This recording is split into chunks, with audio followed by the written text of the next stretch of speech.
mission, I'ma get it. You know I be on the way. Yeah. You know I be on the way. Man on a mission, I'ma get it. You know I be on the way. Yeah, it's all hard, ain't no fear here. You ain't giving this at all, you steer clear. Never beat, I've been down and I reappear. You got some money on the line, you better put it here. Rolling in and doing that work. Check priorities, I'm doing that first. Checks big and I'm sure that hurts. But it's checkmate, we ain't selling short, no to work.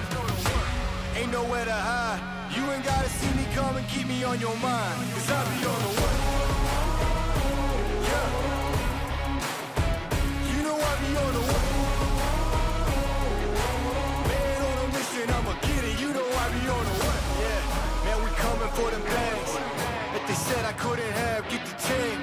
I got a vision for the things you ain't believe. And here's the motto, hard work, this over everything.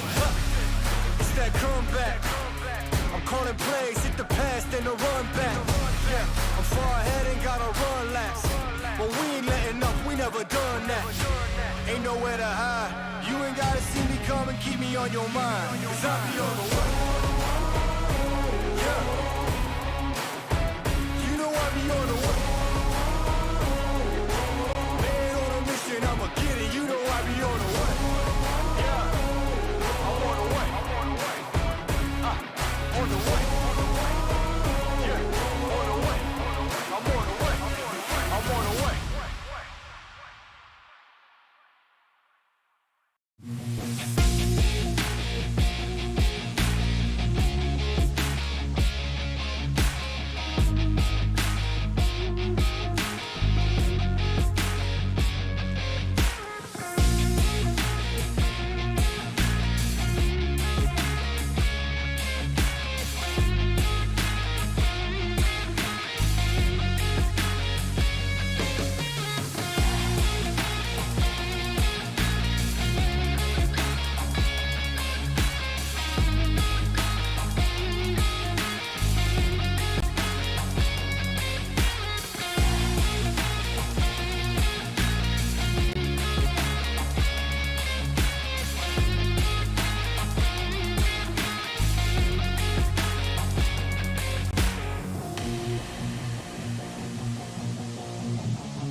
It's time to upgrade your PUBG Mobile outfits. Join free daily cups for solo, duo or squads. Win Faceit points. Exchange for PUBG Mobile UC. To customize your account, join Faceit today and earn rewards. Try for free at faceit.com/PUBG Mobile.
Do you want to create your own zombie mode? Try giving it a shot in World of Wonder. There's a new PvE template, Terror Town. It will spawn new enemies every round at the fixed location, and players must defeat them all in every round in order to win. With this template, you can adjust the gameplay devices or add to them. For example, you can tweak the distribution of zombies and how supplies are spawned. In this gameplay, players can experience the full content of the zombies mode, and they can get familiar with the enemies.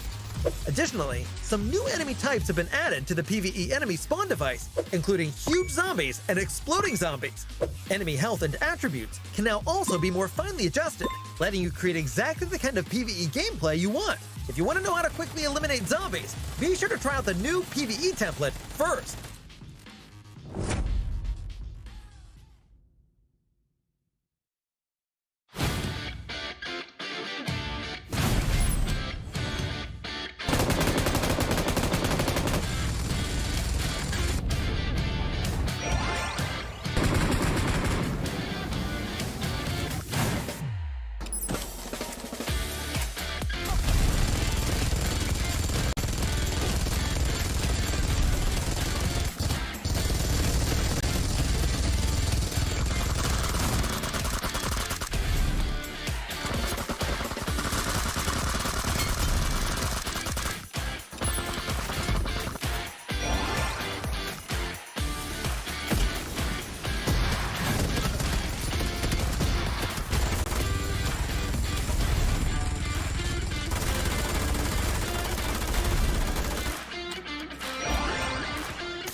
Всем привет! Скоро стартует европейский чемпионат. Приходите поддержать мою команду МУЭРТE и другие европейские коллективы. Всем здравствуйте! Приходите поболеть за нашу команду на ПМГЦ. Будем рады видеть вас на трансляции, и это даст большую мотивацию для нас показывать хороший результат. Hello guys, here's Redax from NEXUS Gaming. I want to invite you guys to watch together PMPL European Championship and see you there. Herkese selam. Avrupa Şampiyonası başlıyor.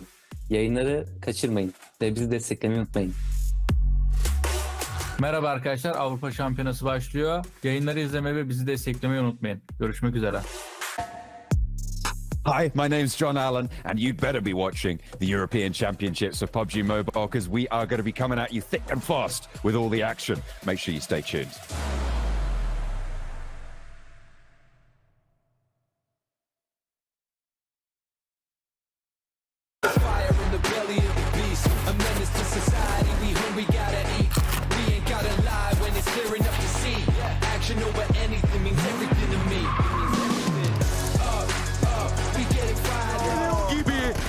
İlk bombayı gönderdi rakiplerine. Bir kişiyi düşürmeyi başardı. İkincisi de düşecektir.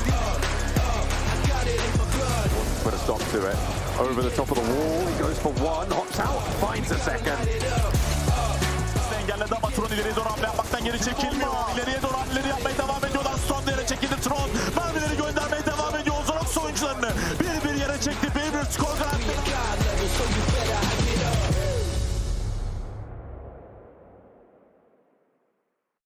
Hello everyone and welcome to day one of the PUBG Mobile Pro League European Championship. I'm your host Jason Kaplan and I'm excited to bring you all the action happening these next 4 days. But before I can even dive into the show further, I have to sing a little song for you. Reunited and it feels so good. Because I'm back with my main men, Maxman and Kalaris here on the show. Max, how you doing? It's been forever. It's been like He's back in Europe. What's doing it? Back in Europe? We thought we got rid of him. Oh my God, he's back. It feels good to have you back, Jason. It's cool. It's good times here for PUBG Mobile. I get Max saying, "Oh, I'm so happy to have you back," and Kalaris is like, "What are you doing here?" Precisely, yeah. It's good to be back, guys. Like, obviously, we have 8 teams coming in from Europe, 8 teams coming in from Turkey. I am really curious to see how this is going to break down, honestly, because there's so many good teams from both regions, and you guys at home can obviously let us know your thoughts about it as well. You can check out all of our social media channels, not to mention Discord as well, because it is popping off over in there. And if you ever tweet or post, make sure you use the hashtag PMPL EU Champ, and maybe let us know what you're excited about, what teams you're supporting, and maybe if I'm going to bully Maxman. You can answer that question, because we don't know yet. I don't know. We're still deciding. Maybe you've changed.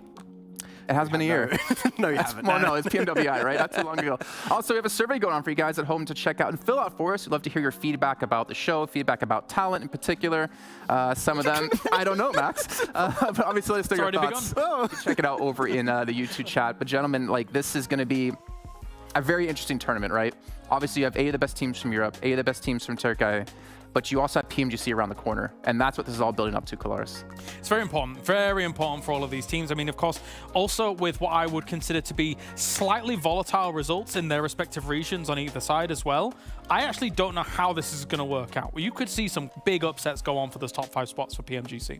For sure, 100%. And you also have, I mean, obviously 16 teams playing out 24 matches, 6 matches a day. So it is going to be quite a grind here where you don't get any days off. You don't have any downtime between days at all like you would have in your normal league stage. And of course, the points max, we know how this works out. It's been like this for like 2 years. Yeah, 1 elimination, 1 point. That's something the Nexus know. Placement points, they don't know what it is, apparently, in Phase 3. But yeah, it's going to be the same point system, no big changes there. And as we see for some teams like MADBULLS over here in Europe, have been pretty consistent, getting a bunch of those eliminations and placement points, so they could be looking good this championship. Yeah, obviously MADBULLS, they're relatively safe. They are safe in the PMGC, so for them it's all about the money right now, and of course the experience. $26,000 for first place, but again, Kalaris, top 5 teams go into PMGC league stage, and obviously you have certain teams already pre-qualified to the league stage, but you also have a team qualified already into the grand finals in the form of S2G. Yeah, there's no better training ground for those guys right now to try out things than this lobby. This, I mean, considering that these are 2 of, I would say, some of the best regions in the world. I'm gonna put it there, especially with the way that Turkey is able to, you know, of course, with S2G, claim the World Championship last year. I think as time goes on, these 2 regions bounce off one another in a really, really strong way, to the point where they're able to kind of make each other stronger as time goes on. I do wonder if we're going to see MADBULLS and S2G go like really hard in these matches, because they already know their groups heading into PMGC. So they already started, I guess, to prepare for the incoming PMGC at the start of November. So they might also have that on their mind. So I don't expect massive things. I'm looking at the teams that haven't qualified and what performance they're going to bring up here today. Well, just really quickly for MADBULLS and S2G, there is a world where they see some teams they don't want to potentially meet later on in PMGC by focusing them and trying to take them out and keep them out of contention for PMGC. There's the potential for that. I think whenever I think about something like that, I'm always thinking about who's closest to me in drop spots, right? Because then it makes your rotation a little bit easier down the line. But of course, then you've got to think about all the other teams in PMGC. There is a lot to contend with. So it's something to consider, I suppose. MADBULLS hot drop REGNUM CARYA. That could be happening. They're already qualified. Just get rid of the team. That could be a good one. Yeah. I know. I'm hoping to see more hot drops, Max. I know you don't like them that much. I'm a huge fan of them personally, because I love to see teams go head to head and potentially one of them get knocked out early. I did really like the Titan versus Virtus Pro. That was really funny. Unnecessary, but really funny. Sure. If it's Picardo, I'm not a fan. If it's anywhere else, I'll accept it. Fair. What about Barn? No. Well, let's take a look at the schedule for you guys at home so you know which battlegrounds are happening in what order, because there's going to be 6 matches today, as you mentioned before, 3 Erangels, 2 Miramars, and 1 Sanhok. If you guys checked out the America's Championship, they know exactly this format. I'm a fan. I know Seven wasn't a fan of having Sanhok in the middle. He wanted to see it more in the beginning, but I do like how it kind of can mentally give you that break because, you know, it's more fraggy. Sanhok's grown on me a little bit since we've gotten rid of the heal strap. Okay, true. That's Actually play it. You can actually play it properly now. And then on the other side of things, I do like kind of the juxtaposition, the difference that Miramar provides compared to Sanhok. Erangel's just kind of, yeah, we're very used to it now. We're very used to it now. It's a bit different than PMPL though, where we had the same amount of split of Sanhoks, Erangels, and Miramar. Now, if you are good on Erangel, you could have a really big advantage heading into the championship. So if that was one of your weak points, I'm hoping teams that were not consistent on that map to have changed a bit their approach and hopefully get some points there because it is so important. It's half of your maps alone here, this championship. Well, I mean, you're mentioning it. Why don't we take a look at how EU actually finished off here in their respective PMPL to see how the 8 teams did qualify. And MUERTE coming out first, obviously, I would say a slight surprise, but obviously down towards the bottom, Max. KONINA Power just beating out Titan in the last match of the finals. The could have been closer. The Becca 1v2 clutch versus Tuna to get those points, and Titan hot dropping versus Virtus Pro in, was it in Rozhok, I believe it was, in the southwest of Erangel. If you did not watch that game, please go rewatch it. It's really good history before heading into this championship. But I'm glad to see, like, this is a roster of teams like Dagestan that we've never seen play outside of their region. How are they going to fare up in this championship? And they definitely grew throughout Europe, right? Yeah. Like when we saw them playing things out. When I was framing how they were playing, they were very patient about a lot of their chicken dinners. Very, very calm, collected. Not that many frags here and there or whatever. But of course, I'll never forget the bridge win where they got themselves 100 million points in a single game. It was a slight exaggeration, admittedly. I actually believed you. It was an amazing game. It was one of my favorite games of the entire season, and it was perpetrated by Dagestan. And I wasn't there. No, you were there. I hated it. It was even better. Oh, come on. I expected it from Jason, but come on. Remember, we always bullied you. It's not just me. It's both of us. I do want to point out Nexus, obviously, because if you look at how teams did in league stage versus how they did in finals, they are one of the teams with the biggest movement for a very specific reason. League stage, they came out 8th. Finals, they came out 3rd. And Max, I wanted you to dive into that really quickly because it comes into question of what lineup are we going to see here for Nexus today? Exactly. They changed their lineup a lot, and we were expecting, I think Yamikola was talking about EXO, what he's done in the previous championship alongside Doran, and we wanted to see more of him, but he just disappeared for some time, then came towards the end of the tournament, which is great. But I did see also on social media, they did show their roster they're going to play with, and EXO wasn't there. Currently, the roster we were looking at on the graphic was Doran with Redox, with Octavian and Kapahala, which Octavian is great, but I don't think he really brought enough to for the team to do well in the entirety of the tournament. So I feel like if we could have EXO play in this championship, that might be what allows them to make into PMGC. At least during the finals, they were able to get more placement points compared to what we were seeing from them in Phase 3 or during the rest of the tournament as a whole. So they'd kind of ironed that out a little bit, but they are still pretty elim heavy, which if they're able to kind of flex that into more placement points, it'll be good. I'll never forget when Blank just popped off when they got 1 placement point. Nexus, yeah! It was fantastic. Blank will pop off for anything. Yeah, true. Including something like that, so, you know. He's an excitable guy. What can you his hair's all everywhere. It's just wow. It's crazy as hair.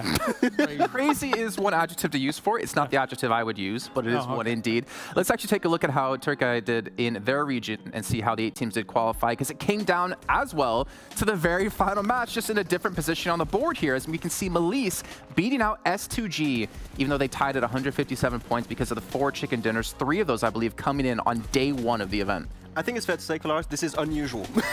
Slightly. Looking at Türkiye, you would not expect this to be the finals leaderboards after the final match. But yeah, MELISE able to take it up there. They had some good improvements. One player in particular for MELISE that I'm really hyped to see perform well is Luis. He's been a little bit more silent recently, but I feel like he's a player that could do really well in this championship. But outside of this, there are big names we're not seeing on this top page. No, that's definitely true. Of course, with Fireflux not being there, Foot not being there, these teams that you would expect to be synonymous with getting to this kind of stage, just not being able to do it. I did expect up until the very last game S2G to eventually catch up and clutch it out, but GMT actually took quite an impressive fight against them on Erangel in the very final moments, where I thought, S2G, you just need 1 elimination here, guys. Just 1 more elimination. And they were not able to bag it against GMT up until the last second of the tournament. So, I mean, kudos to MELISE Esports, but if you were to ask me, are they the best team in Türkiye? I would say no, not currently. The thing is the finals, right? It's a very short format tournament, which means that we could see something similar happen again in this championship. So a complete dark horse team could be the one to win and then qualify in PMGC. When you really think about it, after these 4 days of play, half of the lobby is going to be in PMGC. You already got 3 teams next to RÜYA, SGG, MADBULLS, and an extra 5, so half of the lobby are making it to the biggest tournament of the year. That's a huge conversion rate in PMGC. It's mental. But the thing is, you mentioned, Max, like a short form tournament happening right now, obviously with 4 days. The finals with Turkey really similar.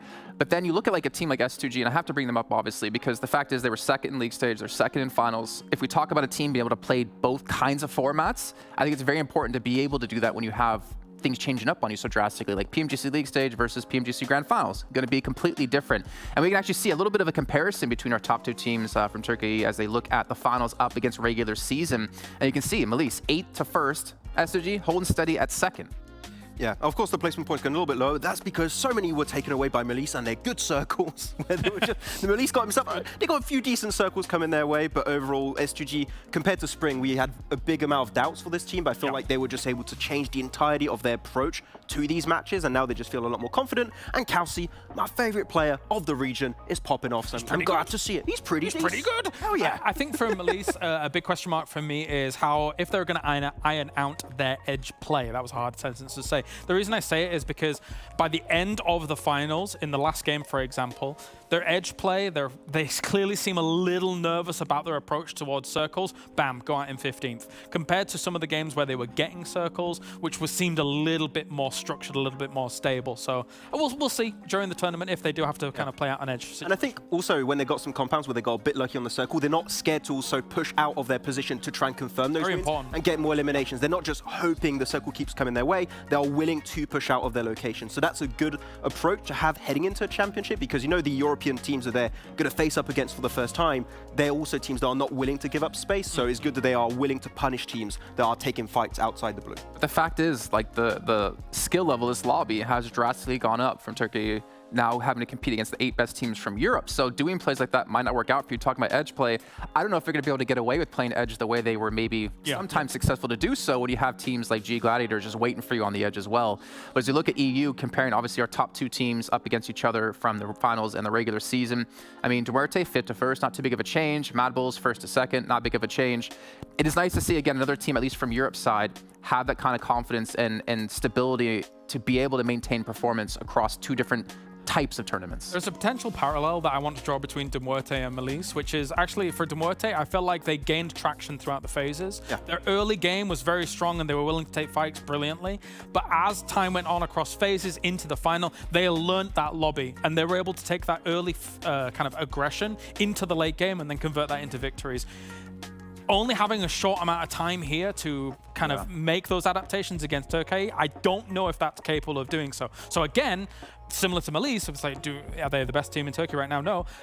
I think MUERTE is excellent, but do I think they're the best team in Europe right now? Maybe no as well. So there's a lot of craziness going on. Are they top 5 worthy though? Yes. I'm going to go with that, yes. Yeah, exactly. And we'll actually take a look at all of our teams participating in this event with all 16 of them. And obviously going to focus in on a couple of these. And Max, who did you actually want to talk about here first? I mean, REGNUM, KARYA, I mean, they're my team from Turkey. I talked back in PM. I love them. They're such a good team because they have such a good approach. They have these 2-2 splits in the center of the circle. They regroup on phase 3, phase 2 typically, and they get the best position under control. And the reason why REGNUM KARYA has been so interesting to me back in PMRC is that you'd have players like Loxy that would always stand out with Tron, but one new player actually is Erangel. That was a bit more silent in the spring season, but I feel like he's been playing so well throughout the entirety of fall now, and I want to see this entire team step up because it was 2 players beforehand that would do really well. Now the entire roster are so scary. Great rotational play, so I feel like they are a team that could easily rank in top 5 at the end here. All right, well, James, we got one team from Turkey here from Max. Who do you got from Europe? It's got to be Gladiators. Would it be PMGC without Gladiators? It would be weird. It would be weird, wouldn't it? But look at them. They are absolutely... They're synonymous with excellence in PUBG Mobile, and there's the potential they don't go to PMGC. And we'd be remiss if they didn't. It would be really sad if they didn't. But they are going through a field, they are going through a gauntlet that has never been more difficult for this roster. There are fluctuations of kind of performances throughout the season. They started out looking as if they kind of changed things about their gameplay, it was successful, but I felt like maybe they were a little bit uncomfortable with kind of applying these adaptations that they'd done. So they kind of slipped back into their old ways, in terms of kind of execution, and that didn't stand well in the overall standings. It's really odd because phase 1 it was like playing center, phase 2 was playing the edge, and they were trying to like play a little bit of different things, and then they kind of went back into their old system. And you can see by the survival time, it was really low. It's 15, 16 minutes in the finals, extremely low for that is not going to be enough if you want to be a top 5 team. So hopefully they can get some learnings from the full season of this tournament they were able to play and just play out here. But it's been weird. I don't know what to expect heading in championship from Gladiators. Yeah, and the thing is, like, thinking back to like PMWI and thinking back to even before that, like last year, Matic to me was always sometimes like the weakest link on the team, oddly enough, because he would get in these like really precarious positions. He wouldn't know how to play necessarily. Okay, I'll change what I said. Not that he didn't know how to play it, but it seemed like the team knew how to play well around him kind of being off on his own position to kind of assist the team. But then looking at his stats in league stage, top fragger of the team. Phenomenal to see that he was able to make that excel. And obviously with the new coach come into the mix, maybe that's one thing that's allowed them to unlock Matic. Yeah, so hearing from Quizzy was good. He gave some really good insight about how he kind of been working with the team and kind of guiding their hand almost, because he knows that they're great players. A guy like Matic, for example, it did feel like at the beginning of the season, he'd been put on the leash a little bit. That allowed him to kind of conform to what the team wanted a little bit, and then as time went on, they were able to give him a little bit more slack on that leash, a little bit more slack on the leash, and he's still able to get some of those eliminations on the board. So yeah, he's definitely a standout for the team, I would say right now. But again, whether or not that can compete in this lobby, when I do believe it is the strongest championship we've ever had, that's another question. Yeah, I mean, if you're fighting Gladiators as a 4-man, chances are Gladiators are going to come out on top because the macro, like the fragging power they have is insane in this lobby. It's potentially one of the best in this lobby, potentially even the best in the lobby currently. So yeah, Gladiators, they have a lot of pressure on their shoulders, but top 5 teams can make it in, so there's a very big chance they can qualify. It's just to see, are they going to go and hopefully learn from what they had in Fall? And that's the thing, just as a short thing, they are one of the teams that can handle the pressure because they have been able to deal with it so many times. So many times. So hopefully they're able to do it, and hopefully we get to see them in PMGC, but there is a world where they don't make it because the lobby's so strong. Well, you know, it actually takes us into our predictions here of who we see making it through in the top 3. Now, obviously, Max talking about, you know, REGNUM, KARYA, that's his boys, doesn't even put him in first place. I had to do it for him. Unreal. Kind of disappoints me there. But obviously, you have 3 people here, with G.GLADIATORS going to be coming out in first. S2G, I think the reason for me in particular, we don't have to necessarily go about every single pick. I didn't go with them is because they've got really nothing to lose. They're already into the grand finals. They can just have a little fun with this, but they can also use this as a complete learning experience. So for them to finish top 3, it's like, is it necessary? Okay. MADBULLS as well though, right? Like this is kind of my picks are actually really almost wild card picks. That sounds ridiculous to say when it's S2G and MADBULLS, but there is a world where they just use this as a stepping stone towards PMGC. What's up, Max? I was going to say, why next RÜYA? Because I think you like some players. I don't have time to talk about it. It's fine. frozen. That's why I didn't want to talk about it. It's frozen for me in particular. I'll get onto that later on. Hopefully he proves me proud. But you know what? Before we do hop into first game, I'm going to remind you guys once again about Monster Energy, our official energy drink partner here at PMPL. You guys can crack one open and unleash the beast for yourselves, because I know Max likes to get... Oh, extreme. Extreme. Oh, yeah. Oh, I'm so happy you remember that. Well, ladies and gentlemen, let's head into our first game of the day with our commentators of John Allen and Blank. For the first time at the championship, we're going to get extreme over on Erangel. Blank, we're going to be dropping in just a few. You excited for this first season? We're looking at a lot of those teams. You've got some predictions on the board. You're excited for some of them to perform? Yeah, I'm very, very excited. I think that it's kind of funny. We've got kind of like the opposite way around, me and Kalaris over on the old predictions. I've gone for MADBULLS coming in first. And maybe that was a silly prediction considering, you know, like the boys say, they've got not a lot to lose here, right? They don't really have to push for that first place. I think for S2G, you know, it could be an interesting thing for them because if they do push in towards that top 5, right, they actually sort of support their own region by allowing other teams from their squad that might not have done so well to get towards that top spot. So if it's a case of like there's a big difference between 5th place and 6th place and S2G is able to pump all the way through, if 6th place a Turkish team, you know, there you go, bang, they're in. So it could be interesting on that side if there's any support for your own region, a little bit of love, that pressure on MADBULLS and S2G to perform in this tournament. For the first time this season, Türkiye and EU will clash at the EU Championships. We're going from Georgia Pole over to Lipovka over on the east side, so a little bit far away from places like Primorsk, like Military Base. Novo maybe just a bit of a stretch. Let's see if there's any clashes on these drop spots. It looks like next RÜYA might be going up north there, going to play even up towards Zaki potentially. Yeah, I mean, starting off this first match, there's going to be a lot of unknowns, a lot of variables coming into this one, so we'll see exactly where people do end up dropping. We're going to have the same 16 teams every single time, so no league format anymore. This is just straight the same teams, so there's a lot of research that could be done at the end of the day. I enjoyed what the guys on the desk were saying, actually, about Gladiators. You know, they've got a lot of experience here. I'd even go one step further to say that actually, during this tournament, this championship, it might be easier for Gladiators. They're a very, very much methodical team, right? So when you're playing against a lot of also good teams, I would say they're a little bit easier to predict, right? They're going to do the same usual thing most rounds, which will provide the highest chance of success. You can read into that, and I think Gladiators is a team that is very, very good at doing that. What they're not good at is being thrown curveballs time and time again over in that league format in PMPL EU. So I'm curious to see what they can do here on a format that is maybe a little bit easier for them to play, which sounds crazy, I know, saying that this team performs better against good teams.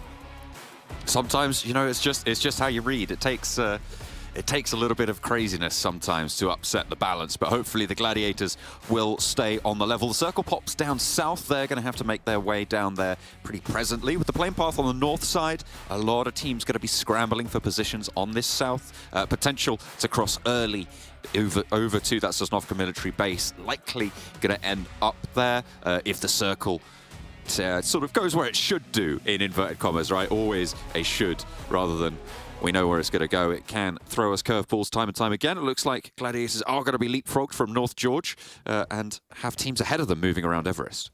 Yeah, I think the Gladiators sort of moved away from dropping in North George for a long, long while now and starting to explore some different drop spots around the map. And this is certainly one of them over towards Crates, you know, holding on either side. They've got teams on South George too, over on that bridge, so providing a little bit more information across.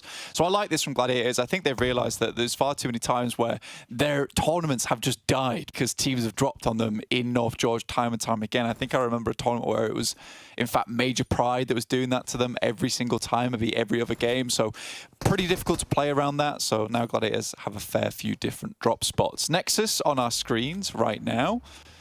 GS underneath. Some shots there coming through. I think that was onto the vehicle. It was just looking slightly invisible. Don't worry.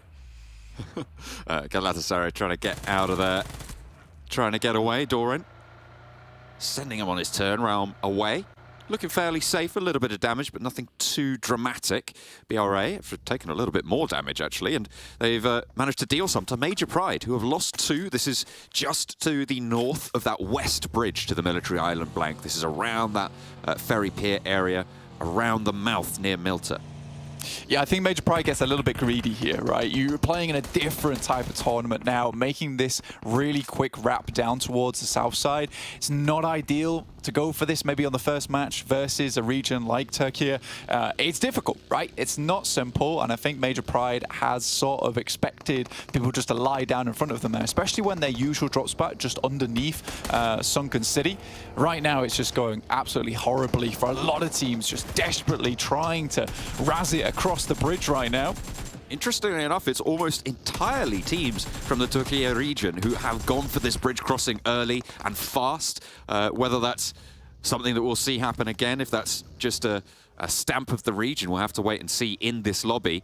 S2G going to be looking to guard out on the west this time around, with BRA now trying to fight through after taking their toll pretty heavily on the rest of the lobby. 6 at limp so far, and Kalsi spots a big toe. Surgically removes it there. Silas strafing the buggy, and we'll be able to find another point for S2G. Yeah, it's a really quick adjustment there from S2G as well. And I think for the Turkish region in general, a very explosive region, I'd say. Really, really strong players, some heavy fraggers on this side. I'd say PMPL EU, a little bit more of the masterminds, I would say. But again, there is some very, very strong players coming through from Türkiye. And again, I think S2G is this team that just thrives in the moment, right? In the midst of battle. Doing very well here to get across the bridge early. Quick setup. I think that was the most impressive thing about this on the bridge side, was the quick setup they had on either side. Holding it down is never easy, especially when you have about a bajillion teams all trying to make their way across the bridge. MUERTE is going to drop short here over towards South Milta, looking to head across the eastern bridge. We've got REGNUM KARYA in this position, as well as GALATASARAY down towards that south side. There is a lot of teams, you're right. I think it is close to 1 billion. All looking to move, and fair enough. S2G splitting 2 and 2, maybe a little bit less powerful. It was in fact BRA who stopped a lot of teams on this east bridge from moving down south as fast as maybe they would have liked. They stopped a lot of players short, and I think that on the west bridge, and that really allowed a lot of positional advantage for S2G, for them to be able to navigate, get into position, and set up as fast as they did without the main threat of teams crossing over. BRA sort of held their ground for them. They did manage to get 6 limbs onto BRA, so a good match already for the Turkish team. But S2G looking to be on better ground for the next circle or two. Yeah, especially when you're this early into the game as well. I think it is not advisable to be going for that many eliminations that quickly. I think it's sort of excusable there for BRA as well, because they did get stopped short over towards the fields, south of Pachinki, when they were taking that engagement with Major Pride, able to find 2 of their players. So it slowed them down a lot, and I think you set in a little bit of panic there. You start shooting. And I mean, 4 eliminations, that's good. That is really good. But you're right, it did allow a little bit of time for S2G. I still think it is very impressive how quickly they got themselves set up and ready there, though, and quickly dealt with the teams coming across. You can see most teams actually decided, you know what, it's not really worth it for us. Next, RÜYA heads over towards Ferry Pier. You know, MADBULLS on our screen, just still holding around ROZOG right now. Dagestan's off towards their right-hand side. But I think MADBULLS should be able to get through here fairly easily. Now, you talked about it should head over towards Sosnovka. I'd agree with you. I really would. But it is that potential that we head back up towards that northern side. You know, it's a slim chance at this point with the amount of water in and the amount of space that's held by Sosnovka. But again, some of these teams might be feeling some of the brunt right now if we do get a northern shift on the circle, not able to claim that same kind of landmass, which would put you in good stead. And a lot more teams can survive towards those later circles. But Zone 2 coming up soon, and then we shall see for real. Ooh, Furious spotted by MELISE and actually sprayed down as well. Kiss of death from the top of the roof there. The DP swapped to 2 players from MUERTE trying to move under that watchful position. MUERTE, they've been drawn short on this east bridge for quite a while now, with Nexus on the east side of them, with Dagestan actually making their way down to the north point of this engagement. MELISE have been trying to just hold out in these buildings and stop MUERTE getting through, so far successfully. Yeah, MELISE had a really good run in their finals, actually. You know, tied in that top spot between them and S2G, but winning out on the tiebreaker. And it's nice to see. I think MELISE was a team that I had my eyes on, and I think they've got themselves a fair few decent players now on board, which is nice to see. A few players that, you know, are sort of unknowns as well. But I do think this is a team that we should be looking at in the future. I think Poser's one of the main names that most people will recognize. But I think that even from where he's come in the past to where they are now, it's an impressive jump up. And I want to see if they can continue that coming through in towards championships. Right now, they're over on this right-hand side. You saw them take a shot over towards Furia from MUERTE. If you're not familiar with EU, probably one of the best players on MUERTE is Furia. So losing him early is a really big deal for that team. Yeah, it's a big old bummer. He's a devil with a nade, but he can't take the pin out when he's down already, unfortunately for them. OZAROX on the north side, crossing paths with Dagestan. 2 of them gonna hop straight out into the fight, and it's curtains for Shifu. There's no way he's getting back up from that. Are they gonna pinch the vehicle? I think they might as well. Dagestan may be looking to get something back as Keep opens fire, finds Swain. Looking to try and marshal the rest of the team now, potentially able to look for Sephir. If they rotate around it before this res comes through, they are dealing with all 4 players from OZAROX. They just need to get back into concert with one another. Yeah, they did find a little bit of a refrag there as well. So Dagestan currently down to just 2 players, with 1 player knocked at the moment. Did actually, in fact, get flushed. So Zadira's out as well. So Zadira and Shifu, 2 really strong players from this team, actually. Keep certainly stepped up towards the latter half of the tournament in PMPL EU. But yeah, playing with 2 players is definitely not ideal at this point in time. The difficulty for OZAROX is they have to move, and they have to move fast, right? There is really only one route right now, which is down towards Sosnovka. You could take the long way around, head over towards Ferry Pier. Likely to be held though, so OZAROX has got a difficult decision to make, but finding this pickoff over towards Limbo, there's some great shots coming through from OZAROX. Nailing it, absolutely beautiful. Getting all 4 of their players back on wheel. And we'll see if they're able to make it through. But in the meantime, over towards Ferry Pier, Gladiators have been slowly creeping their way in on the west, and they found themselves next to RÜYA. KONINA Power was shunted off near Primorsk, and they've gone on a boat down to Sosnovka, so they've already got that crossing. No other threats are going to engage on this fight, so it is a straight front-to-back fight at the moment for Gladiators. Yeah, 1 elimination already found for them, which is great news. Nade over the top from Docker Machine. See what we can get done from this. No damage found, so no info either, which is a little bit difficult. I think Meku might have a good idea of where Dokkan's playing. Some nice shots there coming through from Yetka. Does not find Meku though, so we'll be able to get away from that. Really, really nice stuff from Yetka to push Meku back off. Unfortunately, he didn't get that knock, but a little pressure is certainly available to them. NEXUS slowing down, this east bridge being a quagmire for all of these teams moving through, and it's really taken its toll on pretty much everyone. I mean, MELISE have managed to get through, but they're on a 2-2 split, and MUERTE already lost a player. They're going to have to go even further west, Blank, as well, with a hard shift out there. Yeah, this is not an easy circle whatsoever. It's kind of what I was talking about earlier, where this could shift a little bit further towards the north, give some more time to certain teams. And with it heading up towards this northwest side, this fight between Gladiators and NEXUS can happen for some time longer, which is nice to see. OZAROX actually decided to go for that long way around as well, which I like. I enjoy that rotation. It's a pretty quick decision you have to make in that situation as well, so not easy. You know you're running into teams that already have forward bases of operations, though. That's your difficulty. You know, MADBULLS already set up here. A very good team at holding other players out. So I'm a bit worried for OZAROX at the moment, but what they display versus Dagestan leads me to believe that there is certainly still a chance for this team. We'll have to see how these eastern teams navigate through. NEXUS swinging on the north shore may be the only option available to them for now. Kapahala certainly low on the health bar there. Spots a crate, maybe pop out for a couple more meds. And see what you can get done. Has got 3 first aids now, a couple more nades on board, so a decent stop-off loot there. Nice pit stop for NEXUS, but they've still got a way to go. OZAROX into the bunkers on the hilltop there, near the MADBULLS, near the Gladiators. Yeah, it's a smart move from OZAROX, actually, trying to take a little bit of that high ground, scout what's happening in front of them and go from there. Tulika actually was on a decent angle, but NEXUS can spot him. He's been bold here, though, greedy looking for these peaks. But OZAROX, I think they're maneuvering themselves over to a pretty contested position. They're not sure where they can go right now. Swain, luckily, does find a position that is open inside this compound, and this will give them a bit of time. And time is really valuable for them right now. What to do next, where teams are going to start to crunch up, because eventually some of these teams will have to move over towards Sosnovka. I don't think there's a very high chance at all that this remains over on that North Island, and Swain finding Kitsune, that's really big. Uh-oh, Meku's on the warpath, though, and that's a knock and a flush coming straight back his way. Swain's backed off, and look at the team play from Gladiators. Finding those crossfires, finding those shots, and Tixi with another. Sephir up now, last to stand for OZAROX in a crazy turnaround for this engagement. Gladiators try and cross the road, and they forge their way through. Kitsune, the only player to go down so far, and now just Sephir to handle. He's on the wind. He will be flying away, and Gladiators manage to push on through Ferry Pier.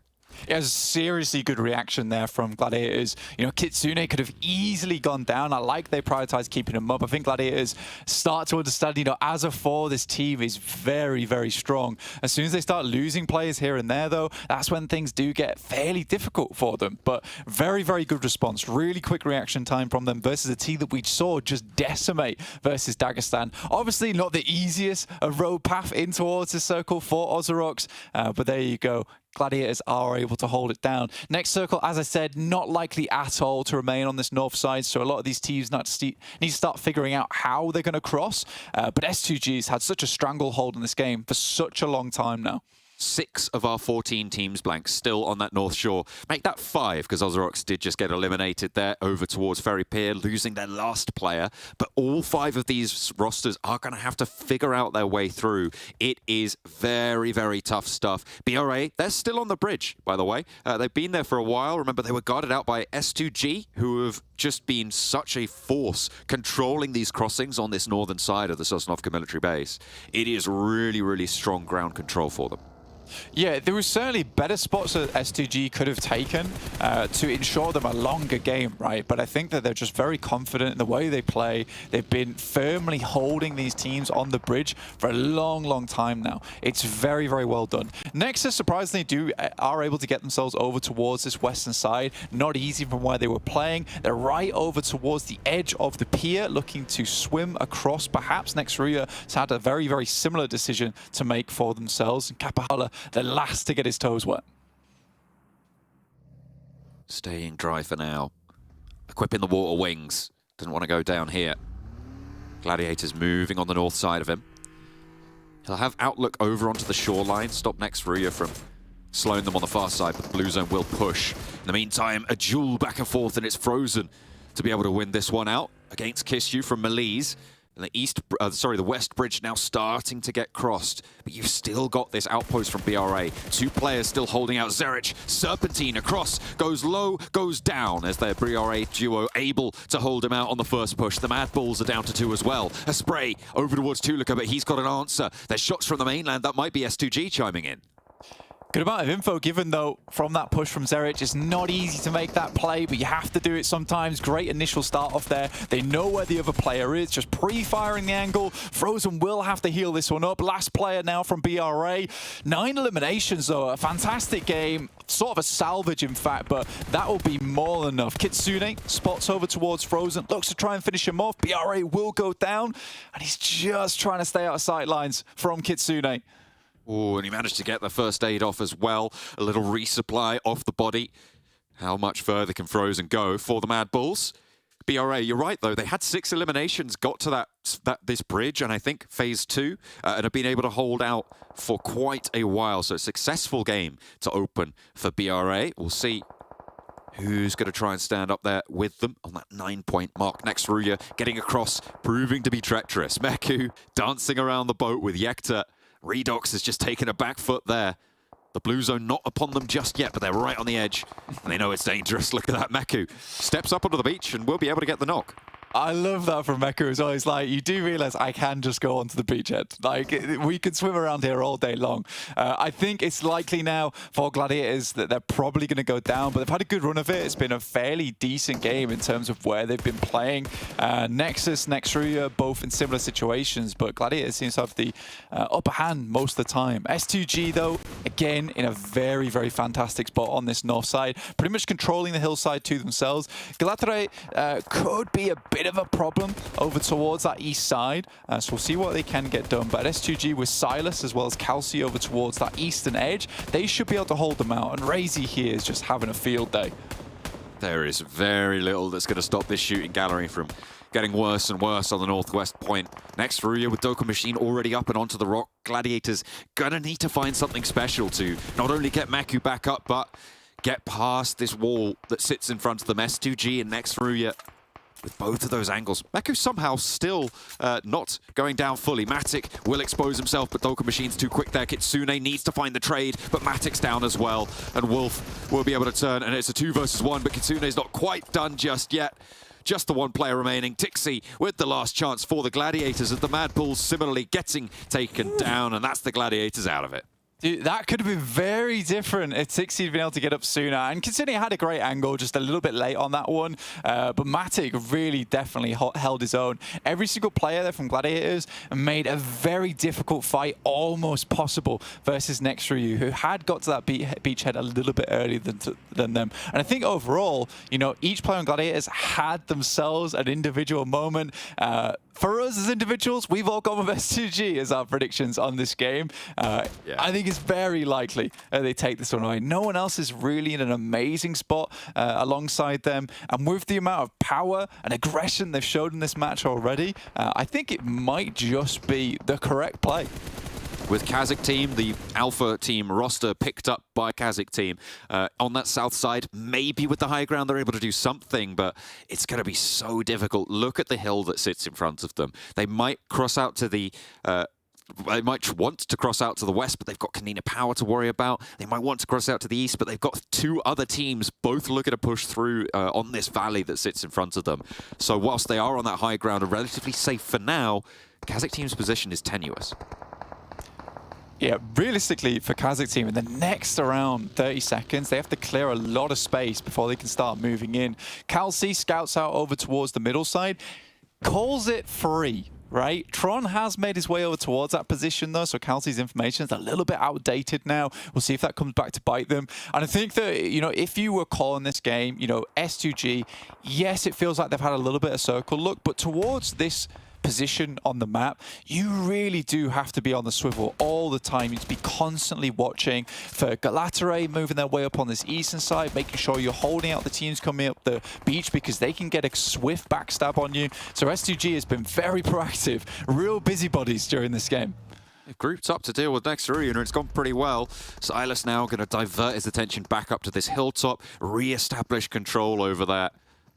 A ballet, a dance around on this northern side for S2G. And they are doing work, as you say. 6 eliminations already. That's next RÜYA taken out. One less thorn for them to worry about. And could you ask for a better circle for them? I don't think you could. This is S2G all over.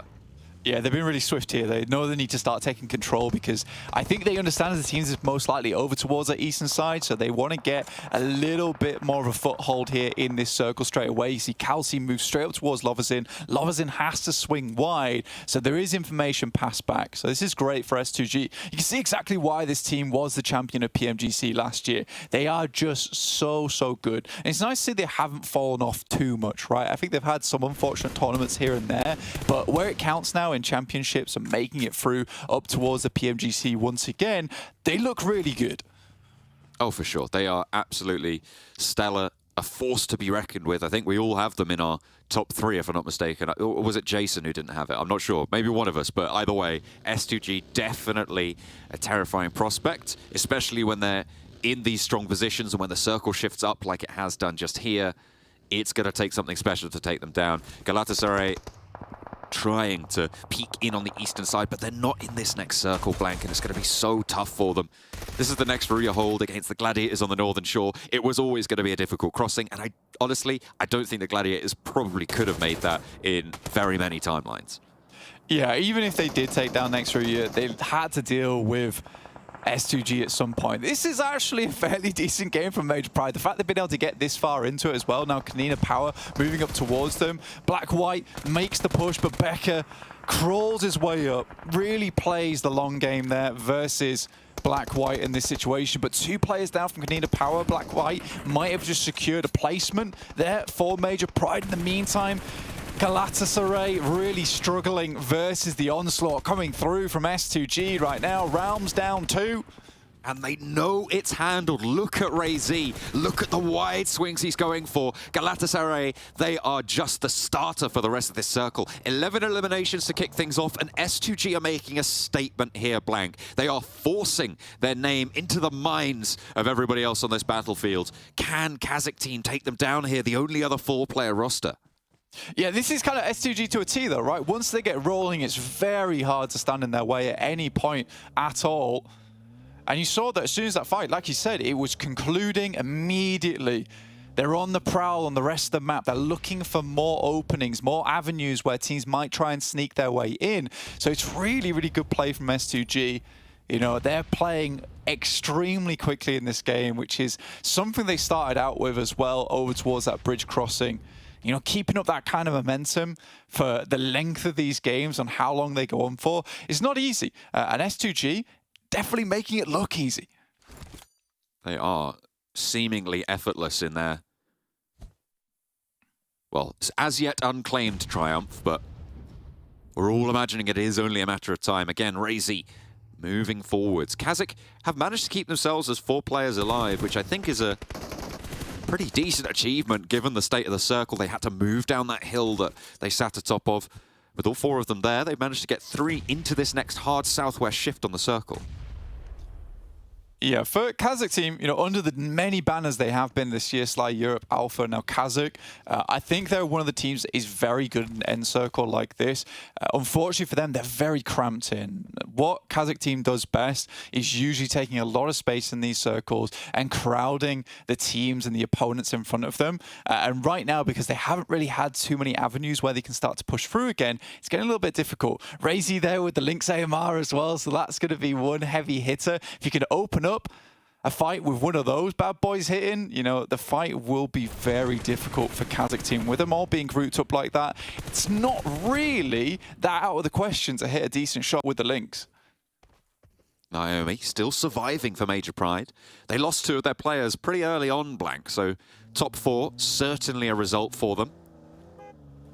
Even though they are on minimal eliminations, just the 1 they've managed to tally up so far, but that 4th place should tide them over a little bit more healthily than maybe they were expecting towards the earlier phases of this match. Tron has spotted him though, and I think 4th place might be all he sees, but no, hang on a minute, there is an answer. A volley from Naomi, very little ammo in the magazine. He's dropped that backpack to try and stay low profile, and Tron has the challenge, peeks right, sprays through the bush, and Naomi just about eats another tag, and there it is! It's Kazakh to take Tron down. 3rd place for Major Pride. That's a really nice play from Naomi. I mean, he gets lucky there a few times because he has to flip the coin right which way he's going to crawl away from the spray, but really, really well done. There is just an instant peek from Kelsey, flies up towards Kazakh team. They lose a player, 11 eliminations so far. Mandarin has to hit this nade to even the tides.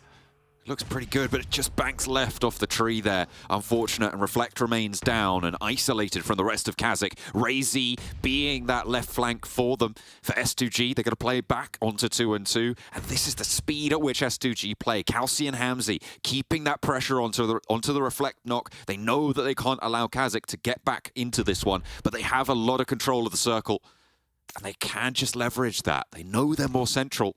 The next shift just about to come through, and it is southwest, so S2G not with the best of spots in there, but certainly able to move through. Yeah, the difficulty right now is that they have to push into Mandarin's nades. I think that's the worst case scenario, which is why you saw Mandarin sort of holding on to them. He was waiting to see where his next circles go, if it was going to be easier for him to toss the nades through. Silas, though, continues to see if he can find a position where he can get that vehicle in. These cars that S2G still have been a really big boon to them. You know, most teams that would get over towards Sosnovka, you know, they have to swim, they have to send vehicles over the bridge, in which case you're going to lose tires. Silas will find Naomi. 3rd place, very good though. I said they were greedy earlier, but it looks like that greed has paid off in just getting those 2 players onto the other side, understanding that individually they can be quite strong. Reflect passes it back as much information as possible, but that'll be all she writes there. The sharks in the water from S2G, they are on the hunt to stake the claim to the top of the tables early on. 13 eliminations so far, a potential to rack up 16 total. Put themselves on a cool 26-pointer at the start of the tournament, right at the start of the first day. Would be quite a momentous claim to find. 3 players from Kazakhstan in their way. It's kind of funny as well, the way that S2G is playing. Like, it looks a little bit silly just driving around like this, but they're actually eliminating any possibility of nades being thrown over towards them haphazardly and finding a knock there. So they're just drawing out the game. They know Kazakh is on the edge of the circle right now. The blue will push them in. So all S2G right now has to do is continue to spot the information and just make sure they don't get hit by a nade here. It's really smart. It looks a little bit like bumper cars, but it does have a very, very good reasoning behind it. And it's just quite oppressive to play against. So zone 9 now. Now this is where they can start to set up a little bit, wait for it to get uncomfortable for the Kazakh members, and then push in after that. Great initial nade from Hamzy. He's been waiting for that one all game long. He waited for that blue zone to be just on that rock, and we'll just move straight off forwards. Tenchik goes down under the bumper, and Alsashipa is next to be claimed, and S2G execute almost instantly. They say, you know what? We're taking this fight. We're winning it. We're taking the chicken dinner, and S2G are here to play. It looks all too casual there in those last moments, right? That's the worst bit about it for me, John, is just how easy it looked for S2G in that end game. And this is the difficulty versus a team like this that has such good experience around the world in international tournaments. When you get towards these end games and you've played so many of these end games versus so many good teams, you know exactly what you need to do to secure the win and get that as close to 100% chance as possible. Hamzy G played that phenomenally, and it was just so rough for any of these teams, for KASIK in particular, to figure out what S2G's next move was. I think there were some good performances from some of the other teams as well, though, underneath the S2G dominance. Longest a limb. Okay, there you go. Give that one to KONINA Power. But I mean, BRA had a good start to their game. They drew short on that bridge, but in these hectic crossings, they were able to get more points than potentially a few other teams may have been able to do. I think Major Pride, surviving as long as they did as well with their duo, did pretty well. But yeah, I mean, Major Pride, Naomi, and Black White there. I think you're for that 1-1 split at the end to just try to ensure as many points as possible towards those final moments. Overall, really, really good gameplay. And I think Naomi's little face-off between him and Tron was really fantastic to see, just sort of waiting for someone, please, third party, and please. Eventually it comes. Yeah, it doesn't quite manage to get to the top two, but still a good run. But S2G, incredible way to kick things off here at the European Championship. Let's head back over to the studio. I love how I opened up a can of worms saying, you know, these teams, they're qualified to PMGC. They just have a little fun with it, just practice. They don't need to try too hard. And then S2G rock up with that. A 16 elimination game with a chicken dinner, 26 points off the board. If there's any questions about how good S2G is, I think they're answered right there. That was a non-try-hard chicken dinner. They rotate first on the island. You just know it's going to go south onto Sanhok Island, and they end up just getting these really aggressive splits without really getting fully engaged into fights, just zoning and fully controlling their terrain. And now 26 points to open up the day. It's pretty decent. Pretty good. It's pretty decent. Especially since a lot of those eliminations came towards the end of the mid game and then in the late game as well. Like teams that were swimming and stuff. Yeah, they're just kind of farming up after having, as you say, the 2-2 split is very strong. I said it in the back whilst we were watching this game. Honestly, since Circle 2.5, 3, I felt like S2G had this in the bag as long as they're able to control the area, the large swath of area that they're actually trying to control, and they did it very, very expertly, especially towards the end with the vehicles and, you know, kind of having that posture against some of these teams that are trying to slowly edge their way in. Like Galatasaray in particular, right? Coming in from the low ground. Correct. Pointed out Max before he got destroyed, but like you're saying, as long as they held their position correctly, they're going to come out with a clean victory. But BRA Esport, you got to talk about them as well. 9 eliminations. They had 6 elims, I think, in the first, 3-4 minutes of the game. They were just looking for elims, and I mean, 3rd place overall, just that alone is not a bad sign. Yeah, and then just camping the bridge. You don't want to leave that position until you cleared one of the extremities of the bridge, which I think it was MADBULLS coming in. They just eliminate them relatively quickly. Yeah, it's hard to leave after because the blue zone is literally on top of you at that time, so it's tough to leave in time. But they were able to get, as you said, 9 eliminations. If we can get placement points next, then they can be a team to rank up high on the rankings. They fall in the bracket of, because I was talking about how the teams on the north side of that, I mean, for the most part, you may as well just look for eliminations if you're up there, if the circle shifted down to military, because it's so difficult to try and make that cross. You saw what happened to the teams that tried to swim. You saw as, you know, teams try and go across the bridge and don't make it work because BRA is there to be able to mop them up. BRA is in exactly the same position. You may as well stay there, see if you can get an extra elim or two, because the early game has justified this kind of play. Well, I mean, we're talking about him. Why don't we just take a look here at BRA's player stats in this last match? Because it's important to note 9 eliminations. I think for me, I feel like getting eliminations is a lot more difficult than getting placement points. However, fixing the placement point situation for teams can be a lot more difficult because there's a lot more variables that go into play. You can take fights on your own time if you want to, like we saw KAOS get destroyed. Wow. And we are seeing Khan gonna be with 5 eliminations, Toss Pick at 2. I mean, a pretty even effort, however, obviously still all going the way of Khan. Yeah, I mean, when you want to change your macro, Jason, it requires you to change your entire game plan, which takes so much effort. But when it just comes to taking eliminations, if you got the individual skill to do so, you can defend bridges pretty well, yeah. I would rather see a team be able to get high elims and low placements than high placements and low elims. Because to me, this shows like you could easily extend this into the late game. Yes. Whereas a team, if you can't get any eliminations but you get placement points, you're not able to fight any teams head-to-head. Can't just get good, yeah. Higher limbs feeds into eventually getting high placements. Might not be this tournament, might not be next tournament. But if you keep that style up, could eventually, potentially, maybe, who knows, maybe that tournament that you're referencing. Whereas if you want to go for placements to a limbs, it doesn't quite as well transfer. So it's, it's definitely the better way. Unless you're S2G and you get everything, as we'll take a look at their player stats here because they dominated this one. And obviously, we know they had a fantastic first match, 16 eliminations. I kind of want to see where the elimination layout was across the team, because for me, that's still kind of important. We've been talking for, I feel like, years. Initially, I was talking to you about this at breakfast. Like a couple of years ago, is like you could have one really good player. You have like your pair boys who can carry a team through. Then eventually it came to the point of having a second good player.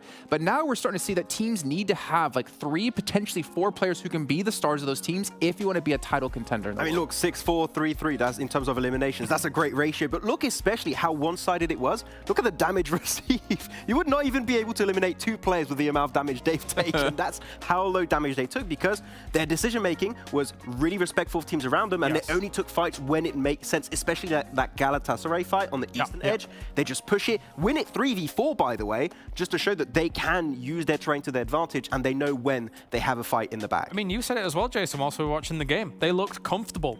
And when you look comfortable in a first game of a championship like this, that's actually a little bit concerning for the rest of the lobby, I'm going to be honest. And it's S2G, who, again, they have been to the very peak, right? So when it comes to a performance like that, that's going to fill them with so much more confidence than they probably already had. I mean, no PMGC pressure, really, right? You're currently the world champions too. See, I don't fully agree with that statement. I majority agree with it because, yes, they're already through to the grand finals, but you have to be able to replicate what you did last year, and you have to show the world that you're still going to be the top team going into PMGC this year. I mean, I think you mentioned it's the perfect scrims to set up yourself for also entering into PMGC. So, yeah, you want to try your best. There's just not that pressure factor, which is good to have. You're not stressed going into the matches, but they definitely do want to test their game plan. And clearly their game plan works from what we saw in this game. Like, I saw the split in phase 2, I'm like, okay, chances are they're going to be minimum podium position, because it's such a good execution and the timing is also so good that it's hard to really contest such a strong position from a team like S2G. So what you're saying though, Jason, it's actually kind of a scary prospect, right? Winning a world championship, that's a pretty scary prospect, but great that you've won the world championship. To defend a world championship, I'm going to be honest, it's nigh on insane. Like, if you're able, especially, if you're able to do that on home soil as well, you will be lauded as an absolute god. Local land buff. Yes. That'll be insane. I mean, the crowd, we always talked about in esports, the crowd can be like that 6th member or 5th member on a team. Very well could happen for them here. Obviously playing for the crowd, playing for the pride, playing for the trophy once again. But yeah, scary. The question to me is, can they replicate it throughout the rest of the day? Can any team contest this? Obviously, it's one match. You can't really dive too deep into it. But obviously, if we kind of look at our eyes, and I wanted to bring up really quickly one team in particular, NEXUS. They're playing with EXO. We weren't sure going into this match. However, James, I needed to point out, they were sitting so far north for so long that they eventually had to send it through pier, driving over and swim, where they just met their doom. Yeah, obviously, especially with a circle like this, I'd rather you make a decision earlier rather than later. Are you going to commit to the mainland early and try and find yourself a spot there, maybe in that north side, and then try and fight in? Or are you going to go to military? And Nexus could have, in theory, done that. They were quite slow. One thing that was actually surprising was Melise's approach to everything. We kind of theorized that maybe they thought that the compound east of that bridge was already taken, so I can kind of understand why they were doing it, but obviously it wasn't. It didn't work out for them, but you guys can let us know who you think, or not who you think's gonna win, who you're supporting, who's your favorite team here. You guys can just use this in the chat and let us know who you're supporting. I'm imagining we're having a lot of S2G spam in chat right now. Probably. Nexus is gonna be. That's just blank on like 10 different accounts. Nexus. 10 alts, yeah. All right, well, it's time to head into our second match of the day. We're gonna be heading over to Miramar once again with our handsome gentlemen of John Allen and Blank. Why they're handsome? You'll find out. I can confirm I am at least one of those two things. I am either handsome or a gentleman. Could be both. I'll leave that up to you, Blank. Yeah, I'm only handsome. That's it. Just not a nice guy in general. Just horrible. Just horrible. But no, yeah, it's really interesting. I think the main thing to take away from that from the desk is that, you know, it's a comfortable first game. You don't tend to see those very often, and especially a comfortable first game from a team that you expect to do very well in the tournament. You know, that just feeds into all kinds of things there where you're like, right, well, it just feels like that's going to continue. That same kind of play style, if available, is going to continue for S2G. So I think some of these teams got to be a little bit worried coming to these later games, not letting them get too far ahead. Again, for them, it's not a huge deal for teams underneath them. If they do get into that top 5, a team underneath is most likely going to qualify. So we will see how it does all pan out. I think I liked how Gladiators played out that last game. I think it was a team that we had a lot of questions for, and a fair few of them were answered. You know, they looked much better as a cohesive unit, and you know, they've had some time off as well to really go over things, figure things out. So I think for Gladiators, you know, there is still time, there's still chance. You know, I am a man known for my ults, John. So I have been throwing a lot of NEXUSes in the chat. I'm sorry. You know, I've got 5 keyboards in front of me here, all just highlighted with NEXUS, just so it's quick speed. He's actually gotten rid of all of the other buttons on all 5 of those keyboards as well. So it is only just the 5 that you need. Well, 6 if you include enter, I suppose, assuming you're playing on those mechanicals, getting those keys tapping away. Make sure you guys are tapping away to show your support as well for your favorite team. It doesn't have to be Nexus, but Blank will be disappointed if it isn't. I will be, slightly. I hope Nexus can do well here. I think for Nexus in general, they've been getting a lot more to these types of tournaments now, even over towards PMWI in the Clash. We'll see what they can actually get done over in a championship versus some of the better teams in the lobby. They're a team that is very good at fragging out, right? We have to remember that. That was the main thing from PMPL EU that made them stand out as a team. They weren't very good at getting placement points. Now, you go up against a lobby filled with absolute monsters. Can you get that same kind of success in terms of the eliminations? Are they going to be able to open up a bit more of this lead in terms of getting some of these team fights on board? So that's the one worry I have for Nexus, is they can't really just bank everything on the eliminations going forward, John. No, not for now, unfortunately. The first game, as they were talking about on the desk, didn't seem quite as cohesive as it needed to be. I had high hopes for Nexus coming into this one. I liked their fire that they showed us back over in EU during the PMPL, and I felt like they had a good attitude moving forwards, but that first game doesn't quite live up to that reputation. They're over towards Impala. The MADBULLS not in Puerto Paraíso, so they're going to be readjusting there, changing things up. BRA going to be playing on that center. And make sure you're heading over to the social media. Scan the QR codes, guys. Esports PUBG EU. You're going to keep up to date with all of Maxman's memes. What am I thinking? Machinations. There we go. Meme machinations for Maxman. It is Meme Mansion. Max's Meme Mansion. That's where you want to be. It's a cozy dwelling. And Max is right at the center of it in a big old armchair.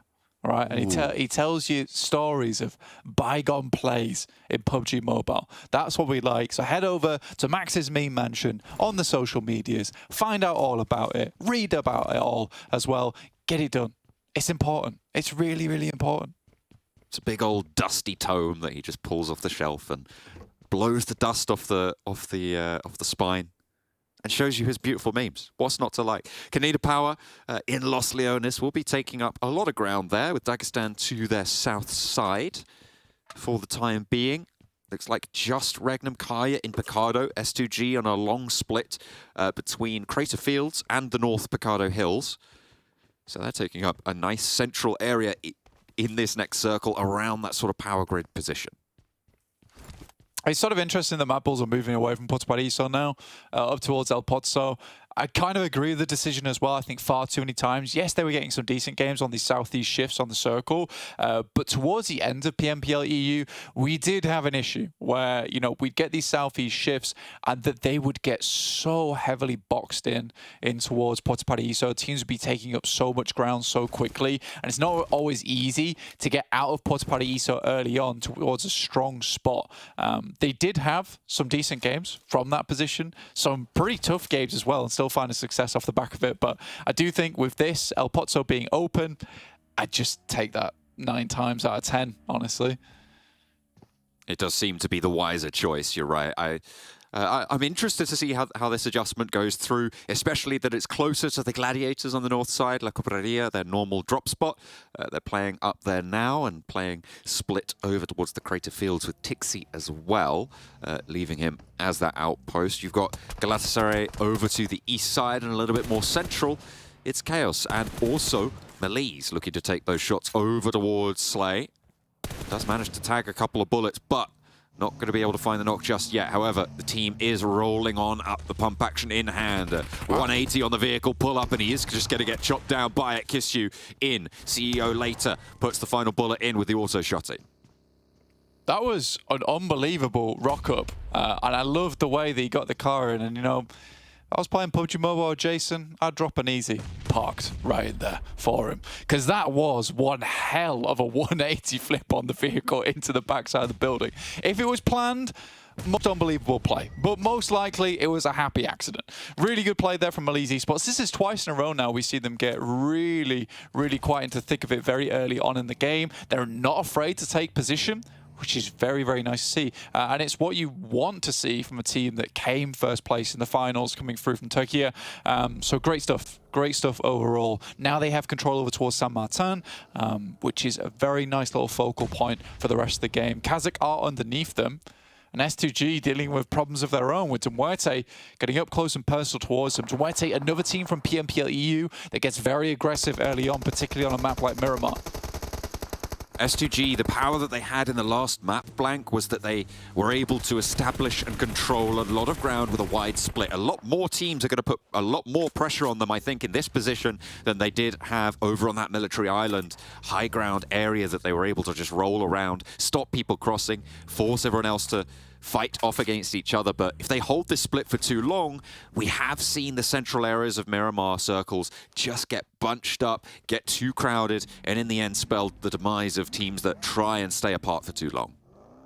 Yeah, I mean, MUERTE is no pushover team, right? Yes, they lost Fury earlier on. That last game weren't able to do too much off the back of it. But this is the team that won out over in PMPL EU in one hell of a final match. I think Max was talking about at the start of the day that if you've not seen that final match from PMPL EU, you have to go watch the VOD if you are very interested in PUBG Mobile esports and you want to get acquainted before we head towards PMGC. Because that was one hell of a final match. It really was down to the wire. I think it was 9 teams in one of the final circles. So absolutely crazy. So MUERTE definitely not a pushover team versus S2G. This is not just an instant team wipe for that team. So I like that S2G currently is just trying to look for their options whilst holding 2 players back, playing very passive here. They're trying to locate the next checkpoint in their journey here on Miramar. And I think you do have to be a little bit more split than usual, especially at the start of the game here. When you get that zone 2 shift, very, very heavy shift on the map. So you want to be able to get towards any position as fast as you like. One of the biggest, I say it is the biggest percentage circle shrink that you see on PUBG Mobile esports, that phase 2 Miramar circle. So you're right, you do need to be ready to launch almost immediately as soon as that pops. If you need to move, you need to be ready for it. As the plane's going to come over with some supplies for some lucky punter in this next circle, which is just about to close. Gladiators have regrouped. MADBULLS have left El Pozo on that northwest side. Those hills there might funnel them away from each other, but they're crossing close to S2G. Gonna need to be pushed through because this is a hard east shift, a little bit south leaning, but it is going to cut out quite a lot of teams. Yeah, Kelsey curves underneath Picardo here. So can head over towards the eastern side. It's a pretty barren area of the map, actually, as well. La Bandita might be a fairly interesting position for Nexus to play, to be able to be on these edges here. You've got to be very careful, though, because the team can sneak up behind you quite easily. I think they're lucky in fact that there is such a slim amount of space behind La Bandita at the moment. Next, you're up towards that northern edge as well, just coming down past Minas Generalis. But Gladiators, MADBULLS, MUERTE, all on the outer edges on this western side. They'll struggle to get in towards the circle as fast as they might like to. With Galatasaray already over towards that northern edge. OZAROX also moving in with them. This is going to be pretty boxed off. You know, even San Martin's a bit of a focal point here, with teams being able to launch themselves along this ridge side, looking down towards the east, giving them some more time to work with, I suppose. And Gladiators might be able to pick up on that. Potential conflict as well. Players close by to Gladiators, but They divert, and it's going to be a lot less dangerous. Unfortunately, not for too much longer. Rolling along this road, there is more. Galatasaray just ahead on that front left side. You can see them just popping up now. Might hear the vehicles as well, but the Gladiators going to continue on the road. The MADBULLS trying to move past KAOS, but shots ringing out, pulls Zerich out of his vehicle for an answer, and it's beautifully found. A nice spray down. Zerich, the MVP from over in Europe, a massive, massive force of a player. Certainly dangerous. You give him that spray, he's got to be able to hit it. They were able to slow that down and potentially give the rest of MADBULLS that safe passage. They're not looking to crash here, Blank. They just wanted to remove 2 sightlines. Because remember, you get a knock, you're forcing another player to handle that, which means that you're only playing against 2 sightlines, where previously you were up against 4. Yeah, it's sort of unlikely at that distance that you're going to get the team shot in. If you have 2 players, you know, there's a chance for you to get the shot over towards the vehicle, blow up the vehicle, or maybe pop the guy out the car. But with just 1 player at that distance, yeah, it's highly unlikely. So really good play there from the guys on MADBULLS. They don't want to push this too hard. You know, you get to that sunk cost fallacy where they've got 2 knocks. Do they want to keep going with this, or do they want to look to get further in towards the circle, set themselves up a roadblock later on? Finding Demon there on the knock as well as he tries to get the vehicle. Fantastic news from MADBULLS. They're going to push this a little bit further. Gladiators, they've left 1 player behind there in Meku over towards OZAROX. 2 players are able to make it down towards the church side in Graveyard. So I'm not sure how Meku's going to regroup with the rest of the team. Might be rough. It's certainly going to be a tough time. They've already lost 1 of their players, so playing on as 3.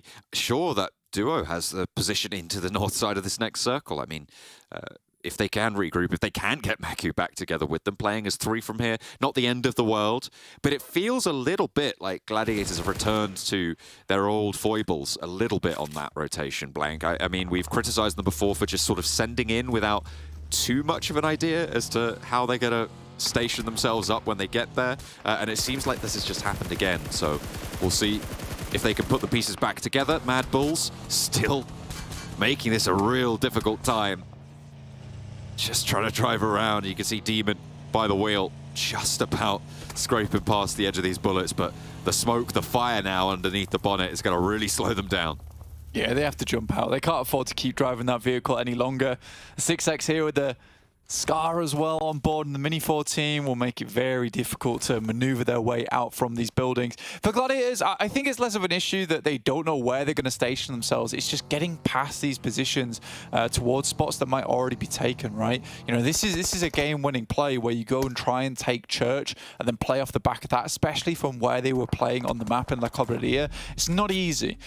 So getting 2 players in here is not the ideal situation. They would have liked to have got all 4 in, and there was a chance that they were able to do that, but some really good team fire, some really good team shots does put an end to that pretty prematurely.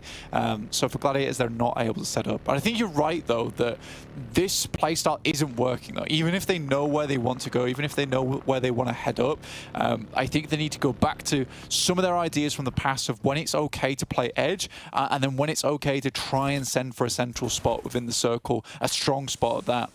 And I think this situation here really does call for a bit more of a sneaky playstyle, you know, playing over towards the edge, returning to maybe Gladiators of the past rather than a central position.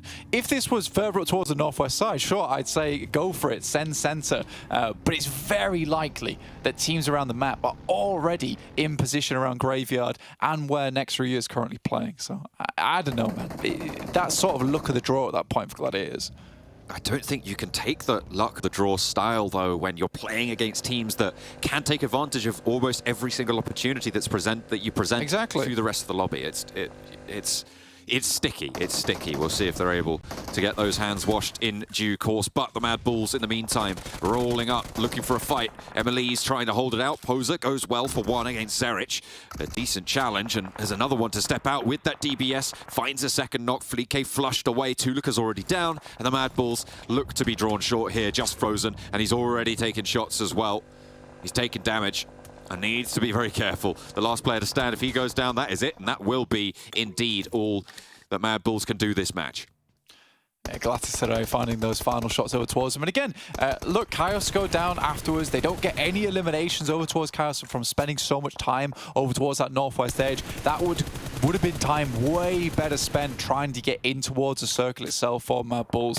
And even though they did have the drop on KAOS, I think if you get that second knock, you can just take that as a very good signal that we're free to move ahead and try and look for a better position within the circle, or at least play down towards the edge. They had more than enough time to wrap down towards the south side, play past Picado, even maybe try and fend off REGNUM KARYA, currently playing on one of the strong ridges on the southwest side of this map. So I do think that MADBULLS focuses too hard in on trying getting those eliminations on that northwest edge. For teams at the moment, Major Prize currently playing in towards the ditch over in the compound on the south side. Not bad for them. Gladiators actually do regroup with 3 players, so although they do lose 1, they're able to get back out of the mix into a better position, and as 3, this is sort of a spot where Gladiators can win from.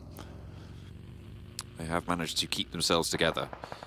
Zashipa on the upper floor for KASIK. A nice shot from his teammate on the outside. Reflect deals with Hamzy. Kelsey lighting up the spray down the corridor. Doesn't quite get the knock. Reflect is in for the second challenge to try and take up the mantle for his teammate, but just goes down, and Kelsey hasn't taken a lick of damage in response. Zashipa, Mandarin, 2 players now alive for KASIK team. He drops off the top balcony, and Kelsey's chasing. He's going to drop down as well around the side of the tree. Kelsey looks for the challenge, but he's just drawn short, unfortunately. But there is the other shot looking to come on through. Mandarin, the last for KASIK team. His teammates are falling, and S2G can get lit up. I think that might have been REGNUM KARYA also taking some shots out their way. Yeah, it's an incredible push from the 2 players from REGNUM KARYA. I mean, it doesn't go amazingly well, but Zelikon as well as Tron do get a good part into this engagement towards that north side. And it's a good read from them as well, because they can take this position down towards the southwest. They can play this ridge all day long, but although it's going to be a strong spot in the end game, they're not finding much value out of it right now. So they send 2 players north. They see a fight that's going on in the midst of it. They go for the third party, and now they're going to request Loxy and maybe Wild to try and send up towards this top side. So I love this play from REGNUM KARYA. It's why I like Türkiye as a region in general. It's just that proactivity, that patience and the gumption to actually try and go for these risky maneuvers and pull them off as well. Tricky stuff, but Zelikon looks to try and find some cover behind a defilade, but Razy is there. Wild with that long-range backup, with that Mini-14, and Hamzy just dancing through the hailstorm of bullets there. Silas behind the vehicle. Actually might take shots from MELISE, because they have moved in on this north side as well. Mandarin trying to keep his head down, and Hamzy finally eats one. Yeah, I mean, he was out in the opener. He was going for some pretty overzealous maneuvers as well. You saw him ducking and dodging and moving from side to side, zigzagging around. He was dodging a lot of bullets, and I think he dodged for way longer than he should have been able to, which is pretty impressive. But eventually will get taken down. Now Silas has a big task in front of them. Fortunately for him, Tron is very quick on the trigger there. Gets the elimination stolen away by BRA, who were a big force in that last match at the early game. It seems like they're a pretty big presence on this north side as well, Blank. They've got 4 players alive. The Gladiators are just a little bit ahead of them. If they can move up to the ridge and control all of these teams on the north, potential to have a good game here. But look at the number of teams that are on this north slope, Blank, that goes up to the high ground just south of the Gladiators. Next, RÜYA going to be looking to push on through NEXUS as well. MELISE and BRA, all of this has to conclude before this can really be claimed. Yeah, there's a lot of space still trying to be taken control of the moment. Unfortunately for REGNUM KARYA, I think they step into what they think is a pretty easy cleanup situation and then figure out that there's about 5 Hornets' nests inside the garage. And it's not as easy as a cleanup as they first thought it was going to be. So I think for them, they run away, tails between their legs, feeling a little bit hurt after that last one, losing 1 player off the back of it when they had quite a strong position to set themselves up from as well. MELISE Esports on that northern edge to see what they can get done, because you know that last game, it didn't really provide them with the best comfort going into those final moments before they did go out. And I do want to see what this team can do in a position over on this northwest side where they are being pushed in now, and it's a big tall task ahead of them. As the winners of the finals over in Turkey, hopefully they can do something about this. BRA just has such a clean angle towards these players though. MELISE just trying to get their players back together, but Poser flushed away another knock from REGNUM KARYA over onto CEO later. GALATASARAY now trying to keep that pressure up for BRA on this north side. In the meantime, RÜYA have pushed down towards the south side. NEXUS have joined in, and this is this big fight that I was talking about that all needs to conclude before a truly dominant position on the north side can really be found here. Gladiators looking to fend everyone off. If they can hold out with 3, this would be a brilliant spot for them to play in towards. And BRA continue to be that force on the northwest. NEXUS trying to get ahead of them. Redox goes down. Pretty split decision. KONINA Power being the main one here for Jason as well as KO. Going for Major Pride over in that spot on the western edge. I've gone to MUERTE. I kind of like that spot. You know, it's not ideal, but I've seen them win from here before, I believe. I do really like the prospects for Gladiators, though. And there's one thing I really did want to talk about Gladiators is where Meku was split off with the team on that north side. Usually he wouldn't have the patience just to chill out. He'd try and return to the team, get knocked. And instead, they play the game out. They wait it out, and then they return him to the fold later on. And it's worked out fantastically well. So a bit more of a patient game in terms of not getting too much done, but at least getting into the fight in this end game. In the meantime, it's all popping off. For REGNUM KARYA actually finding some good shots over to a fair few of these teams. RÜYA really suffering down towards that south side. Ooh, a nade from Wild lands onto BRA as well. This is Max's prediction coming through as well for REGNUM KARYA. He's been a fan of theirs for a long, long time. He is always singing their praises. He's in their predictions, but this time around with 3 players on the north side, he's banking on them winning out this scrap on the north side, having some transitional power around the high ground that sits in front of them.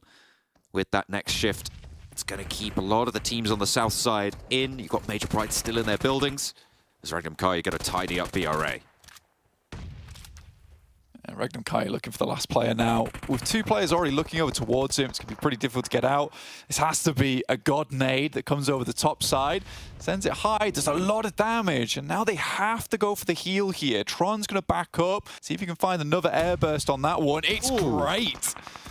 And there's a little bit of a chance now for Kine to be able to find a second. It's Gladiators who are able to get the side swipe onto REGNUM KARYA. They ruin Loxy's forward position. Tron burnt away, and Kine is able to pick up another point for them. REGNUM KARYA's north side position just dismantled by a nade and a side swipe from Gladiators. Yeah, those are not easy nades to pull off as well with the airburst just over the top. They're pretty tricky angles to hit. So really, really well done to Kine there. Wild up towards that top side, and not a pushover in terms of a player from REGNUM KARYA at all. Meku, though, is sending over, and it's a very cheeky shot coming through from Kine that shuts Meku down instantaneously. The team's going to have a rough time getting over towards him to pick him back up. Kitsune's having to send over now. That's going to delay them massively. A slowdown is on, and another nade in hand for Kine. Launches it forwards. If he could put it through the window, it could be good. And Kitsune's down as well. The Gladiators on this north side have been crippled, and Matic will be the last to stand. I don't think he's going to have the chance to break out north to this. Kine should just be able to pick this up, and BRA looking to put 7 on the boards with this nade, with these flushes needed to come through. REGNUM KARYA down to 1, and nobody on the north side. Blank has managed to get through unscathed. Such a silly game there from Gladiators. I mean, realistically, that should have been so simple for them to get their players back up on their feet. Finally, the knock comes through from Matic. Should be able to get Kitsune back up again, I think, here. But Kine just so bold in those moments. Real courageous maneuver. Even him just wandering up towards that shack. I do not think Kitsune expected him to go for that push. Matic's got to be quick here. Kitsune's going to bleed out, and he does. Now Gladiators just down to 1. And REGNUM KARYA, while 10 eliminations, decent game in terms of those eliminations, John. So either way, I think REGNUM's going to be pretty happy with this match, considering how difficult that did look earlier on. KONINA Power on this southeast side. The double prediction coming through from Kale and Jason. They were sitting in the buildings. They still sit on these buildings. MUERTE sitting between them and Major Pride. A little bit further downhill. Major Pride managed to move up quite effectively. Still playing with 4. 10 eliminations for REGNUM KARYA, but Wild with the last to stand. And it's already been another good elimination game for them. So they'll be pretty happy with that. We'll see if they're able to go any further. As Major Pride, MUERTE, both going close to one another. Furia able to get the trade, but Malloy under threat from Nomi, needs to stand up but can't quite find the shots he was looking for. Milky Way in the smoke, wants to try and pick his teammate back up, but Nades are following it in, and Major Pride are executing well on this. Milky Way will be taken down, and Major Pride can get Naomi back. It's a nice initial nade going through from there from Major Pride.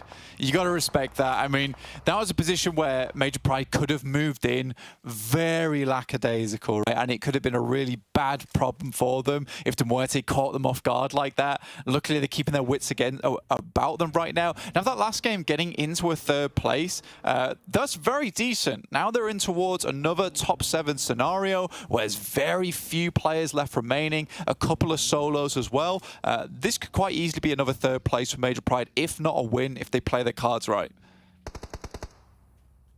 KONINA Power moving up through as Gladiators take down their last player from REGNUM KARYA.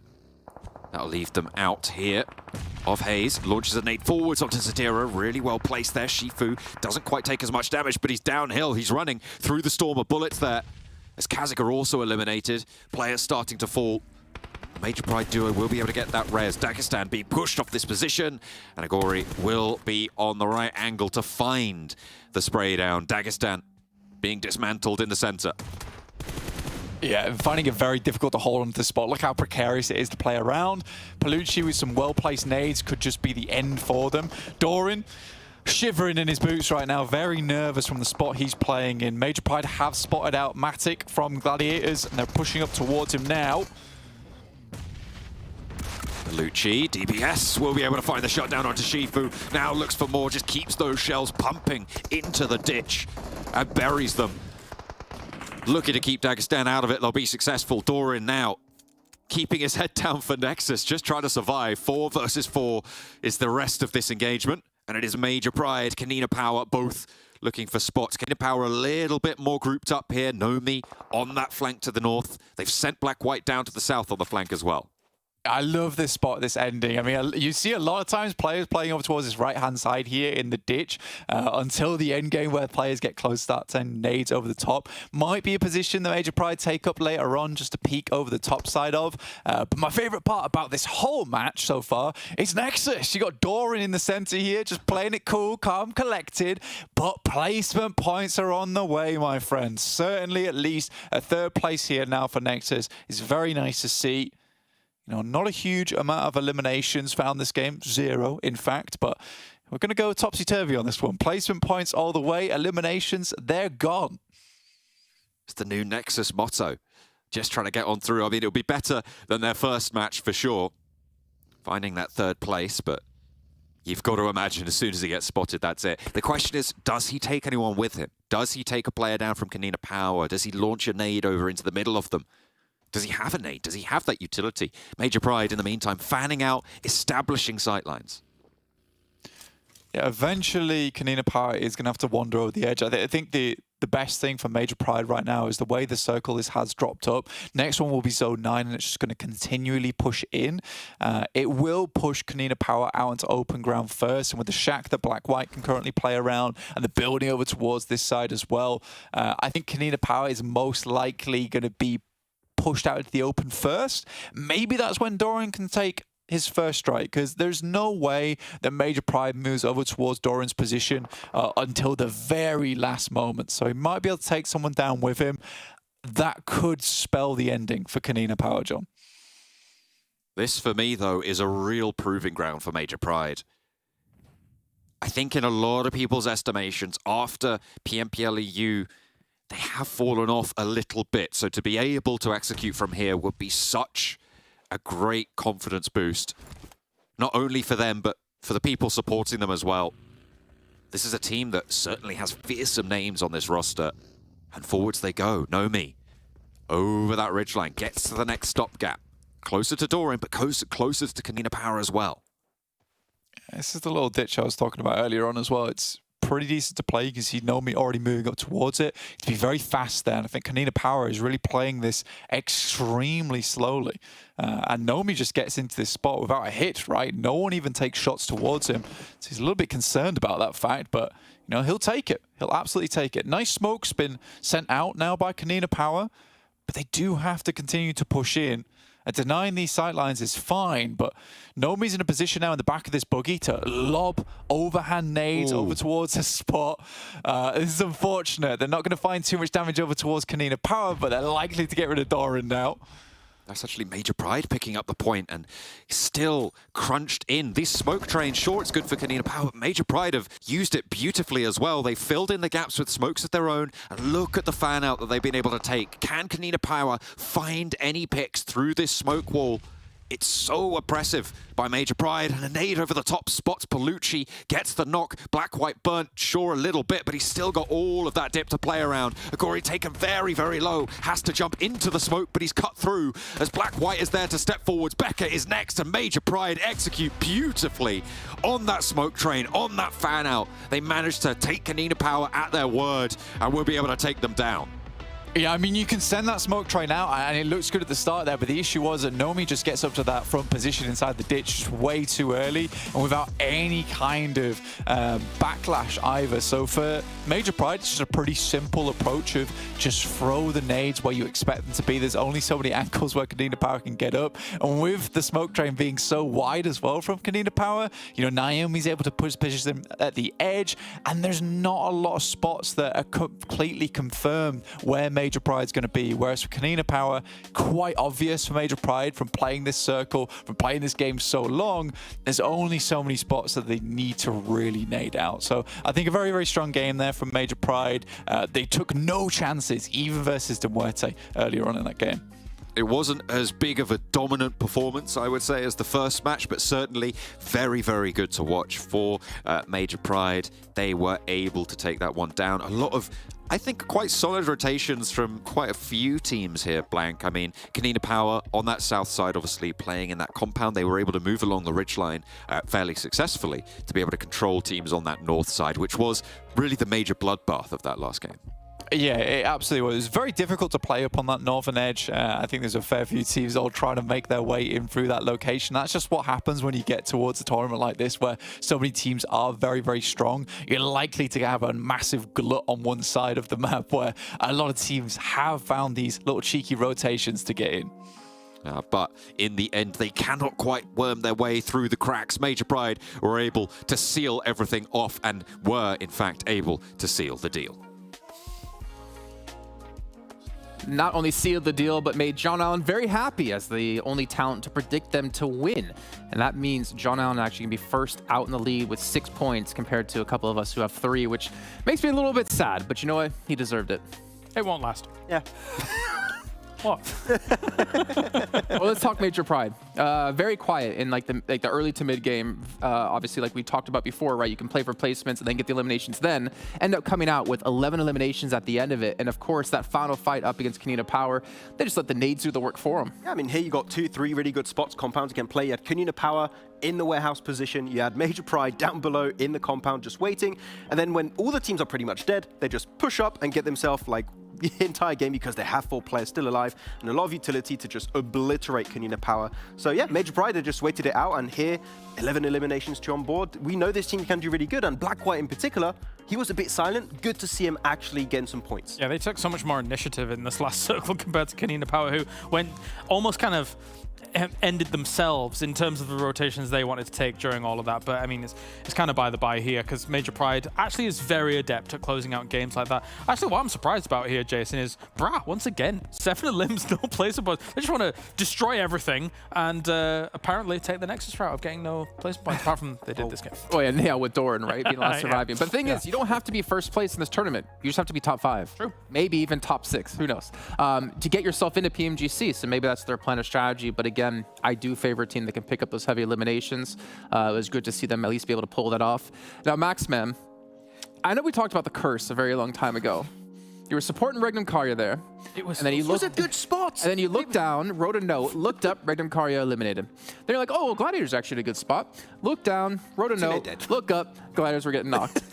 I don't want to say your curse is back, but you did kind of punish REGNUM KARYA. A little bit, but okay, look, let's just skip the curse, okay? Let's just look at REGNUM KARYA. Let's not.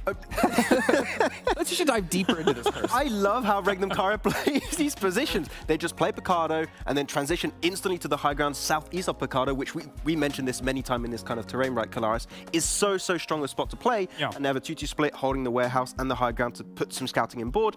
And they also see the fight happening with S2G and KASIK, and that third party was so efficient. Sure, S2G do get a good fight for themselves too, but they clearly want to sweep the West to make that transition into the late game even smoother. I think for S2G, if they'd have come across as 4, it could have been completely different. But Kelsey was way too ambitious about his jump off the balcony to take out the one remaining member that he was trying to push on against. It's even before that, right? Because he chased down a guy upstairs with like 15 bullets in his Tommy gun, you were saying. I sort of didn't mind that bit because he was kind of outclassing them in the longhouse. But jumping off against the tree, the thing is that if you do that, you are open to quite a good portion of the rest of that circle to just be able to take you out anyway. I think it was Mandarin over the side. They shot him, so tough. I think, again, that's just them playing a little bit carefree. I don't think you're in so. TMGC and you're going to make a play like that happen, or if you're not already pre-qualified, I don't necessarily feel like you go for that unless you're feeling yourself. But again, next RÜYA for me, I mean, we could almost go into that topic I was mentioning before about Frozen, but I guess I'll hold off for a little bit longer. I'll give him like majority of the day before we start to talk about it here. But Max, you're looking a little bit confused. I was going to say I can forgive most of the teams north because it was so tough, but I was skeptical of that push from REGNUM KARYA because their position high ground was amazing. The way they were playing it, I was like, you just have to wait things out. Teams are going to naturally push your way, and they're going to get wounded because all the teams north were fighting one another, and they just got a bit too overzealous and went a bit too far, and then got knocked away and down to 1. So I think it could have been a win, but they tried to do too much, it seems. I do sort of also feel a little bit bad for KONINA Power in this game because they have what is effectively one of the most insanely strong compounds in that circle for so long, and they're like, please come here. We want to shoot at things. We want to shoot at things. And nobody came. Nobody came to an impenetrable forge, which is understandable. You're good at this game. You're not going to go and try and crash that against a team that's already there. So a little unfortunate for KONINA Power because the lobby's really good. Well, even unfortunate for next RÜYA here, to be fair. You look at 1,300 damage done, only converting it into 3 eliminations. REGNUM KARYA, it's a pretty decent conversion, as Max would say. Yeah, it's pretty decent. I would say decent. You'd say decent. Yeah, it's pretty extreme. Okay, no, but extreme conversion. One team I wanted to see actually on this list was going to be OZAROX. They were in a really good situation over to the eastern side. They were between KONINA Power and also Dagestan, I think it was, just north of them. And you have to take a decision. Do you push KONINA, which you don't because it's that good a position, right? Or you just clear out Dagestan and he can play that ridge the entirety of that match. So I think OZAROX could have had an opportunity to at least be a top 3 team, but not making that decision, Dagestan just clear them afterwards. So I'd like to see just a little bit more decision-making being done by OZAROX. I mean, OZAROX was one of those teams that needs to, I don't know, not necessarily prove themselves, but I feel like they need to show up here in this event in particular as they finished off 11th last season in spring. But let's take a look at our overalls here, and there will obviously be some sort of discrepancy because we're only 2 matches in, and we have the massive 16 elimination game out of S2G off the bat, but only ending things up with 3 eliminations in this last game. But of course, Major Pride's going to be there. I mean, placement points for BRA, as you're mentioning, Claris, not existed. I love that they're in 4th place just by, let's shoot at everything. And you know what? If it works, it works. It's not going to work all tournament, though. I'm going to tell you that right now. End the tournament with 0 placement points, please. That would be amazing. I would enjoy that very much so. Oh, yeah. Yeah, otherwise, I mean, the gaps are going to be closed really quickly, so I'm not really too scared. Even teams at the bottom of the 2nd page we're going to see very soon.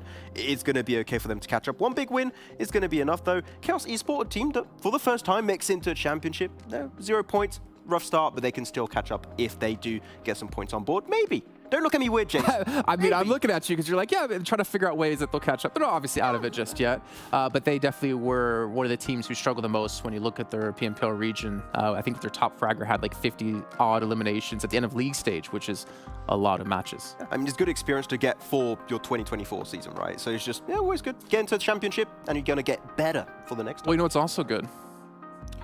TDM. We got some TDM coming over here. We're going to send back to Sean, Allen, and Blank to kick off some team deathmatch. Oh, you can see their eyes light up with joy as soon as TDM is mentioned. We have got all of our teams competing in the bracket. We're going to be jumping in with the first quarterfinal. It's going to be MELISE versus GALATASARAY Esports. You can see those first rounds were played before, so we're on match 9, Blank. We're on that MELISE versus GALATASARAY. Yeah, so we're just flying through the bracket already. Going straight in with MELISE Esports versus GALATASARAY. So we'll see exactly how that one does go down. GALATASARAY actually beating out versus Major Pride. So interesting there to me.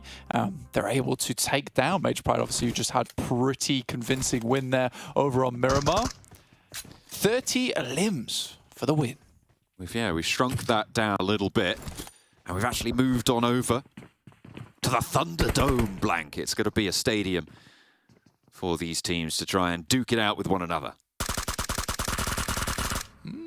Okay, let's see how this does go down, because there's a lot of positions to hide here.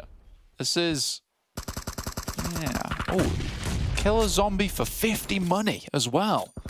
So that could be used over in the vending crates. I wish I had 50 money. I wish I had 50 money as well. That's a lot of money. Oh, clean 50. The things you could do with that. See what they're able to do here, though, as that's right. Finding the door, just about getting on the outside there. Right in the middle, he hops out. Graxy will be able to find that first point, giving it over to GALATASARAY, and hits the drop shot. MELISE trying to keep themselves secured, sequestered away. Just going to be back and forth for now. That is the Ripperger in play now as well. Goodness me. Oh, Sin's got unlimited ammo in the back pocket as well. This is cruelty. How has he managed to pop those off? Oh, see you later. Dodging the high-speed projectiles, those explosives, not giving you any rest, really. Just a bombardment to the backlines here.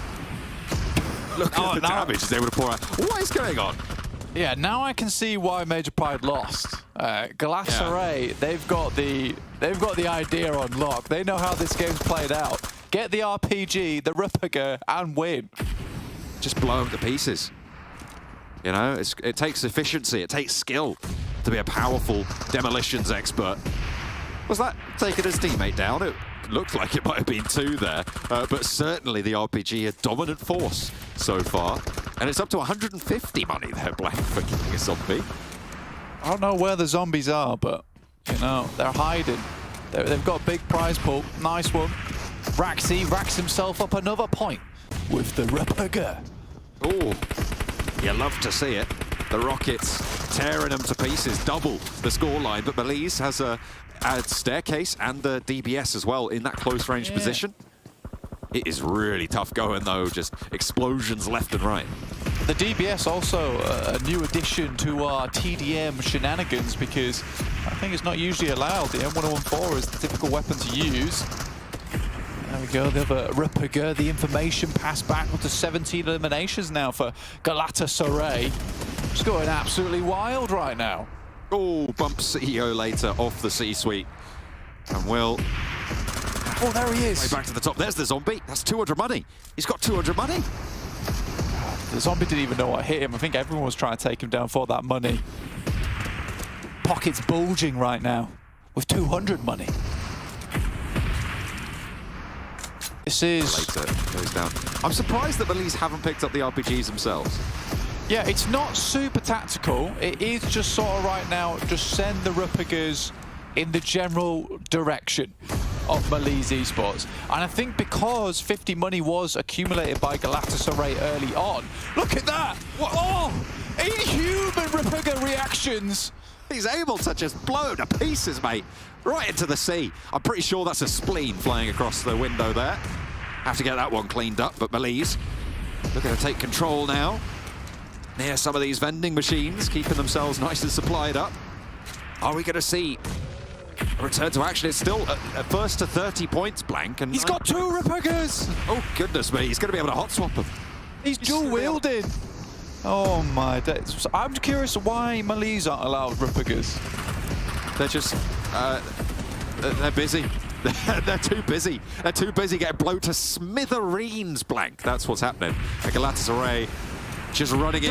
There's no self-damage. Did he There's just no shoot it at the wall? self-damage. It's right there. It just blows itself up. Not a care in the world. How's he managed to get that through? Okay, fair enough with the DBS, but what are you going to do against Graxi? He strikes him. Okay, interesting. Just 3 more eliminations required. And it's donezo. Symphony picks up the extra little bit of damage that was required there. 1 more elimination, and it's done. Looking for the spray. Okay, bringing it back to basics. Symphony not going to be able to find that. The M24 is there, and I think that's going to be it. Another elimination was found before that Rupiga shell hit, but blank. What a crazy way for MELISE to go down there. Galatasaray able to take home that victory. Yeah, the sort of felt like it was one-sided though, right? Little bit. I'm curious to see what the requirements to earn the RPG was, you know?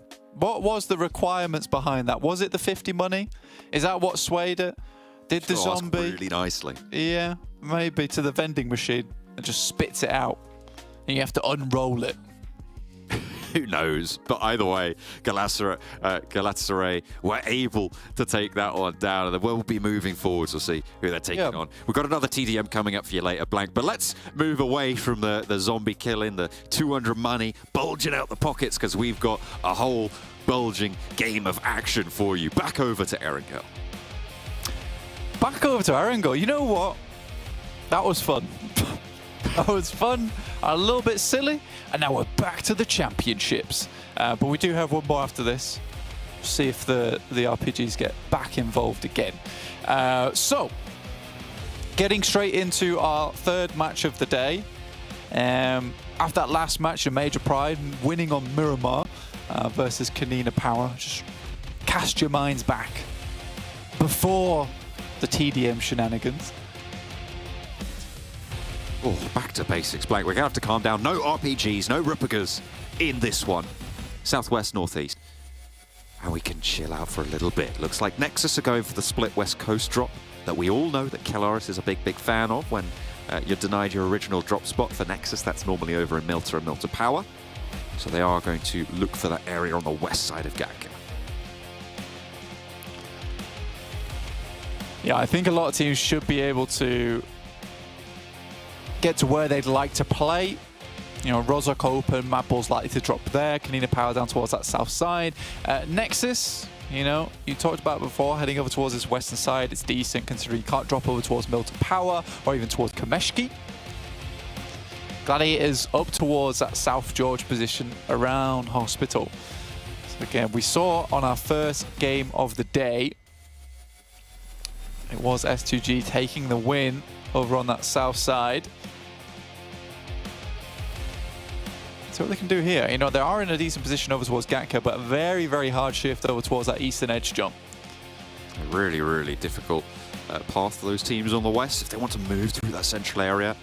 The Glata team's already dropping out towards it. BRA playing that Pachinki center hold. MADBULLS over to their classic Rozhok drop. Nobody breaking out towards that Milta Power area, obviously with Nexus vacating it from earlier. Yasnaya with MUERTE maybe peeking in on the west point of it, but it looks like REGNUM CARYA have fully claimed that with a cheeky little 2-2 split there. Yeah, a cheeky little 2-2 split for them.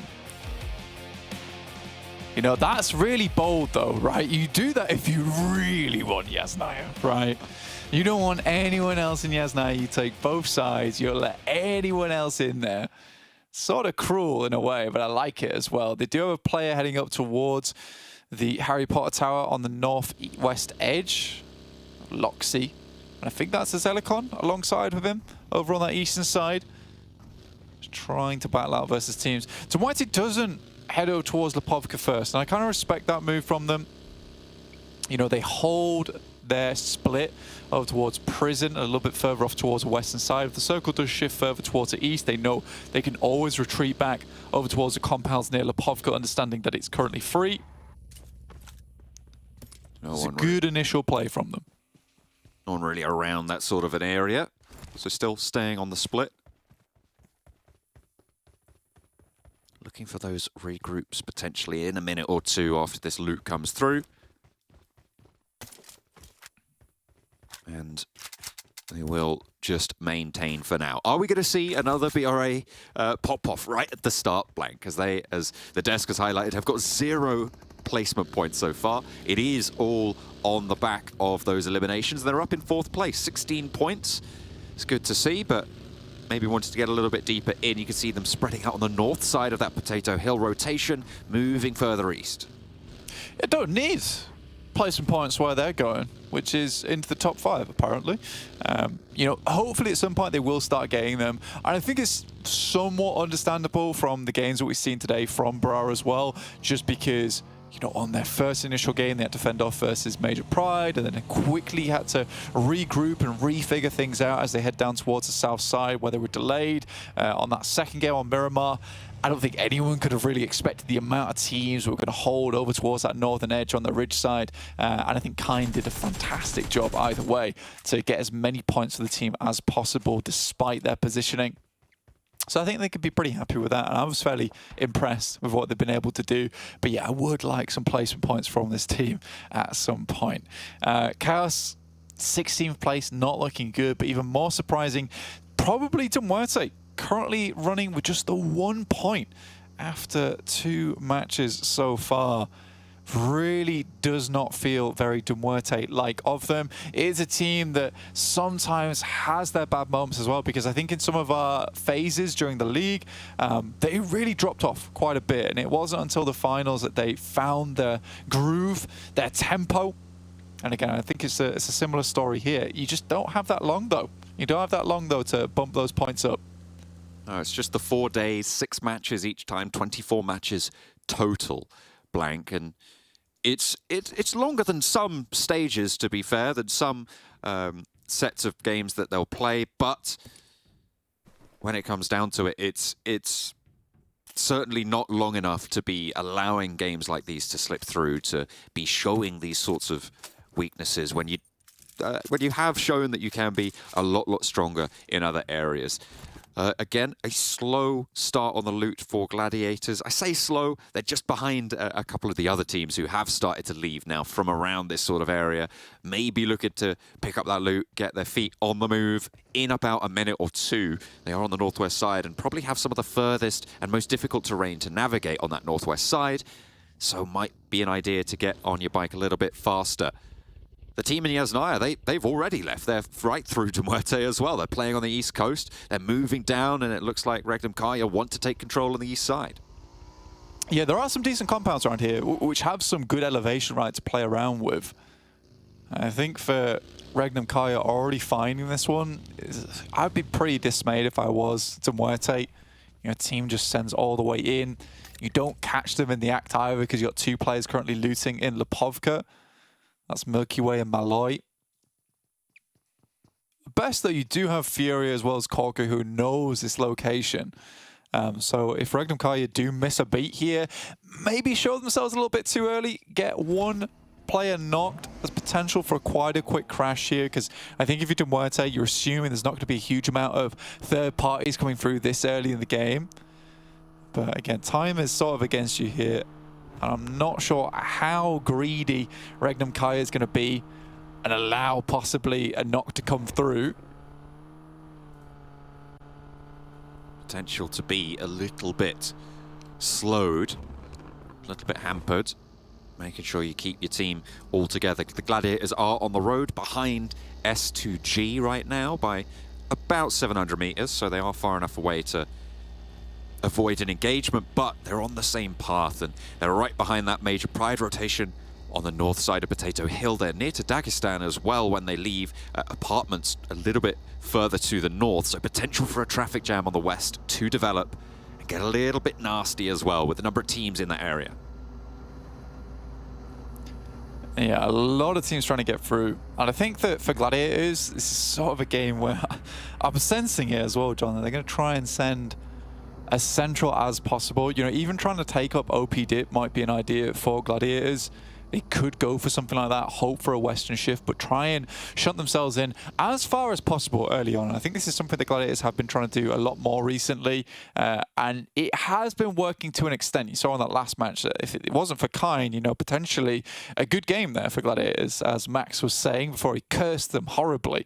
But for Gladiators, they just try and get in as far as they can, and as far as they think they can comfortably get in as well. I think they're assuming there's going to be a lot of teams over towards that eastern side already. Now they're going to have to make a very swift maneuver, a quick change in pace to go down towards that south side. Nexus already in though. They got to drop over towards the eastern side, so they're looking fairly decent. MELISE Esports, another team that's got a fairly good chance going into this game. GALATASARAY are in front of them though, so a bit of a rough rotation. But look at this, 16 teams all clumped into a very small area. Stage 2, you'd imagine this is where some of the fights start to take place. There isn't a load of spots in this position of the map. There has to be an engagement happening at some point.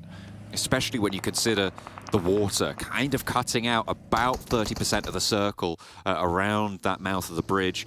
Very difficult to play, close to that coastline as well. There's maybe 3 or 4 operable positions in that sort of line of the map, but teams will do their best to find those spots, and especially with an urban environment in there, MUERTE could prove to be a home to plenty of teams if they are a little bit down on their luck, if they're a little bit desperate. Gladiators, you can see they're playing around that roadblock on the northwest side of MUERTE, and they're going to play on those hills to the south of it as well. A really nice position to be found for the Gladiators. Yeah, a surprising position as well. They are taking shots right now from Bra Esports. S2G similarly stuck inside this warehouse for now. It's one of those positions where you just have to push in, and I think that they were aware of that. They were coming in from that western side. They were playing Gatka slightly ahead of some other teams over on that northwest side, so it could get a little bit more prominent in towards the circle. But Gladiators, you can see this. Currently, they're playing a very precarious position. This is not easy. They're over on the roadside, around the ticket booth as well. Matic is going to be quite hard to get back up on his feet. I'm curious to see how they're going to go about this. They do have a spot they can move over towards that east side. There is that warehouse that is open. There's been games in the past where this warehouse has remained open for a very, very long time, and Gladiators have been refusing to take it. Again, it's quite difficult to move over that top side though, because there is just, I think there's just one tree in that location. That's pretty much your only cover as you make the mad dash. Looking for that res. The Gladiators have managed to pick that back up. KONINA Power in the meantime, they're playing out on this west side. Going to be rotating in behind the Major Pride position with Dagestan to their north as well. The traffic jam that I thought might be a problem on their north side with Gladiators sending as they did kind of dispersed itself around this west side, near those buildings, near those compounds, playing their farm. And the mouth of that bridge going to hold just MELISE being quite standoffish in their position, stopping teams from moving down to that coastal side near the bridge. And most likely teams wouldn't want to go there, but it does just get rid of a big angle of threat from the south. We shrink over to MUERTE. Yeah, I actually kind of like MELISE's position. You know, playing from the spot is pretty nice in terms of, I think the northern buildings currently they have, I think they're 3 stories, so you have quite a bit of elevation, some good angles to look out towards. You can in fact even move down over towards the beachhead on that south side and try and move from the coast. It does give you some pretty good cover, so that's kind of like the emergency operation for MELISE Esports in the late game if they need to crawl their way up towards MUERTE side. So it's interesting to see how MELISE does play out the rest of this game, because like you said, although I have mentioned that they've got some decent compounds to play around with, this is still sort of a test for them, right? Because eventually they will have to move, they will have to push in. I think it's more surprising than anything that Gladiators are still being able to hold on to this spot. I think they've even found themselves a bit of a compound to play around with. So a nice rotation for them, a really nice rotation. KONINA Power up the hill over Dagestan. Dagestan pushing into this phase, and a team that's impressed us. They've shown us that they've got metal. And now they're having it tested here in the championship, so looking forward to them trying to step up just a little bit. I don't think anyone expects them to be looking to push forwards to PMGC, but they are certainly a team that has so much potential that can develop and gain consistency, which I think is something that they didn't show at the start of the tournament back in the PMPL EU stage. So good to see them step up, deserving a spot here. We'll see if they can do more. KAOS right on the eastern side right now. So it's a bit of a tough rotation for KAOS, and I think that if it's anything to go by the past couple of games, KAOS is getting heavily held out by a lot of other teams at the moment, John. Really struggling quite a bit. You know, they were the final team to make the cut coming into championships in 8th place, 103 points, tied up with OZAROX, but they sort of started off really strong in their finals, and then it massively tapered off towards the end. Sort of lucky that they made it in towards that 8th position, in fact. I mean, it's the same story for KONINA Power, right? Right up at the end. They were just looking for it. Oh, hang on a minute. Drop shot. Yakta completely gives Naomi the swivel, and the rest of the team rolls down the hillside, and we'll be able to take care of him. Yeah, I think that the difference between KAOS and KONINA Power, though, I think KONINA Power just had so much potential as well coming in from those first couple of weeks, and we expected them to continue performing really well, and they had a massive downward trend, John. That was the issue for them. So the initial couple of weeks looked very promising. They started to find their footing over in Phase 2, and then nothing else came after that. And even their signature map on Sanhok started to feel pretty shaky at best, honestly. So I'm a bit worried for KONINA Power, but I hope that, like you said, this is a great position to get into this tournament and grow from it, learn from it. There's going to be a lot of valuable lessons learned here versus quite a fast region, right, over in Türkiye. They have some explosive plays. Gladiators, though, finding a knockover towards Bra is really good. Yeah, they were able to hold down that central area. They're still on that roadblock.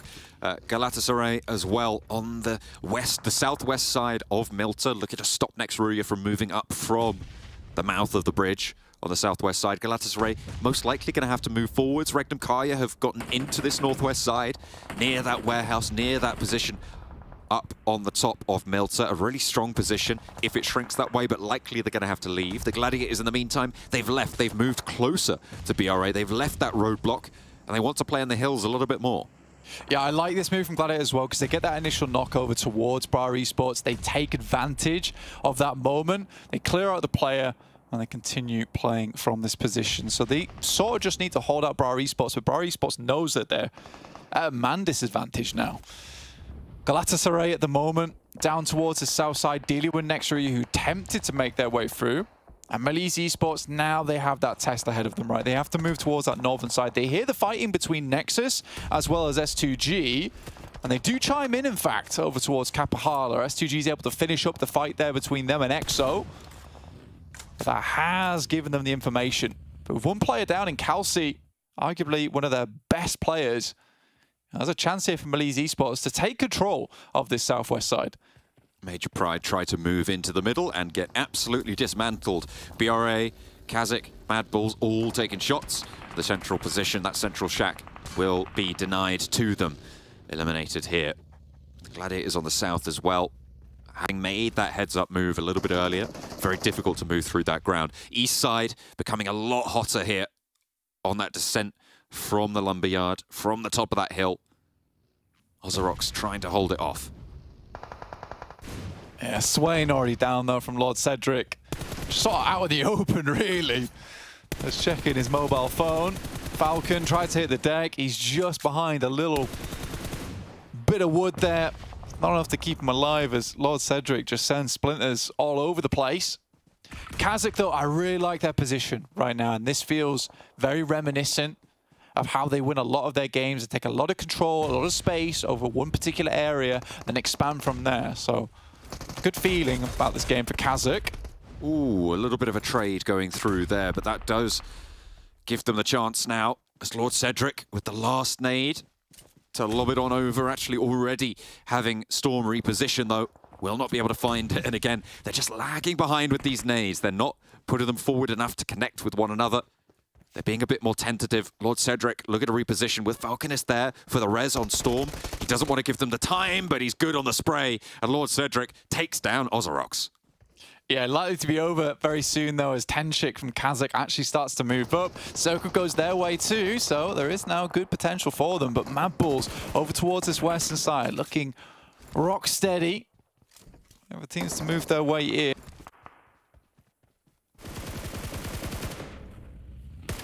Tricky time for anyone looking to move towards them. The ground in this next circle blanket slopes from east high ground down to that west side. There are a couple of dips and divots around it, but that hill that leads down from Lumberyard needs to be controlled. Difficult to push up north and towards it with Gladiators and BRA, with MUERTE actually scrapping them on the southeast side. It's a little bit of a barrier. And moving in sideways, it's going to be harder still. MUERTE looking to push on past, and they're doing so successfully. MUERTE able to get rid of BRA on that southeast side, and MUERTE are able to hold it on with all 4 of their players alive. Furia down, but should be resable. Well, I don't know about that. He's pretty far over towards the southeast side. 3 players inside this shack. I don't know how likely it is they'll get their boy back up again. He's most likely just going to sit there for the remainder of the game, provide some information. Much needed information as next RÜYA looks to potentially crash towards this building.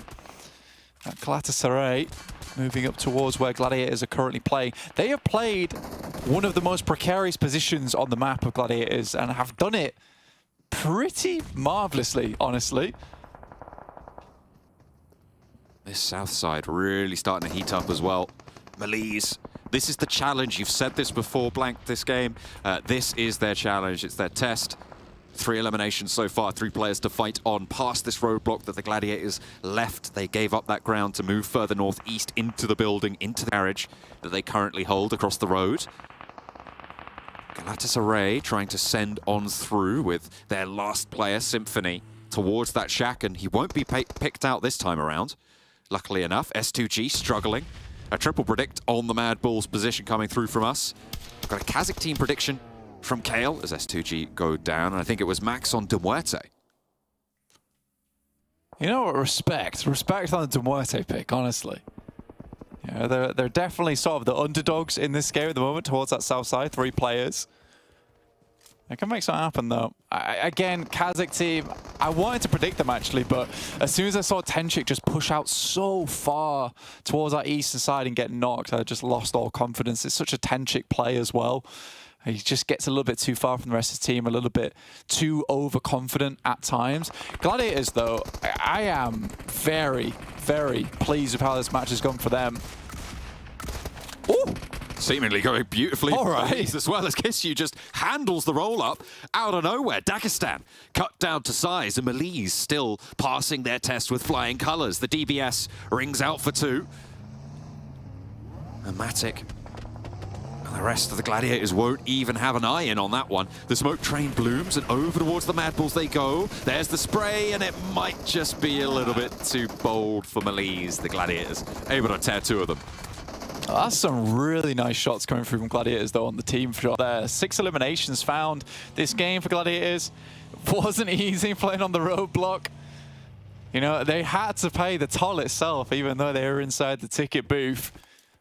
Got to move further forward now. MADBULLS have a good indication of where they are. They'll just send back towards the compound. Pretty decent information found there. They do have to move further up, but MADBULLS with these sight lines should have a pretty clean read on them, so they'll likely have to move over towards that eastern side, towards the MUERTE, and wrap around between them and next RÜYA. Not easy, though. You can see this is just a fully upward slope. I mean, for Gladiators, your best bet would just be fully crash onto this building, right? You don't really want to be doing what next RÜYA is having to go through right now, which is smoke all the way up. This is a very interesting spot from Malloy. I like that. I mean, if it works, it works. Right? If it works, it works. Milky Way going to be backed off the angle. They won't be able to spot him there until they're pushing up parallel with that vehicle. And fortunately, the nade is there. So it works until it really doesn't. Oh, he's on top of the vehicle. Oh, he's on the roof. No clue where he's going. Oh, dear. They're just as confused. Now it's a 2v2. This is opportune time for Gladiators to make their move. And I think they realize it as well. I think they're looking to get in the vehicle and move across. Very, very smart thinking from them. They see the knock in the elimination feed as well. Just immediately go for it. MUERTE having the challenge to deal with KORKA. With Milky Way, the only two now to remain for MUERTE. Malloy sending himself to the sky. The play zone taking Meku down. I think some shots were able to contribute to that, but stays a little bit too close to the blue and diverts just the wrong way. Slows the Gladiators down somewhat. They don't want to overstep. Frozen, in the meantime, knows that he doesn't have a lot of time before the Gladiators are here to play and here to stay as well. Does Meku just get flushed by the zone? He just bleeds out, doesn't he? He's in the zone for a little bit too long there. Or just bleed out afterwards. Here's this beautiful play coming from Kisyu as he kisses the guys from Dagestan goodbye. KORKA is down, leaving just Milky Way alive there. I think that might have been a nade from Frozen coming through from downstairs. Milky Way extremely low now. The Gladiators, either way, I think they're quite happy about this. There has been some pretty unfortunate happenstances, though. Kitsune knocking himself is very unfortunate. I would say that's a bad result for them. And losing a player to the zone, you're right, it's just going to slow them down. Time and time again, they are just being drawn a little bit short. I'm surprised none of us predicted KONINA Power, to be honest. I mean, they were fairly isolated on that northern side. They had some paths forwards. I mean, I guess you suppose that KASIK is going to hold them out. But they're more busy with Gladiators right now, seemingly. Kitsune down, just Matic remains. Man, if I'm Matic, I am absolutely fuming in this game, right? This is twice in a row where silly mistakes have cost them a pretty decent match, right? This should have been an easy rotate into this compound alongside with MUERTE, and they were able to finish this match out. And it's only Matic that has really been holding out for himself there. Meku getting knocked down to the blue, going a little bit too wide. Yeah, I wouldn't be happy if I was Matic. You can't really let these emotions get to you too early, though, which is the issue. Hopefully, you can get another fairly high placing, maybe some more eliminations for the team. Already into the top 6, top 5 would be nice. And next, RÜYA Frozen, finding 2. Jason was talking about on the desk, and that's exactly why. He doesn't need to explain it after all. My goodness me, what a hold around that door frame. I think they knew exactly where he was as well. Beautiful stuff to be able to take down to MUERTE on the southeast side. Next, RÜYA happy with his performance, and Matic, you're right, he is. He's in the tower. That's a little impromptu smoke train for himself as well, to be honest. KASIK team with 3 players look to head up towards KONINA Power. Second time in a row now where they find themselves into one of the higher placings of the game with only 5 teams remaining. Next RÜYA, I think Frozen has been spotted by Matic. Looks to finish him off, so Sheepa gets sent away by a nade. He's just waiting for that reload, waiting for the teammates there. Palucci a little bit split from the rest of KONINA Power. If he gets spotted, if he gets tackled there, it will not be really get-upable in that spot, but no one really peeking those sightlines just yet. That high ground playing to the KONINA Power advantage. Dangerous for KASIK team in this spot, to be honest. I mean, you've got Frozen, who could potentially take 1 player with him. We've seen him be able to handle 2 as well as they step up to the building. The MADBULLS yet to get rid of Matic from Gladiators. If you KONINA Power, next stage, you can really start to get very aggressive with this. You know, clear down over towards that western side, try and pick off MADBULLS. I think KONINA Power is a bit too worried right now. They don't look like they have the high ground, right?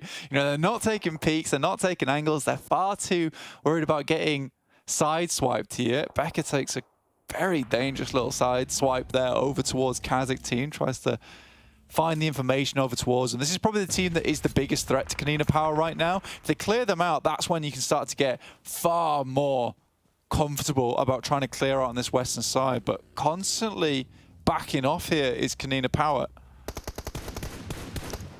They are giving a lot of space for KASIK to move on this particular ridge, but that step forwards is really tall of an order. Matic really important on this position as well. Holding 2 teams, really, into that straight line fight that neither of them wants to go for. Yeah, I think this is the saving grace for KONINA Power, is that both KASIK and MADBULLS realize they can't really move upon this team until Matic's gone or he doesn't have sight lines over towards them. KONINA Power just sitting up here. I think MADBULLS realized that, look, we probably could have moved towards that north side a long time ago because KONINA Power isn't really doing anything to us. It's just slowly edging their way over. Tension on this slope. all caused by Matic, the keystone of this bridge. Pull him out and it all collapses into chaos. MADBULLS looking to make that break. The smoke train is there to give them that acceleration period in cover. They managed to get up to a little bit higher of ground, but they are going to continue to execute on these smokes as well. KONINA Power not going to peek over the top just yet, not going to challenge. KASIK mounting up as well in the meantime. KONINA Power's attention drawn over to the MADBULLS, and KASIK striking potentially at exactly the right time. A nade over the top from Tuluka finds the opening knock here, and KASIK haven't aggressed right the way through, but they have managed to get within that nade range now.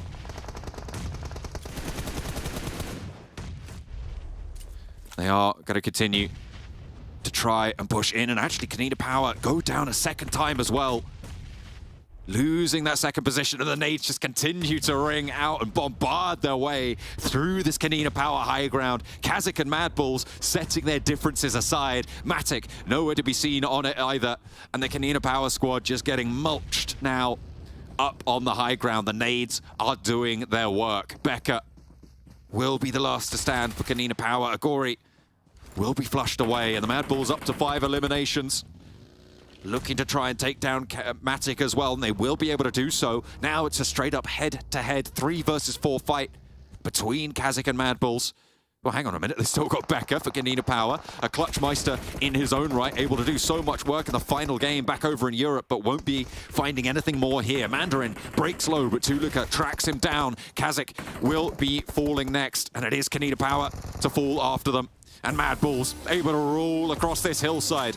And blank, it is a chicken dinner back in again for the MADBULLS. They've been a little bit quiet the first couple of matches, but they are back here to play. A really nice performance on that hillside.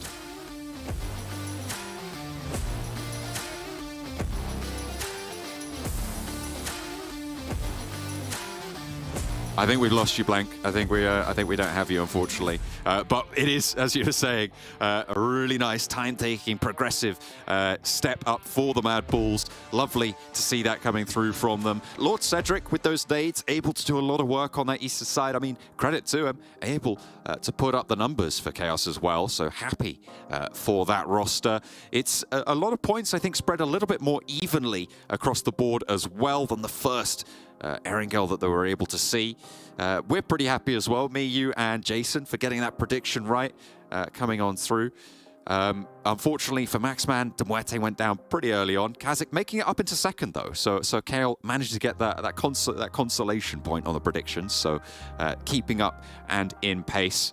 Zashipa, the highest damage for KASIK team, 700 points there. I feel like KASIK team really did have a chance. It was unfortunate that they lost a player a little bit earlier on, so they had to play on as 3. If that hadn't happened, I feel like it could have gone a different direction. But in the end, it was the MADBULLS, the top point scorer from the European region, to be able to take game number 3. All right, you know what? This means Sean Allen, he's 3 for 3 on the day, sitting there on 9 prediction points. I'm sitting behind him, I think, with like 7.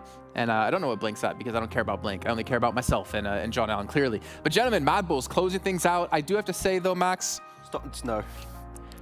It's weird, that, isn't it? It's weird. He predicts that team, and then the next team to go out is his prediction. It was a good move too. I don't know what to do.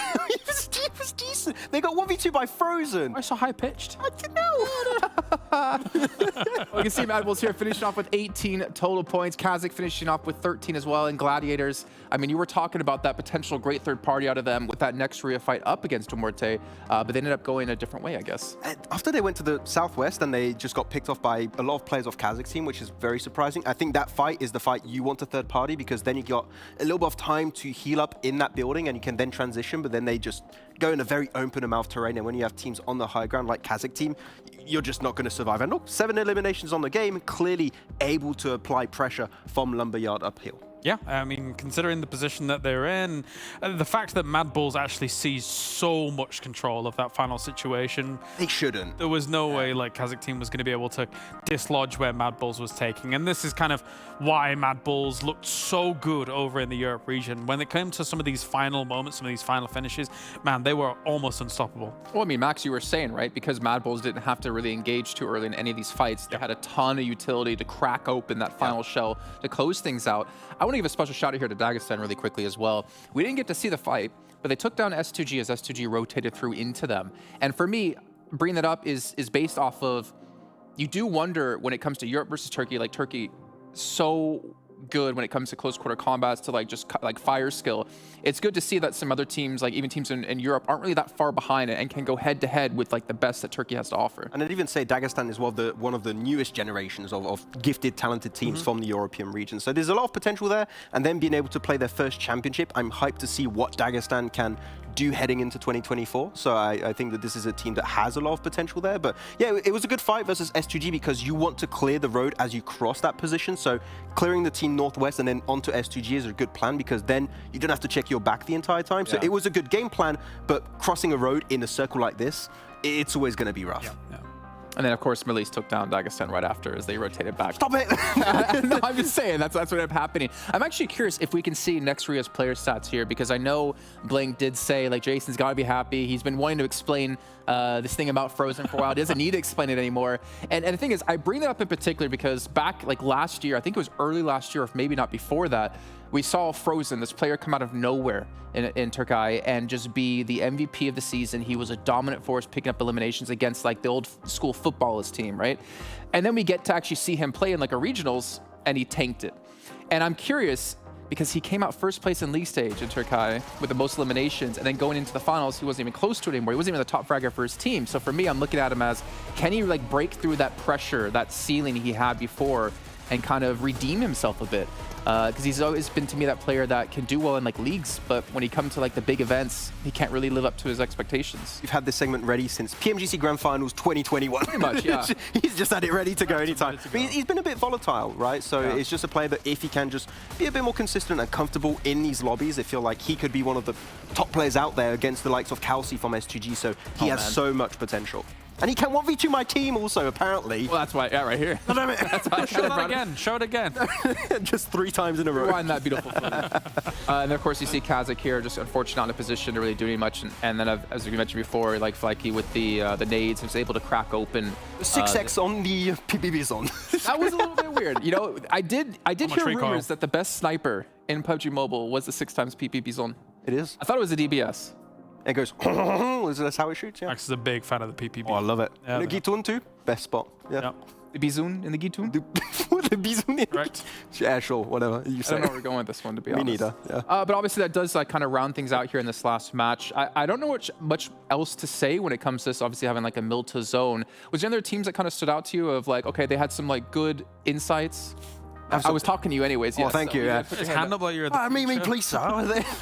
No, one thing that I was hoping to see from KASIK team in particular is they were playing the western side of Lumberyard, which is a good position. You knew was going to keep shifting south to the western side of the circle at that point. I wanted to see a third party on the teams that were trying to exit out of Lumberyard. They just let the fight happen and just kind of were waiting in the distance, and then they didn't get any of those eliminations, and because of that lost Tenchik, which we know it tends to die relatively early.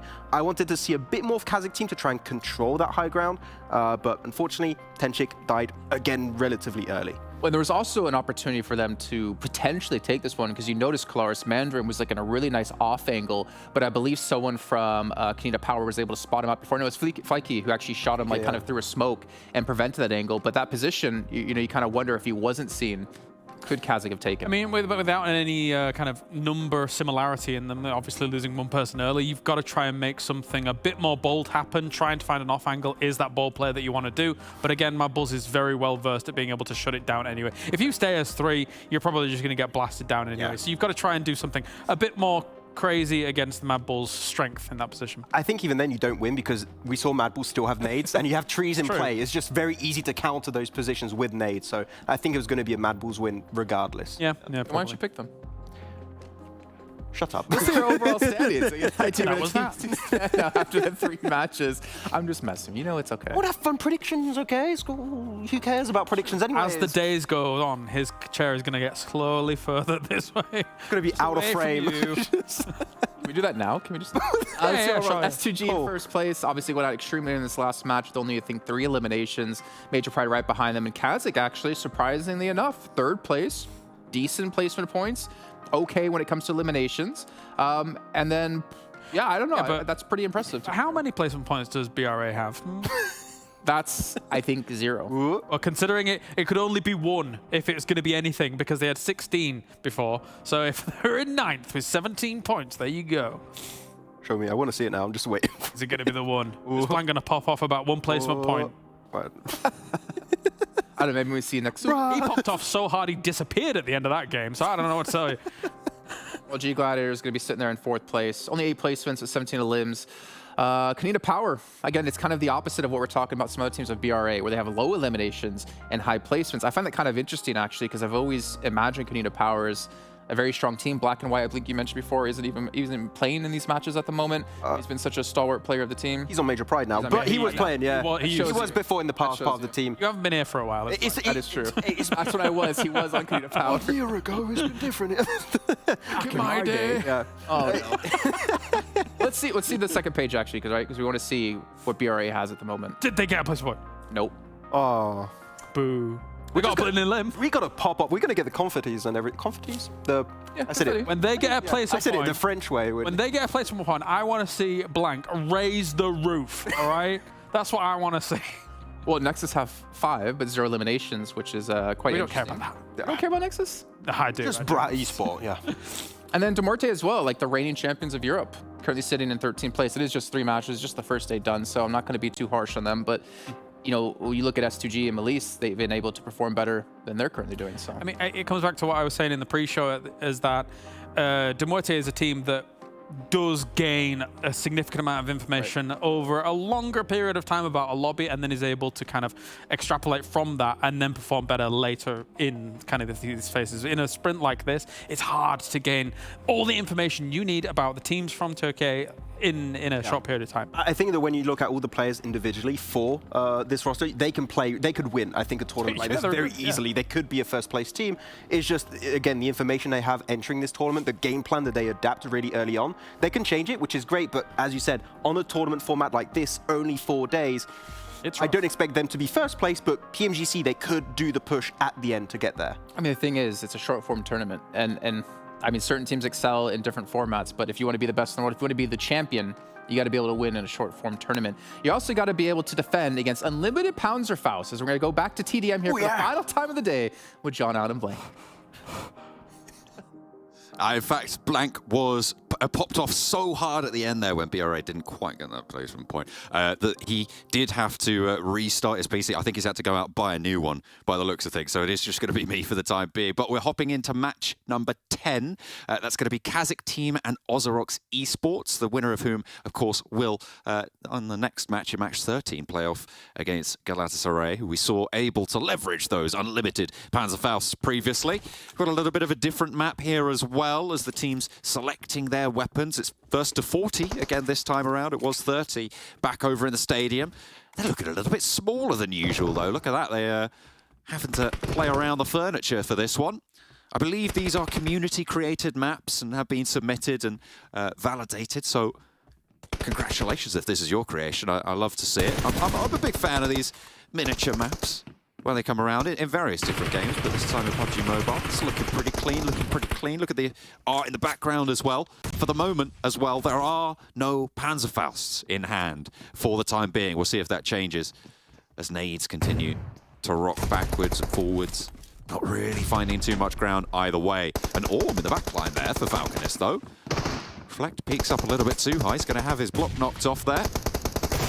Swain. Shots around and through. 4 points already found for OZAROX. They're holding the line against KASIK really effectively. They're up to 6 now. And they are just going to continue to try and make this one work. A nice blob angle for Cortex up on, I think that's the bed, potentially. One of the 2 beds.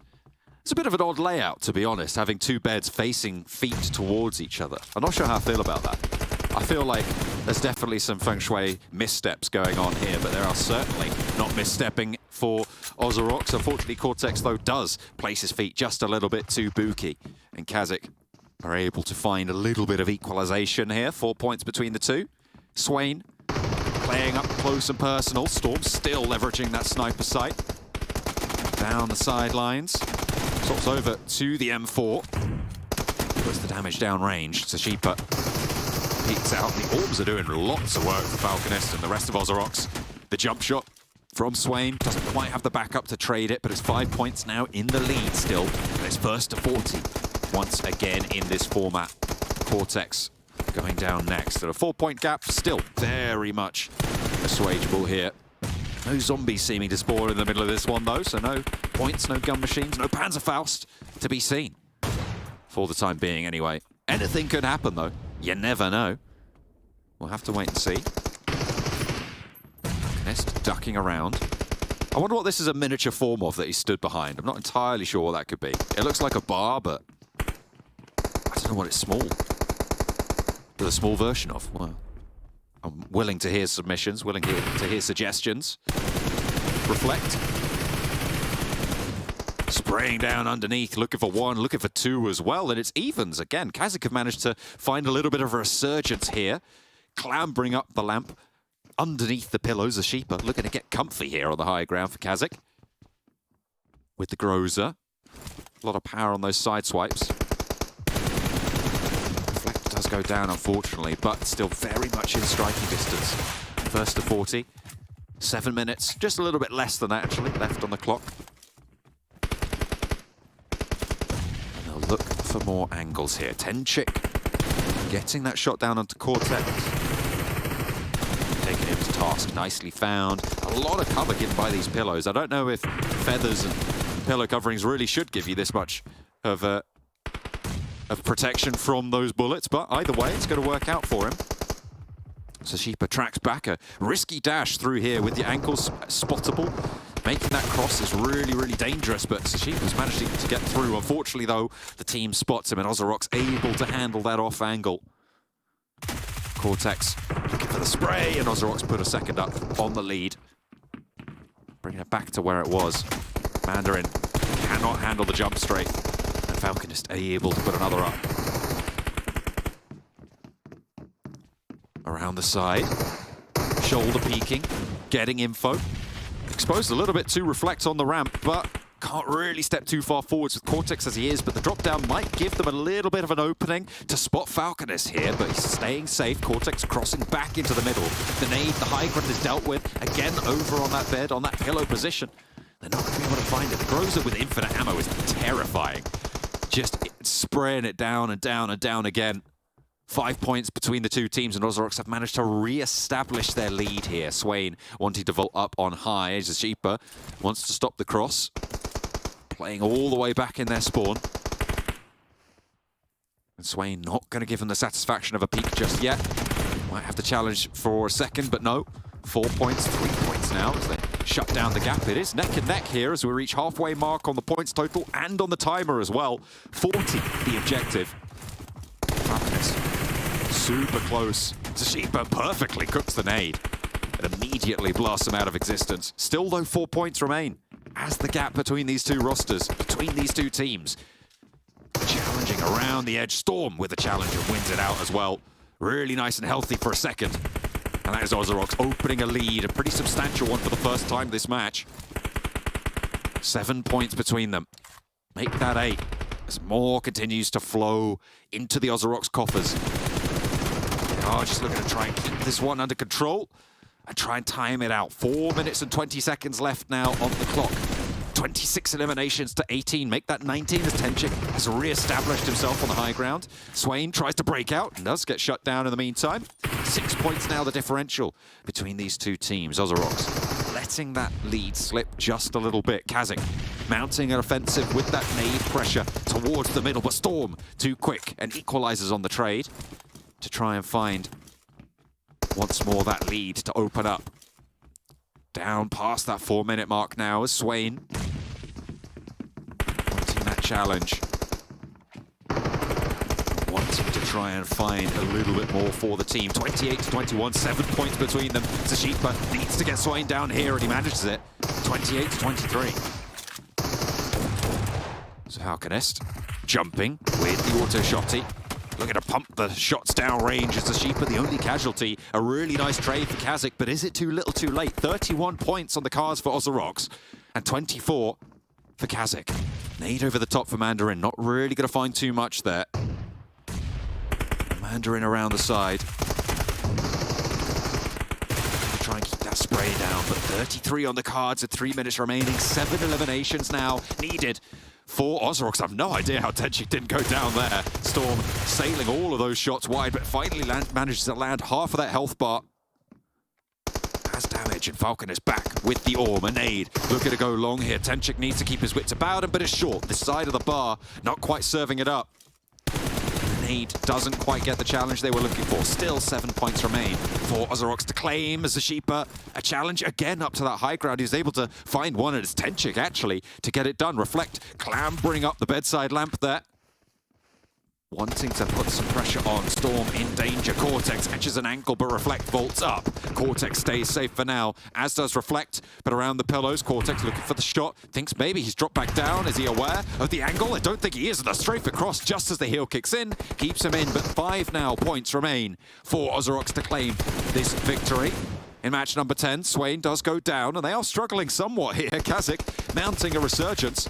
The ankles are spotted, and 4 remain. The points total needed 3 now, as the countdown continues to put pressure on KASIK and their backline. The trades all that are needed. Falconist moves forward. Storm is there for the backup, and he's around that middle centerpiece area.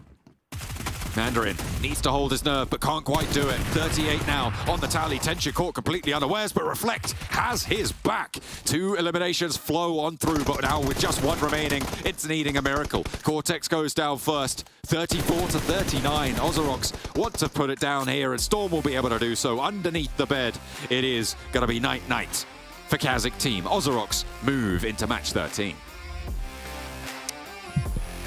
I don't know if we've got Blank back.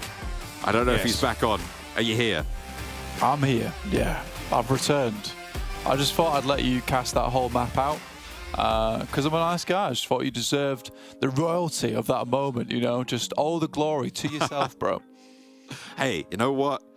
I missed you. I missed you during it. It was fun. It was close.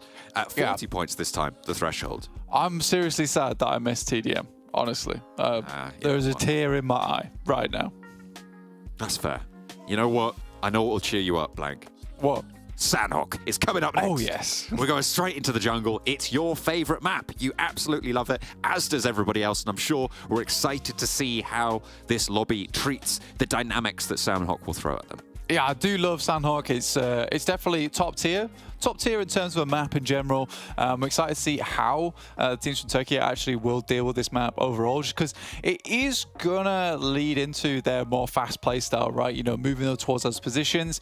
Again, I'm a bit upset with Gladiators that last game. I know harp on about it a lot, but it just feels like they're the only team out of all those games. Everyone else has performed like to a good level. You know, if they got towards a center side of the circle, they performed well off the back of it. For Gladiators, they've got to a decent position and then just let it all come crumble down afterwards. So yeah, not been too pleased with that. And Sanhok is not their greatest map overall. But again, there's teams in here that I want to see do well. S2G, return to form. Come on, let's do it.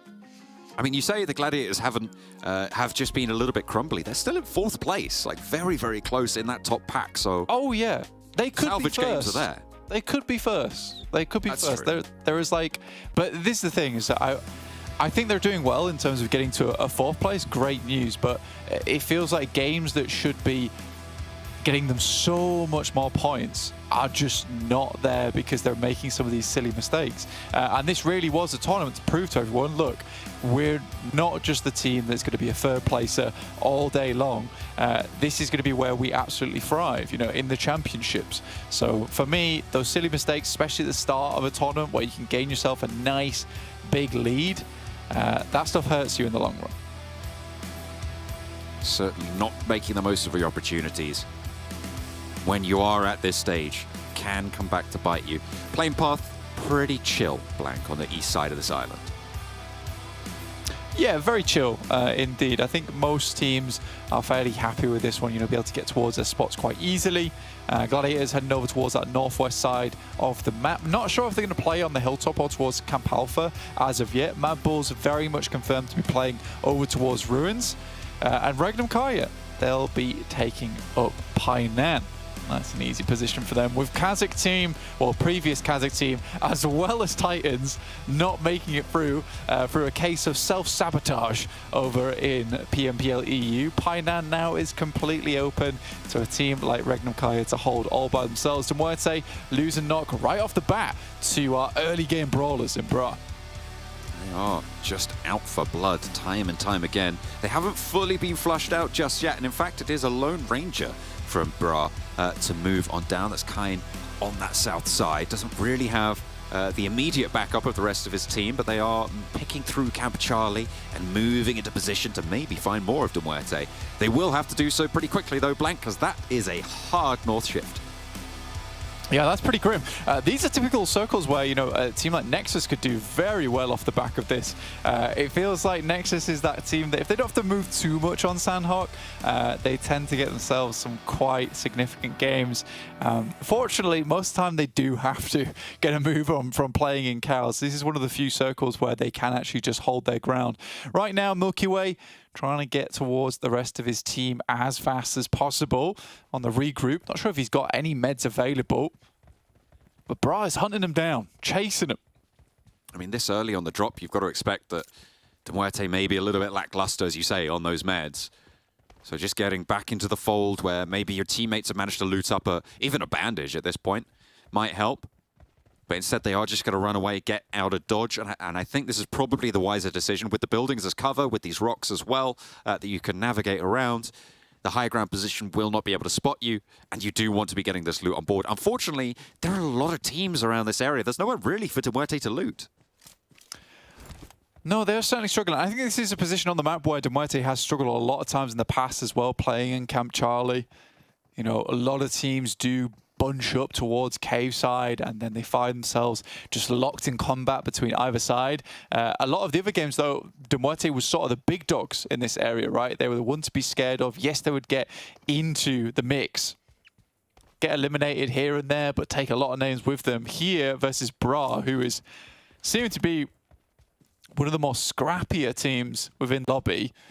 And then GALATASARAY over towards their western side. There's no real good options for them to send away into. So they're just running scared. M4 as well as DBS, pretty decent for Corker. And an initial knockover towards Symphony from Furia is exactly what they were looking for. There's a really good opening, an outpost from the roster, but Lovazin is there. The long-range backup from Lovazin. Maybe covering Symphony for the time being, but it's going to be a difficult rescue mission there. Doesn't quite get the knock onto the player, but will slow things down just a little bit. BRA moving, and again, continuing to sweep Malloy. Spotted. Wow. What a shot from Coursera. Nailing Malloy to the rocks there and finding the flush almost immediately. It was a good start, sure, finding Symphony, but losing one of your own this early on Sanhok, pretty disastrous. Finally, the flush goes over to Symphony, and it seems like it's going to be a bad time on the south coast. Yeah, really, really quite tough in terms of that shot. I think that's a team shot as well coming through, but either way, those bullets were very crispy coming through from Coursera. I'll give him that, 100%. Only really BRA that runs away from this one without taking any casualties.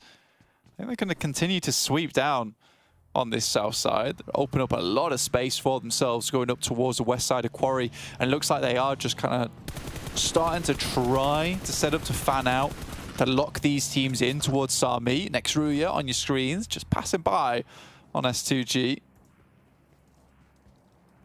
Getting all the way into the scrap of it.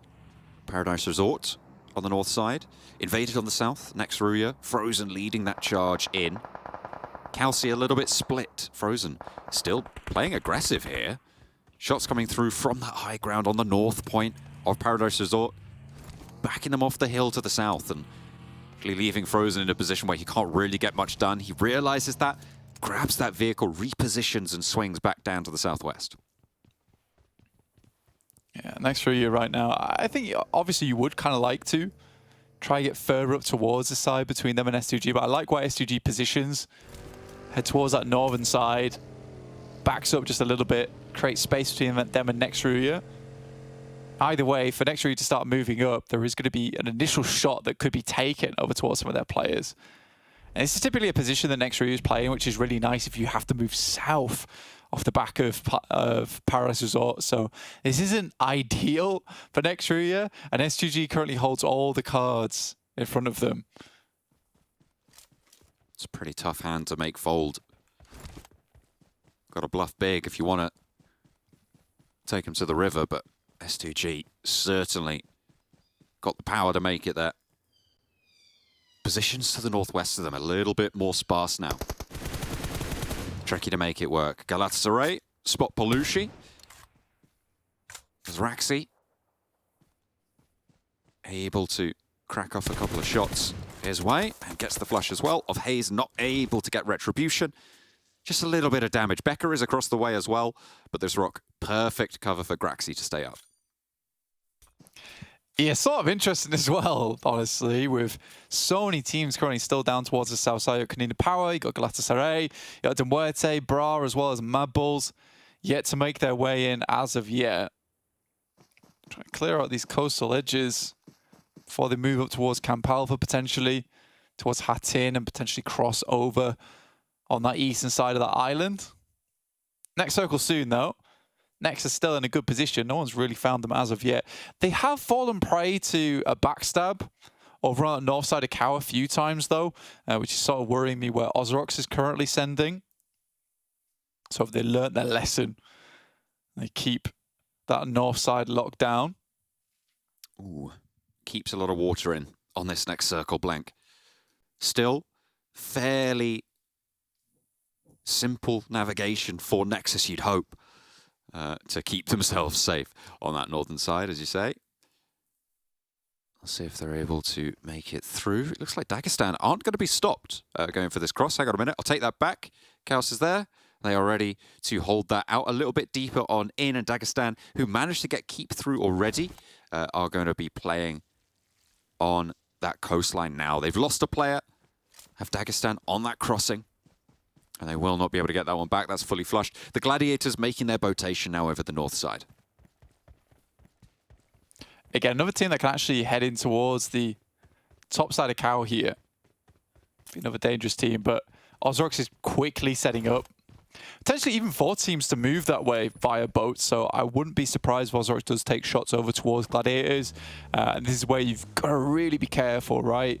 Do you greed over towards the backside of KAO, or do you come in earlier towards the riverside? It's a difficult question to ask for the Gladiators, and it's more than likely going to be a case that they are out inside these boats for a long while. There's that initial knock I was talking about from S2G over towards NEXUS. I think they set this up very, very well, and they even like make this sort of a C shape, just trying to hold NEXUS in. As they realise, really, their only option is to slide round on that western side of Paris Resort and move up towards Tatmok side. So very, very smart from S2G. They know all the locations need to be held. In the meantime, these fights are just continuing down towards the south side of the map. This is over towards Tambang. You know, very far outside the circle. A lot of these teams, I think, have already just sort of given up in getting in.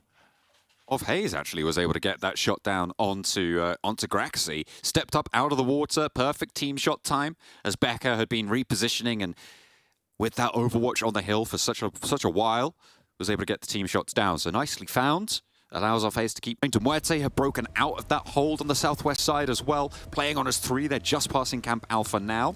They have to figure out how to cross from the northwest island, though, and that is going to be tricky with a number of teams around that north bridge. KONINA Power getting rid of Graxi. That was the only thought in their side for their immediate locale, but they can look to make a rotation now. Got 1, 2, 3, 4, 5 teams still out in the blue on the south side, quite a distance from the zone. Yeah, no one's really moving in. Dagestan had a pretty clear idea of where Gladiators were. Kitsune takes one hell of a hit as well, so he has to get towards land, and he can't really stay underwater for too long now. Even if he takes one tick, after he runs out of breath, he just goes down. So for Kitsune, he has to be really careful. He's made it to the pontoons, though. Those floating barrels can give him cover to play around. The rest of the Gladiators still biding their time further out north in the water still. With Dagestan playing that rock it's going to be really tricky to make their way up to this beach. They might have to think about going further east around the side, see if they can make their way up there. The next circle just about to pop. Ooh, that's kind of nice for Dagestan, actually. Even though they're down one player, can hold this one out quite comfortably. There is some really decent ridges around this side as well. When KAOS already losing Matcap, this gives a really good opportunity for Dagestan to continue their bombardment over towards that side. But it's REGNUM KARYA slowly creeping in from that southern edge, which I'm most afraid about at the moment. Team that's been finding some really good opportunities around the map and kind of creating their own look at this point in time. You can see why Max is such a big fan of them. This next circle is really tricky, Blank. I mean, it keeps a lot of water in. Sure, there's still a little bit of hut in, but very likely you're going to have to push over to the east side. You said there's some good ridges around here. That curved set of rice field hills is really, really powerful if you get control of it. If you can get there early on and hold it down, crucially, and that is a tall order with the number of teams still in the lobby, you are going to be on for a strong game. The question is who's going to make that move first, and can they maintain it?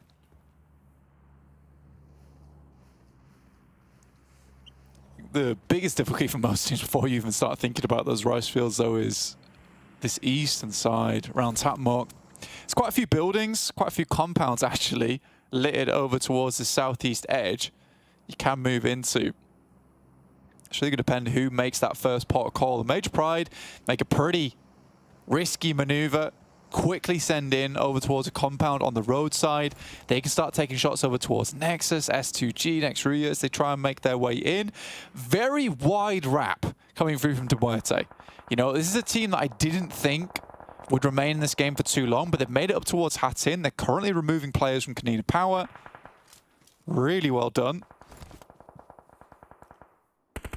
Just keeping their surroundings under control. Meku spotting Sefer from OZAROX as the Gladiators emerging from the water.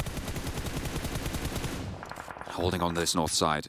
Seeing if they can keep this crunch on. Nexus, they're moving through. I like Nexus's position on this north side, but they're split right now 2 and 2.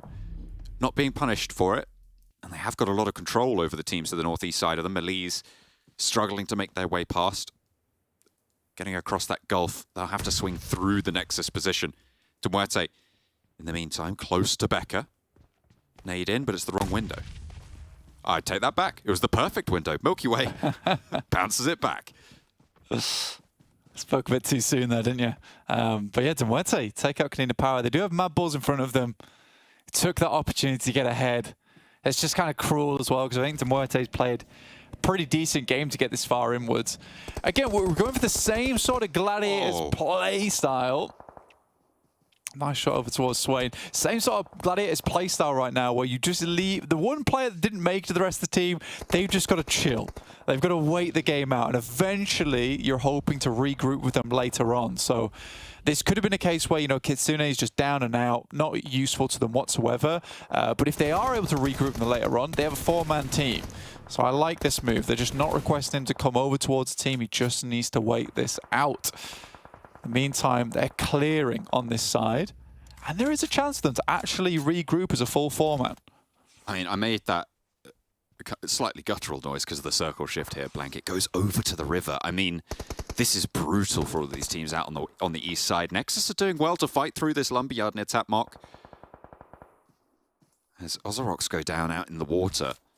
But it is going to be... I feel like this is really given REGNUM KARYA the strongest position in this circle. I feel like you'd be hard-pressed to predict anything else on this one reasonably for any other team looking to try and take this one down. I mean, maybe Major Pride can sneak through and get a good crash. There's not too many threats that could stop them, but it's just so difficult to make it work. You said you'd be hard-pressed to predict anything else, and I really wanted to go for a wild card there, honestly. So I wanted to predict Gladiators, actually, just because this is a pretty big difference in playstyle that we see from them on Sanhok. It's much more patient, right? It's not all just going away into the wind as soon as the game starts. You know, they lose a couple of players and that's it, it's over. Meku will find a player from Nexus, and Nexus is out. Their big chance here over on Sanhok in a position that really does favor them. It's not often. It's moving up. It's not often that we do get unanimous decisions on predictions, but we've had 2 today so far. The first match for S2G, which seemed a fairly clear chicken dinner on that military island, and now REGNUM KARYA in a dominant compound. The question is, can they hold it off? Because Major Pride have taken the top of one of those hills. The Gladiators are getting shredded. I bet you're glad you didn't predict them now, because all 3 of them are down. It's just Kitsune, who was biding his time in the water for a long, long while. And is the last survivor now for the Gladiators.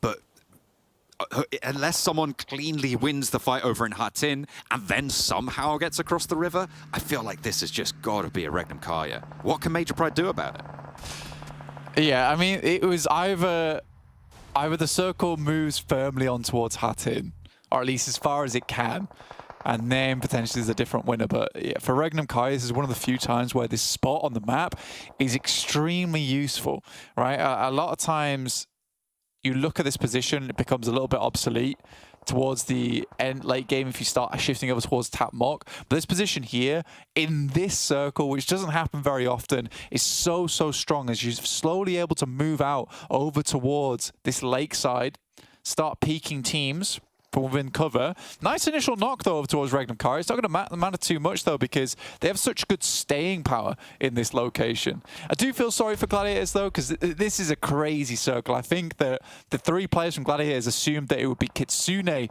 regrouping with them, and not the other way around, them regrouping on top of Kitsune. So he's just going to try and get placement points here. I think they played this game as best they could. I'm surprised Bra still has a player in this game, in Kine. Ooh, lovely little shot there from Wilds on Effect. We just cut away from it almost as he went down, but Effect gets taken away as well. REGNUM KARYA need to capitalize here, Blank, as well. It's not a question of just getting that chicken dinner for them. It'll be also adding to their points total as many eliminations as possible. And sure, a lot of them are going to be coming to them, but most likely in the next phase, they're going to have to leave. They need to leverage their position as much as possible whilst they still have it. You know, there's actually a chance here for Dagestan, you know, with the amount of teams that got cleared out on this northern edge. Looking down towards S2G, as well as REGNUM KARYA, if this moves a little bit over towards that northern side, they could get a good game out of this. Cork does go down to keep. A little bit concerned about these players coming in from the water. Kitsune, ever a looming threat in the background. He's always there, watching, waiting silently, with his fox-like reflexes, wanting to find every point, extract it where they can. It's another Gladiator salvage mission, which we know they perform well on, and it has got them to 4th place so far on the overall standings.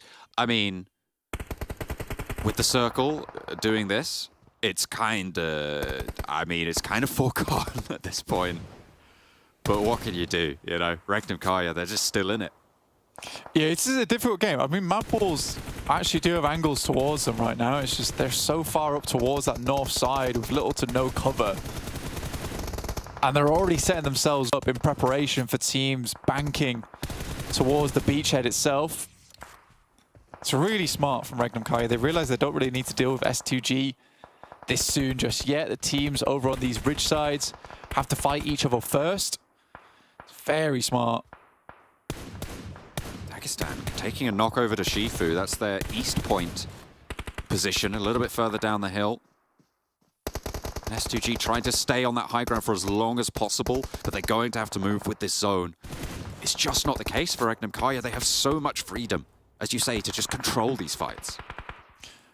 Yeah, everyone's just kind of locking themselves in, and the amount of cover you just get given by this position on the map, it's absolutely ridiculous. So hard to win against this, and the shifts were all in the favor of REGNUM KARYA.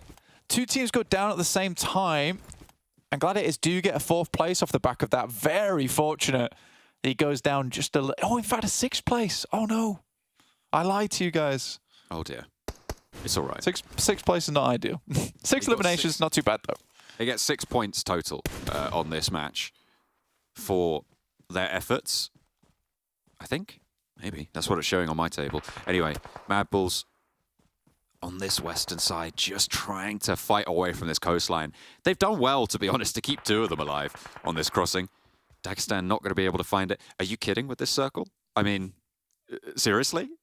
Can we stop it? You may as well just hand this one over to REGNUM KARYA now. Dagestan, very impressed so far how they've played this game out. You know, it's not been easy, and they've had to take some real tight angles over towards S2G a lot of times. It was a matter of time before they started to get ripped to pieces. They just confirmed some eliminations over towards MADBULLS, leave Shifu in. Hopefully, he gets a second place. It's a really smart play. I think everyone else is thinking the same thing as you, John, which is, this is a bit unfair. It's like the Rupigas in the first TDM. To be fair, it is S2G on the outside here. And if we know S2G, we know they can pull this out the bag, given the opportunity. If REGNUM KARYA have to leave, okay, it's shifted away from them. It's shifted away. Blank. It's S2G. Let's go. This is very silly. But I like it. I like it a lot. There is still cover, which is the main thing for REGNUM KARYA. Look, there's a lot of rocks in front of them they can move up to. And they've got the manpower, the man advantage. They're just desperately trying to get rid of Shifu right now. If they can fully position themselves and angle themselves towards S2G, then it's happy days. But they're having to sacrifice a lot of utility here just for one lad. Shifu is giving them trouble. That's for certain. But he is going to shimmy soon into the sightlines of S2G as well. By that bush, with the blue zone pushing him. Wild has broken forwards for REGNUM KARYA. Silas nearly finding that shot, but it's traded, and that is good news for REGNUM KARYA with the numbers advantage. Tron has to hit the deck. Shifu's still there. The nade could prove to be disastrous. REGNUM KARYA now fighting off against Hamzy and Kalsi. Kalsi forwards for the res. Looks to try and stick it as well. Wild trying to stop it, but it's not. Shifu turns his attention over towards S2G. I think the res got interrupted there. No, it didn't. As they both break out this direction. Shifu sees Kalsi hit the deck, stands up, looks for the spray. 1 and 2, and it's Shifu all the way for Dagestan. Finds Silas and Kalsi, and it's just Hamzy. He's not going to be punished as well by REGNUM KARYA across the way, and Hamzy doesn't have a sightline. Shifu, demonic in his sideswipe. A REGNUM KARYA roll across the battlefield. Hamzy's there, looks for Wild. The res has come through in the meantime, but Wild puts him down as just Shifu remains. REGNUM KARYA take it down. What a sideswipe from Dagestan. Yeah, I mean, for Shifu there, what a fantastic little ending for him. I mean, as a solo player, he has done some fantastic, marvelous things in the past in several different international tournaments. And I think that's a great decision from him in the end game there.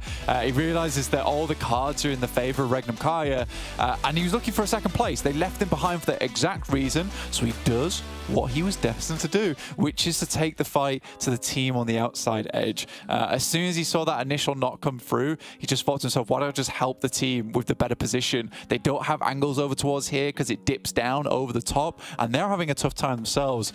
Really wonderful play that still takes a lot of skill to be able to finish that one off, and even finishes the game with the most eliminations. So what a wonderful ending for Dagestan. Dagestan had a really big elimination game there as well. I think towards the end they already had 10, able to pick up I think at least 2 more there. Yeah, it was a 13 elim. It was nice. Huge stuff coming through from Dagestan to be able to close it down. You said they had a chance fairly early on into these phases, I'd say, Blank.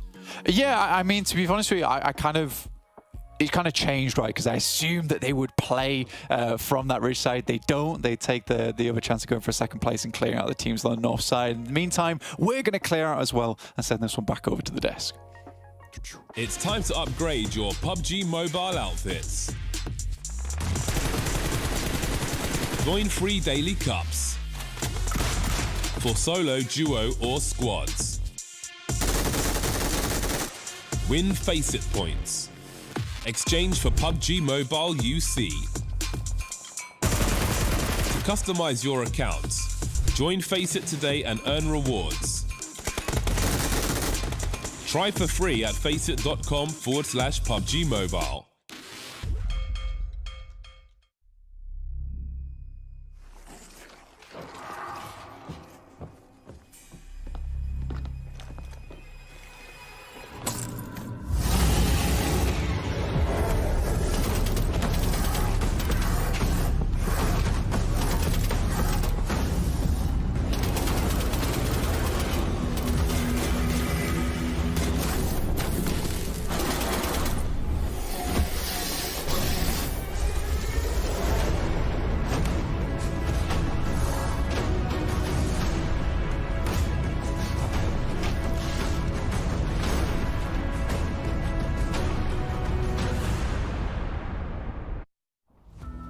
I know one person that's going to be happy. It's Maxman, because it's his boys, REGNUM, KARYA, come out the win, and the curse, well, it's not efficient this time.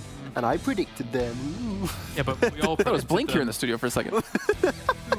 Whoa. That was a great impression. Yeah, we all predicted them. Yeah, because good circle on good position with good team, and they get the good win. Yeah. So you're saying 4 of us predicting them outweighs the curse that Max has?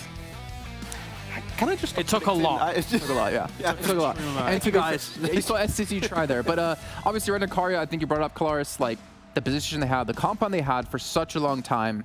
Unlimited utility basically going into the final push. Yeah, effectively. I mean, obviously you try and go into a late game scenario with as much as possible, and up until having to try and dislodge Shifu, they actually probably didn't have to use much at all to try and stop anybody kind of approaching them. So they should have had enough, they should have had smokes, they should have had nades, they were able to put the boot in, but Shifu was also able to put the boot in. They had Shifu, he was all the utility they needed, just go get him. He was their nade. Exactly. Shifu nade. Oh, go get him. And he actually helps out, and he gets 2 eliminations, and he trades the chicken dinner for REGNUM, KARYA. It was pretty decent trade for them, so good for REGNUM, KARYA. I mean, their position, it's so strong, you can't push it. If you're team crossing from the river, you're not going to survive it, so MUERTE couldn't make it, MADBULLS couldn't make it. It's just so strong. It was going to be a REGNUM, KARYA win for like ages in that match. Yep. Max, you know I'm going to ask you about this. What? Because I already told you I was going to ask you about this. Gladiators. Oh, stop it. We got to discuss that really quickly. Northwest Island, rotated slow. You can see him getting annoyed already. They did a botate into a 2-man swim into a botate into Kitsune off by himself on the coast. Look, the fact you have to describe it so many steps already, are like something's off. Okay, I don't get it. Yeah, they sent it north, like super far, which I get it. You want to be out of render distance and stuff like IK, understandable. Then you have 2 players who are just going to swim it over to the coast, then just drive 2 other players closer so you know the team is out in the water. Then you send Kitsune to the west and your 3 players to the right, and you're just going to try and collapse on 3 teams, by the way. That's not going to work out. So I have no idea what the game plan was, because I think phase 5 was just 50 meters from where they usually drop. You can rotate across the river. So I'm getting frustrated, sorry. It does seem like they don't really have an exact direction that they want to take on Sanhok, right? When you see these kinds of things, because as you say, they are literally next door to where the circle is, and then they're opting for a botation compared to a potential landfall, like maybe going via a bridge or something like that. Of course, it's a bit tricky, but there's shallow locations across that river that you can actually like move along, and there's better options than a bote, I think. Okay. Well, I like how James is being very PC, very calm about it, and Max is just like, what are you doing? Well, you know what? Let's talk about happier things, Max, okay? REGNUM, KARYA. Let's see the player stats here. That's going to make you happy. That's a good topic. I like that. Thank you. Easy, Wild, 5 eliminations, Azel with 2, Tron with 1, and Loxy with 1 as well. Obviously, I mean, there wasn't too many teams that necessarily approached them, so you're not going to expect like crazy amount of eliminations, but they closed it out cleanly and efficiently. And we were talking about utility, the fact that they were able to maintain it for as long as they did. The only position playable around that compound are rocks and trees. So it's all you can play, so utility is just super easy to dislodge teams away. And while they're just constantly MVP phase after phase after phase back in Turkey, and he is a player that has been able to stand out in PMRC too, so I feel like he is a player that has MVP potential for these bigger events like Championship, so just keep an eye out. He's pretty good. Yeah, by the time you get to the penultimate circle for them, even moving out of the compound, even when it hard shifted as hard away as it could from that compound, you still have a better transition to the rocks compared to where S2G is. So yeah, by the penultimate circle, it was just a done deal, basically. Well, speaking of S2G, we do have an interview with S2G that we want to take a listen in on, and I'm curious, what did they discuss? Because they know they're into the grand finals. Maybe they talk about it a bit. Maybe they talk about their plan of attack here in the EU Champs. Let's find out.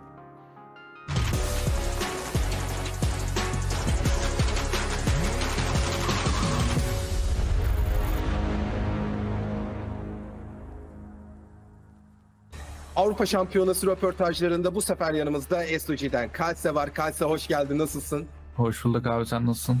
Teşekkür ederim, ben de çok iyiyim. Şimdi Kalse, hızlıca sana sorularıma geçmek istiyorum müsaadenle. Hazır mısın? Hazırım. Şimdi ilk sorum şöyle olacak. Bu mevsim tecrübeli takımlardan çok aslında biraz daha yeni gelen takımların Avrupa Şampiyonası'na daha fazla gittiğini gördük kendi ligimizde. Bunun hakkında neler düşünüyorsun? Sanki altyapıdan gelenler veteranları biraz zorluyor gibi, ne dersin? Abi derslerine iyi çalışmışlar gibi duruyor. Çünkü çok tecrübeli olan yani top tier olan bir Fireflux bile çıkamadı. Yeni gelen takımlar çıktı. Bilmiyorum, zorladılar bayağı Türkiye Ligi'nin de. Avrupa'da da umarım zorlarlar Avrupalıları. Müthiş. O zaman ikinci soruma geçiyorum. Geçtiğimiz yıllarda Türk takımları Avrupa bölgesine göre çok daha üstündü. Bu mevsim bizler bunu başarabileceğiz mi Türk takımları olarak? Sence şu anda Türk takımları Avrupa'dan daha güçlü mü? Onu soracağım sana. Abi şu anda yani Fireflux'ın kayıplığı Avrupa üzerinde çok fazla olacağını düşünüyorum bu baskınlık yönünden. Ama bilmiyorum ya, galiba bizden daha üstün olabilirler bu Avrupa. Bu Avrupa'da rakipleri çok küçümsememek lazım diyorsun. Aynen öyle. Süper, o zaman diğer soruma geçiyorum. 2022 Dünya Şampiyonluğu unvanını kazanmışken sence 2023'te bu unvanı elinizde tutabilecek misiniz? Tutacağız abi. Bir de ev sahibi olarak kupa kaldırmak. Çok net diyorsun. Yani. Çok net tutacağız bu unvanı elimizde diyorsun. O zaman son olarak şunu soracağım sana. Destekleyenlerinize son söylemek istediklerini alayım, ondan sonra kapatalım röportajı. Abi bizi en başından beri destekleyenlere çok teşekkür ediyorum. Her zaman bizim arkamızda oldular, iyi günde de kötü günde de, en kötü günümüzde de en iyi günümüzde de. Bizi desteklemeye devam etsinler. Biz çünkü bir dünya şampiyonluğu da alacağız ve bayağı gururlandıracağız onları. Bayağı seviyorum onları da. Süper. Çok teşekkür ediyorum bu güzel cevapların için Kalse. Kalse ile olan röportajımızın sonuna geldik. Bir diğer röportajlarda görüşmek üzere. Hoşça kalın.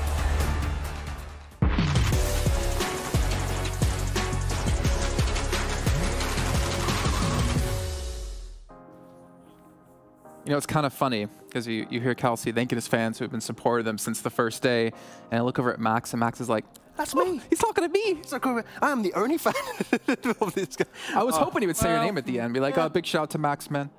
He's pretty big on TikTok too. I guess I'm not the only one, but but it's really interesting. He had to mention Fireflux though. Like that was recorded right after the end of PMPL Turkey. It was like, "Oh, Fireflux didn't make it. RIP."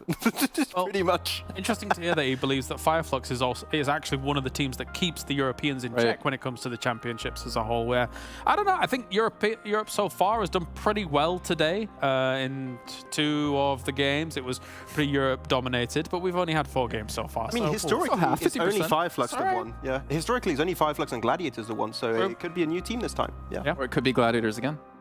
Yeah. Maybe Gladiators have been able to crack open a cold Monster Energy, our official energy partner here at PMPL, because they're going to unleash the beast here.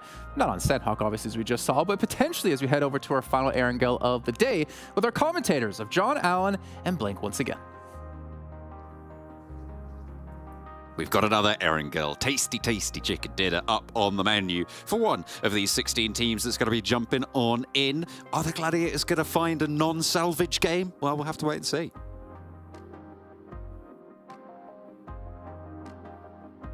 Pretty well on the desk there, where they were saying that, look, the guys over on the north side in Gladiators going for a botation. It's not ideal, right? You know, there was a lot of options available to them that they just didn't go for in the end. And I think that it could have been a very different game from that perspective. So it feels like they're really trying to play it a little bit too safe. And that will get them the 3rd place. It will get them the 3rd place, don't get me wrong. But is it the win that they're looking for, or are they just looking to qualify? You know, play things out comfortably as possible, get into PMGC, and then go again. Try and make that next step. That's really where a lot of the money lies as well for the Gladiators. That's what they're going to be hoping to try and earn, certainly in the forefront of their minds. Playing path from Stalba down towards Sosnovka military base, cutting into the east side of the map here. Difficult path to places like Georgopol, so potential for the Gladiators to adjust, but it looks like they're going to drop out, grab some vehicles on the road to Zavernia, and maybe try and break down along those paths for the time being. The rest of the teams jumping out, a split for OZAROX over that Stalba-Kameshki area. It's kind of interesting when we're looking at the overall rankings as well. Over here on this side, you've got 2 Turkish teams right at the top there.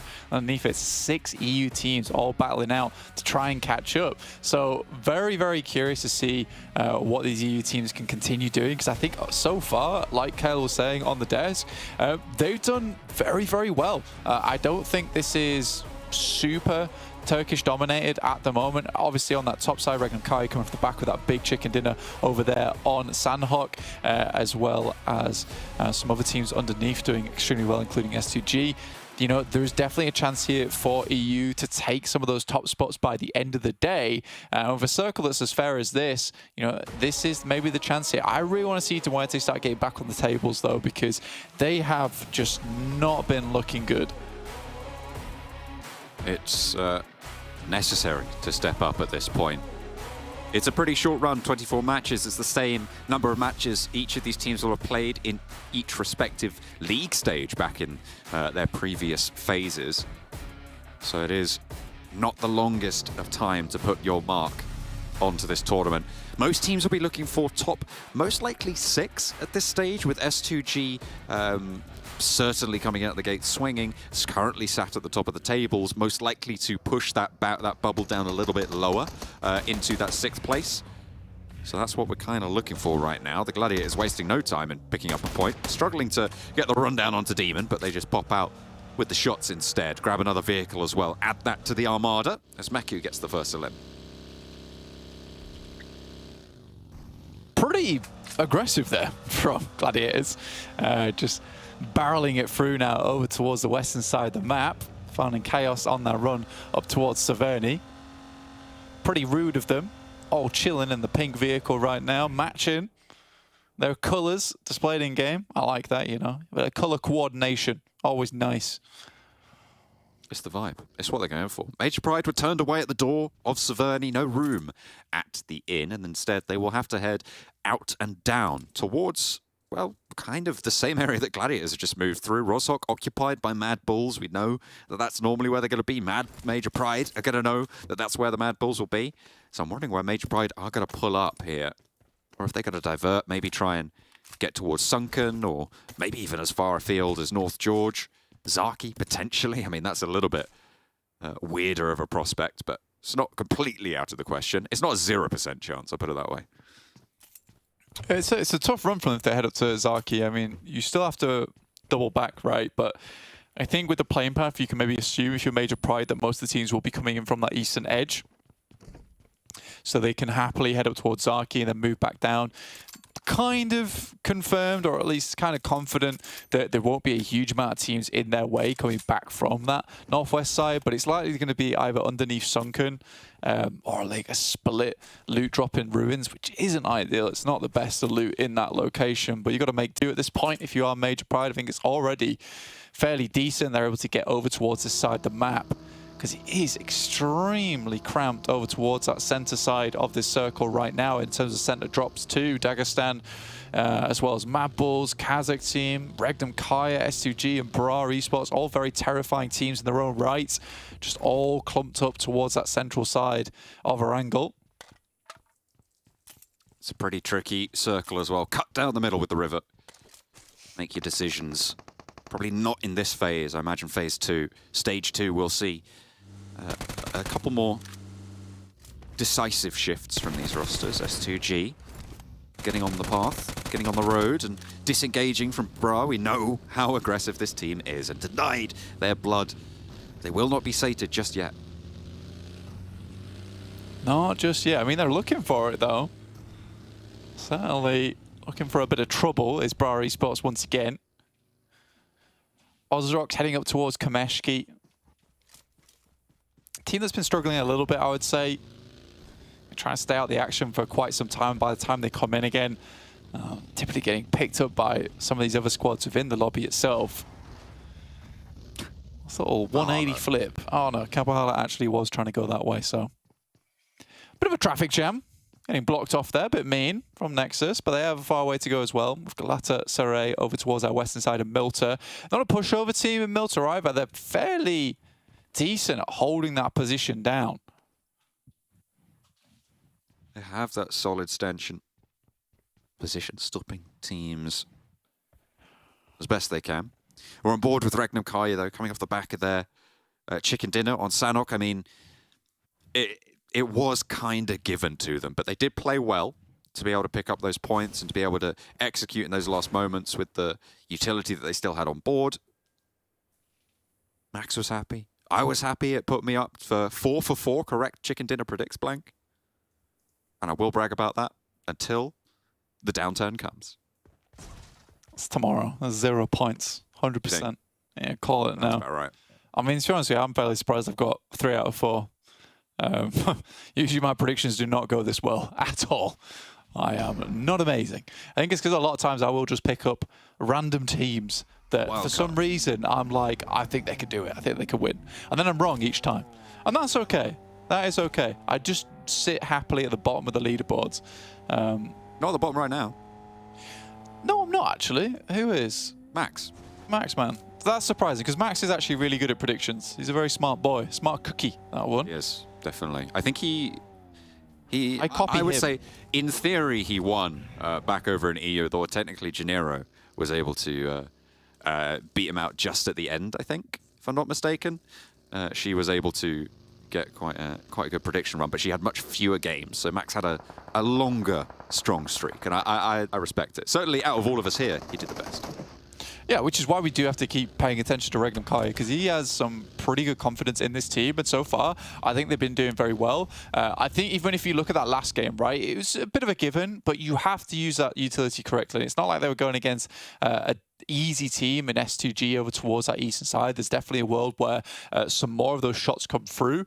If it wasn't for Shifu, you know, that might be a bit more of a hard-fought victory there for REGNUM KARYA, but we look back at the rest of the games that were played today, the 3 before that, and I think there's a lot of times where REGNUM KARYA is really trying to push the belt, right, in terms of where they play on the map, what kind of third parties they're taking, how proactive they want to be in taking position. I love the fact that, you know, when they're in a fairly strong spot, they're still happy to push out, leave maybe some players behind and try and get some third-party damage in. Not a full squad wipe, obviously, but just a little bit of damage, you know, really hurt some of these teams that are surrounding them, going to make their end game a lot easier. So I think overall, REGNUM KARYA is probably my favorite team on the day so far.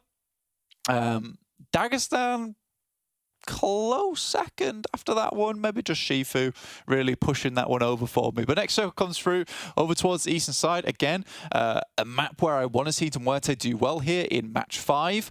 They're over towards the eastern side. They have made it out. They weren't boxed in over towards Lipovka like last time. And there's a good chance for them here. They're over towards the south side of the fields right now, looking to pick up some kind of compound. 2 of their players are slightly further out, though. You can see them there, Milky Way and Malloy. It's a tricky Yasnaya field circle. A lot of dead ground, not really too much potential to move into a major central area of this circle. Could see a ring of death forming around the edge of this one. Certainly a glut on the southwest side near that direction of approach from Pachinki, from Rozhok on the southwest side of the Yasnaya fields. The hills are ripe and ready for the plucking for a team with the competence and the confidence to do so. BR just moving into the compound there. Dagestan as well, already got some buildings on the northwest side. I was struggling there a little bit, weren't you? BR, the competence and the confidence. I said that one was on purpose. I think you should have done just the competence, because then we could infer that you meant both confidence and competence at the same time. And you would have looked like a genius, mastermind. It's very rare that happens. Oh, you're 12, it was 4 for 4. Oh, well, if you want to bring it up, then sure. I mean, yeah, you're 4 for 4 right now. It is what it is. I basically can see the future, is what I'm saying. Exactly. For Gladiators, I've a feeling wide wrap into early center send. Okay. However, probably going to overcomplicate things for themselves, I imagine. I think Max is on board with me with that comment.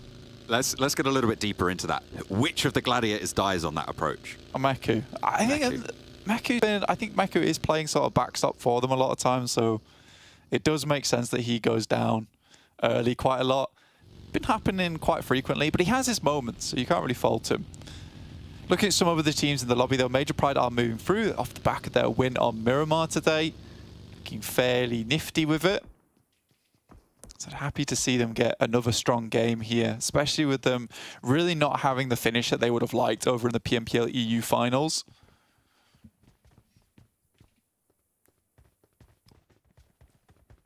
It's all about getting to that bubble, though. Getting to PMGC, sure, you want the glory. But as long as you can stay up towards those top of the tables, you stay in the conversation. You stay in with that shot. Next circle coming through in a couple of seconds. Teams on the south side, KONINA Power crossing on the south of Potato Hill right now near S2G, who are on their vehicles as well. And we're going over to those Yasnaya fields fully now, Blank. I mean, it cuts that northwest side in. Major Pride on their split, I think, have a pretty solid position to stay alive. The question is, how can they transition from there? Yeah, REGNUM KARYA actually held a huge amount of space for quite some time there over in the field. So they've got a lot of information to work with. They've got players on the outer edge of Yasnaya. They've got players towards the compound on the southwest side of the fields there. You can see on the screen on the right-hand side. BRA looking to move further up. And MUERTE haven't really taken a confident position over towards the circle as of yet. They're lucky that Lovazin gets taken down like that, but Milky Way more than likely to get flushed out at the same time. A very weird moment to be traveling around like this. When you see this circle shift, you know teams are going to be sending either from the north, from the south side, from Shelter, from Mansion into this position. And they had confirmed a decent-ish spot towards the fielded area where Fury is currently playing. So I'm curious to see why exactly they did go for this bit of a wide wrap. Eventually, they will have to move, so perhaps clearing out the southeast side is fairly important to them. But even Malloy sending up towards Heaven side, you know, Doran's checking that position. They're leaving themselves very vulnerable.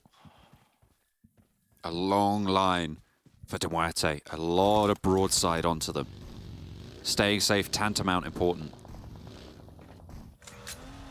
And really, really necessary for them to track through. MADBULLS, all four in a vehicle. I don't like it much when it happens, but if they could run down Nomi, they might be able to keep themselves a little bit safer. Major Pride, a really strong position, as I said earlier, to stay alive and in this one for the next circle, certainly.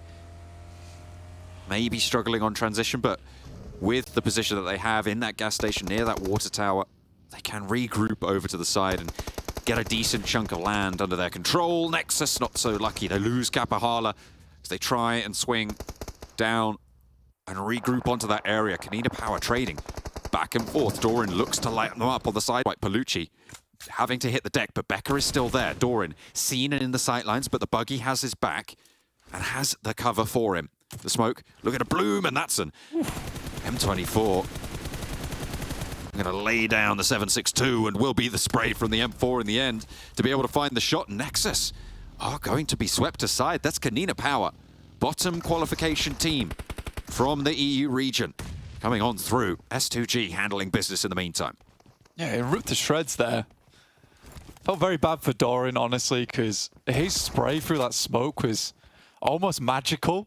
If he connected every bullet, you know, that would have been a knock on that side, and maybe if he'd been able to play it out from that side swipe. Lord Cedric goes for a cheeky little play with a nade, but there's so many angles, so many nades coming into this building, just flooding their way towards that top floor. It was only a matter of time before he went down.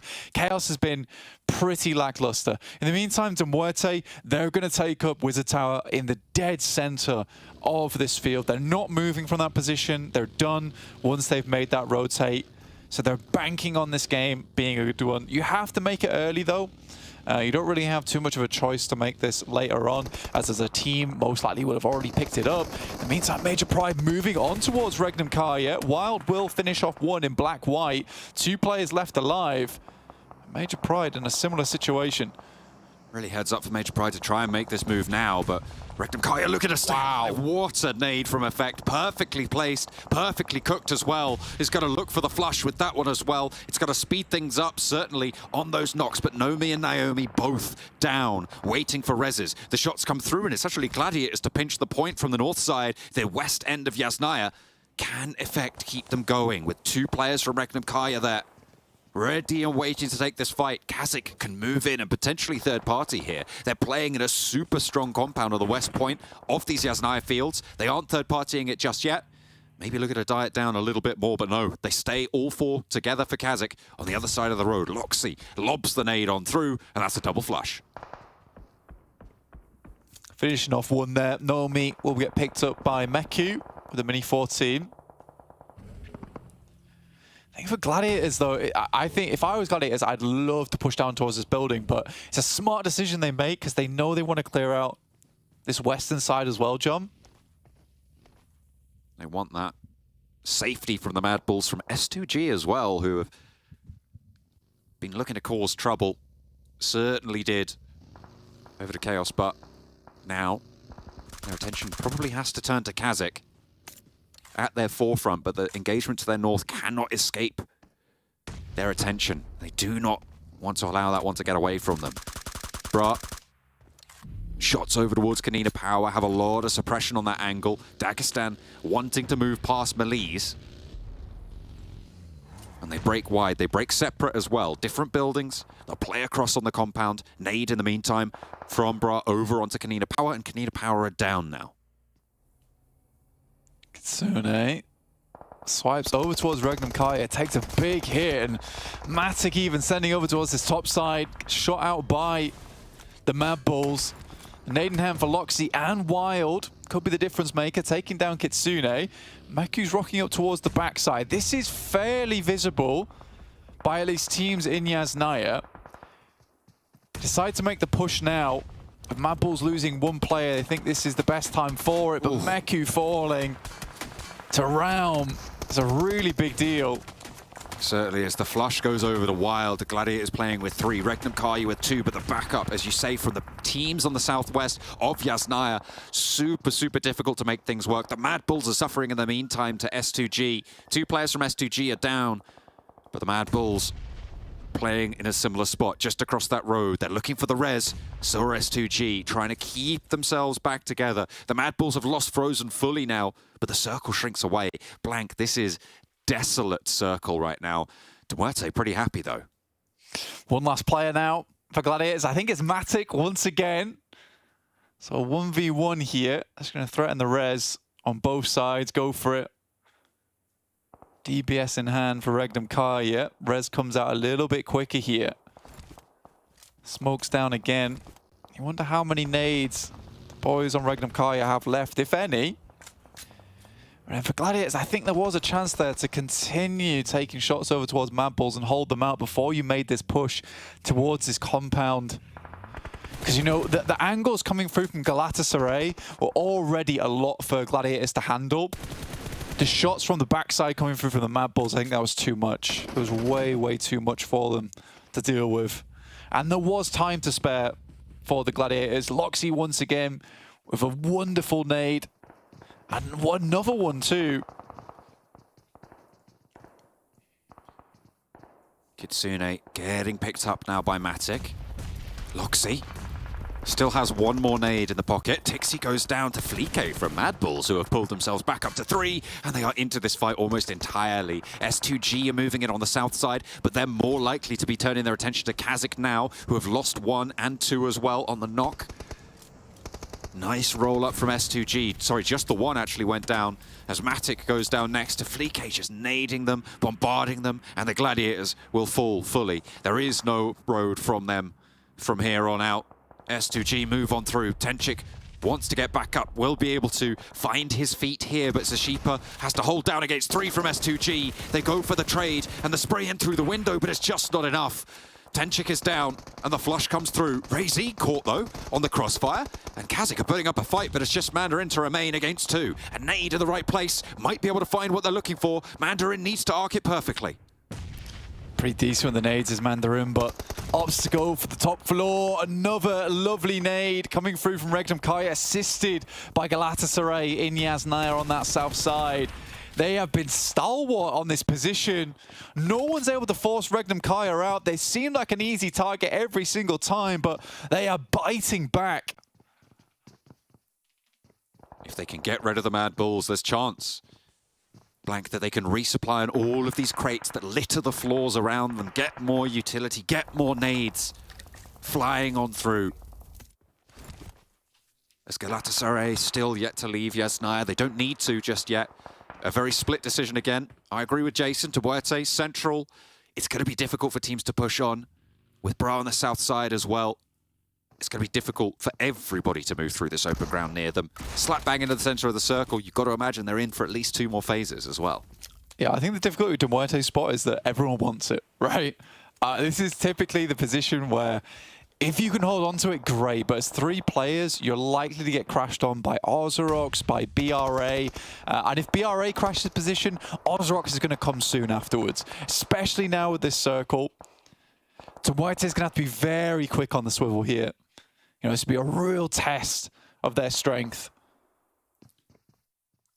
I think OZAROX are more likely in this spot, Blank, to go for that BRA position on the south of these 2 central compound positions. In that tower, sure, in the north, it's desirable, but OZAROX crossing into that open ground will not have any cover from both of those sightlines. They'd open themselves up to both. Are we seeing REGNUM KARYA in the meantime getting taken down, finally swatted aside? With the MADBULLS cut down to size, sure, but Wild, the last to stand. The nade is in, and that's going to be it. Flique able to pinch REGNUM KARYA where it hurts. Take them down finally, but they're still playing as 4. Next RÜYA is 4 on the south side in the meantime, fighting uphill against the dip. Shifu once again all is lonesome. Does find a knock, in fact, and a bunch of damage. They're all in a spot where very much 1 or 2 nades could be the difference between a loss and a win. S2G looks to swing down, currently on 11 eliminations, having a very good time of it here. 4 players up still. Don't know how they managed it, but it is just going to keep on coming. For S2G, they find the MADBULLS, looking only 2 now to remain. It's KAOS. There's that earlier flush that they were able to play around with, and a second with that DBS, they put themselves in those close-range fights, and they execute very, very well. Now they're starting to sweep around to the south side. An edge sweep looking to be on the cards for S2G. KAOS, 6 eliminations. To be sure, this guy is such an insane player on the side of S2G. Some of the biggest tournaments in the world, he has been so effective.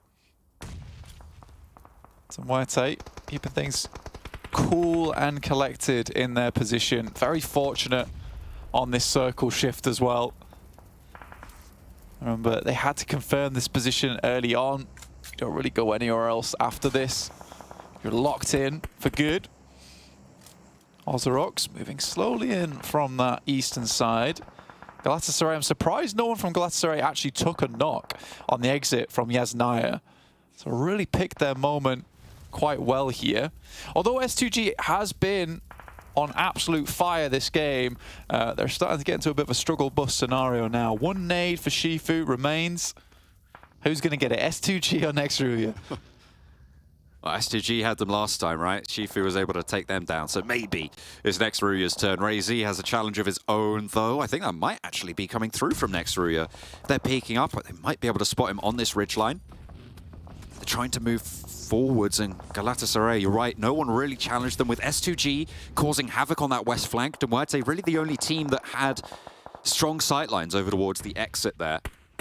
They didn't really leverage that fact. That's what you said you wanted to see from this MUERTE position, keeping on the swivel.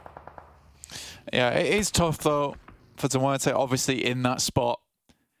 You don't have the most ideal sightlines, but what a shift again. They're loving this. Wow.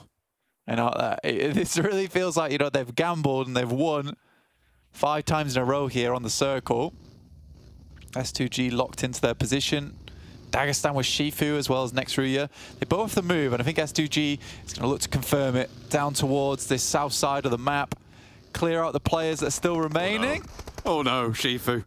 What have you got yourself in for there, my son? Will not be able to step forwards and even get a knock over towards S2G, which is very important for their pace to move into the next circle, Blank. Just wonder how much utility the boys on S2G still have left. I like this from S2G, you know, never stopping, always moving forward, very quick on the trigger. Looks like they're going to head over towards BRA's position. Nades are in hand already from these lads on BRA. You love to see it. Nearly gonna take it down, but it's actually Galatasaray who are slowing S2G as they crash straight on in and get dismantled almost immediately. 13 elims though for S2G. It's still a very good game for them. Next RÜYA have the attention turned their way, and Galatasaray now looking to sweep. Yeah, that's a really nice little hold there from BRA, honestly. They've just been keeping the nades in hand, ready to pull the pin as soon as they heard vehicles coming their way. There's really only one position that you can crash on from that side of the map as well. So very smart coming through from BRA. I really like that hold. OZAROX now have to go for something similar. GLADIATORS sent towards the same position as before. Are they going to fall prey to the nades? Symphony dodges the knock from the first, but has to eat the second, unfortunately. That was frozen, I think, was it? Maybe. I don't know, but the flush came through from BRA in that middle area as they are fighting from that central point. The nades, how thin are they on the ground, though? How many more do they have to keep these players at bay? Because OZAROX are just about over this hillside. MUERTE still peppering the fields out to the south, and Frozen is down now. Look at the damage that BRA are having to withstand. It is so difficult in this spot. A nade over from Swain finds the first opening. I mean, you love the little position they've set themselves up with, right? The vehicles all positioned meticulously so they can avoid nades from every single angle. It's really, really nice. This is sort of a free win for MUERTE. Good job to them. Wow. I mean, they really haven't had to do anything this game other than make the choice early on to take that position. They did, indeed. It has been a little bit given to them. I think you're right on that one. Realm looking for the shots, finds another player from BRA, and now it's just down to the one and it make that none. BRA out in 4th place, blank, in what was a really strong position. Now, can MUERTE hold off against OZAROX on the outside? Storm is taking some great shots over towards Realm. Only a matter of time before he went down. We'll find Storm on the pick-off. And now it's all up to MUERTE. See if they can get aggressive these final moments.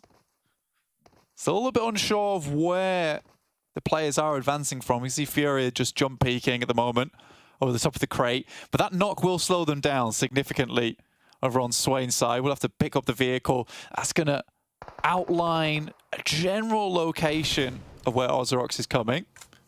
The disadvantage, obviously, Milky Way not with them. Playing as 3 for MUERTE. They've been quiet in the middle, as strong as their position is.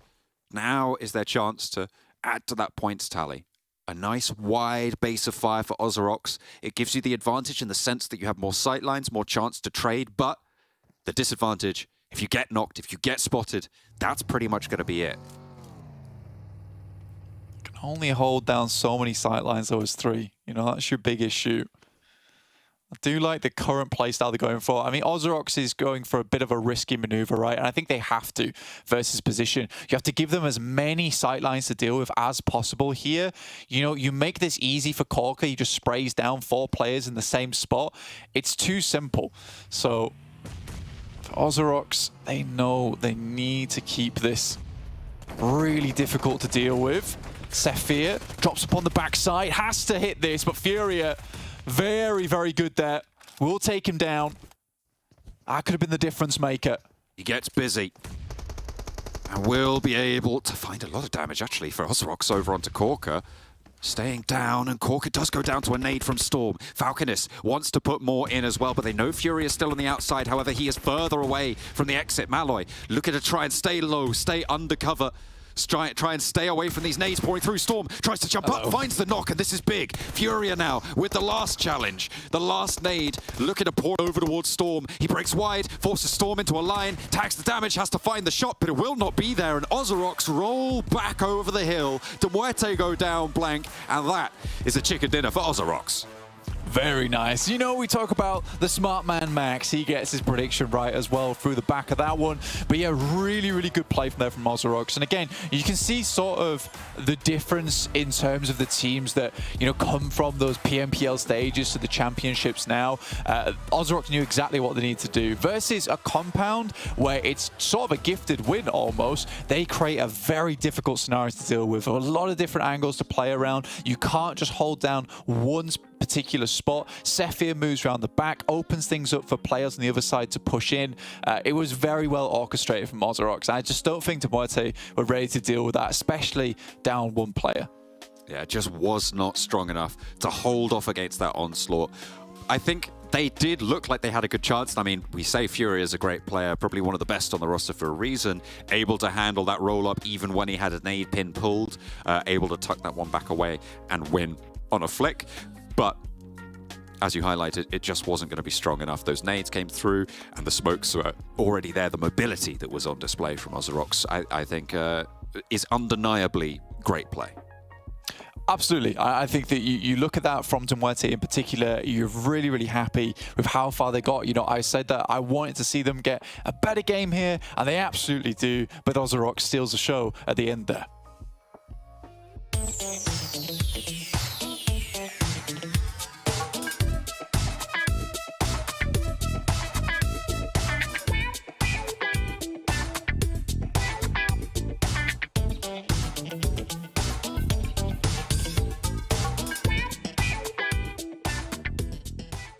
Do you want to create your own zombie mode? Try giving it a shot in World of Wonder. There's a new PvE template, Terror Town. It will spawn new enemies every round at the fixed location, and players must defeat them all in every round in order to win. With this template, you can adjust the gameplay devices or add to them. For example, you can tweak the distribution of zombies and how supplies are spawned. In this gameplay, players can experience the full content of the zombies mode, and they can get familiar with the enemies. Additionally, some new enemy types have been added to the PvE enemy spawn device, including huge zombies and exploding zombies. Enemy health and attributes can now also be more finely adjusted, letting you create exactly the kind of PvE gameplay you want. If you want to know how to quickly eliminate zombies, be sure to try out the new PvE template first.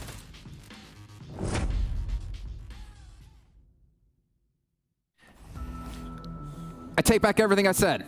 Maxman, the curse is not there. OZAROX claim victory, and so does Maxman here. Get themselves 3 points on the board, but OZAROX as well with the field finish looking pretty good. Pretty decent, especially the crash. Pretty decent. I'll have to predict correctly on the unpredictable game. It's a field finish. You kind of don't know who's going to be able to win it. Though the fact that MUERTE, their spot was in circle for as long as it actually was is pretty nuts, and they were able to get a second place off the back of it.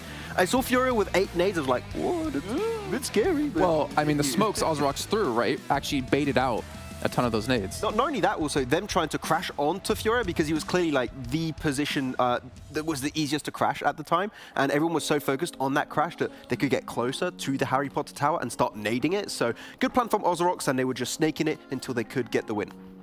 Well, James, something very important to notice here from this match ranking. Have you spotted it? I have.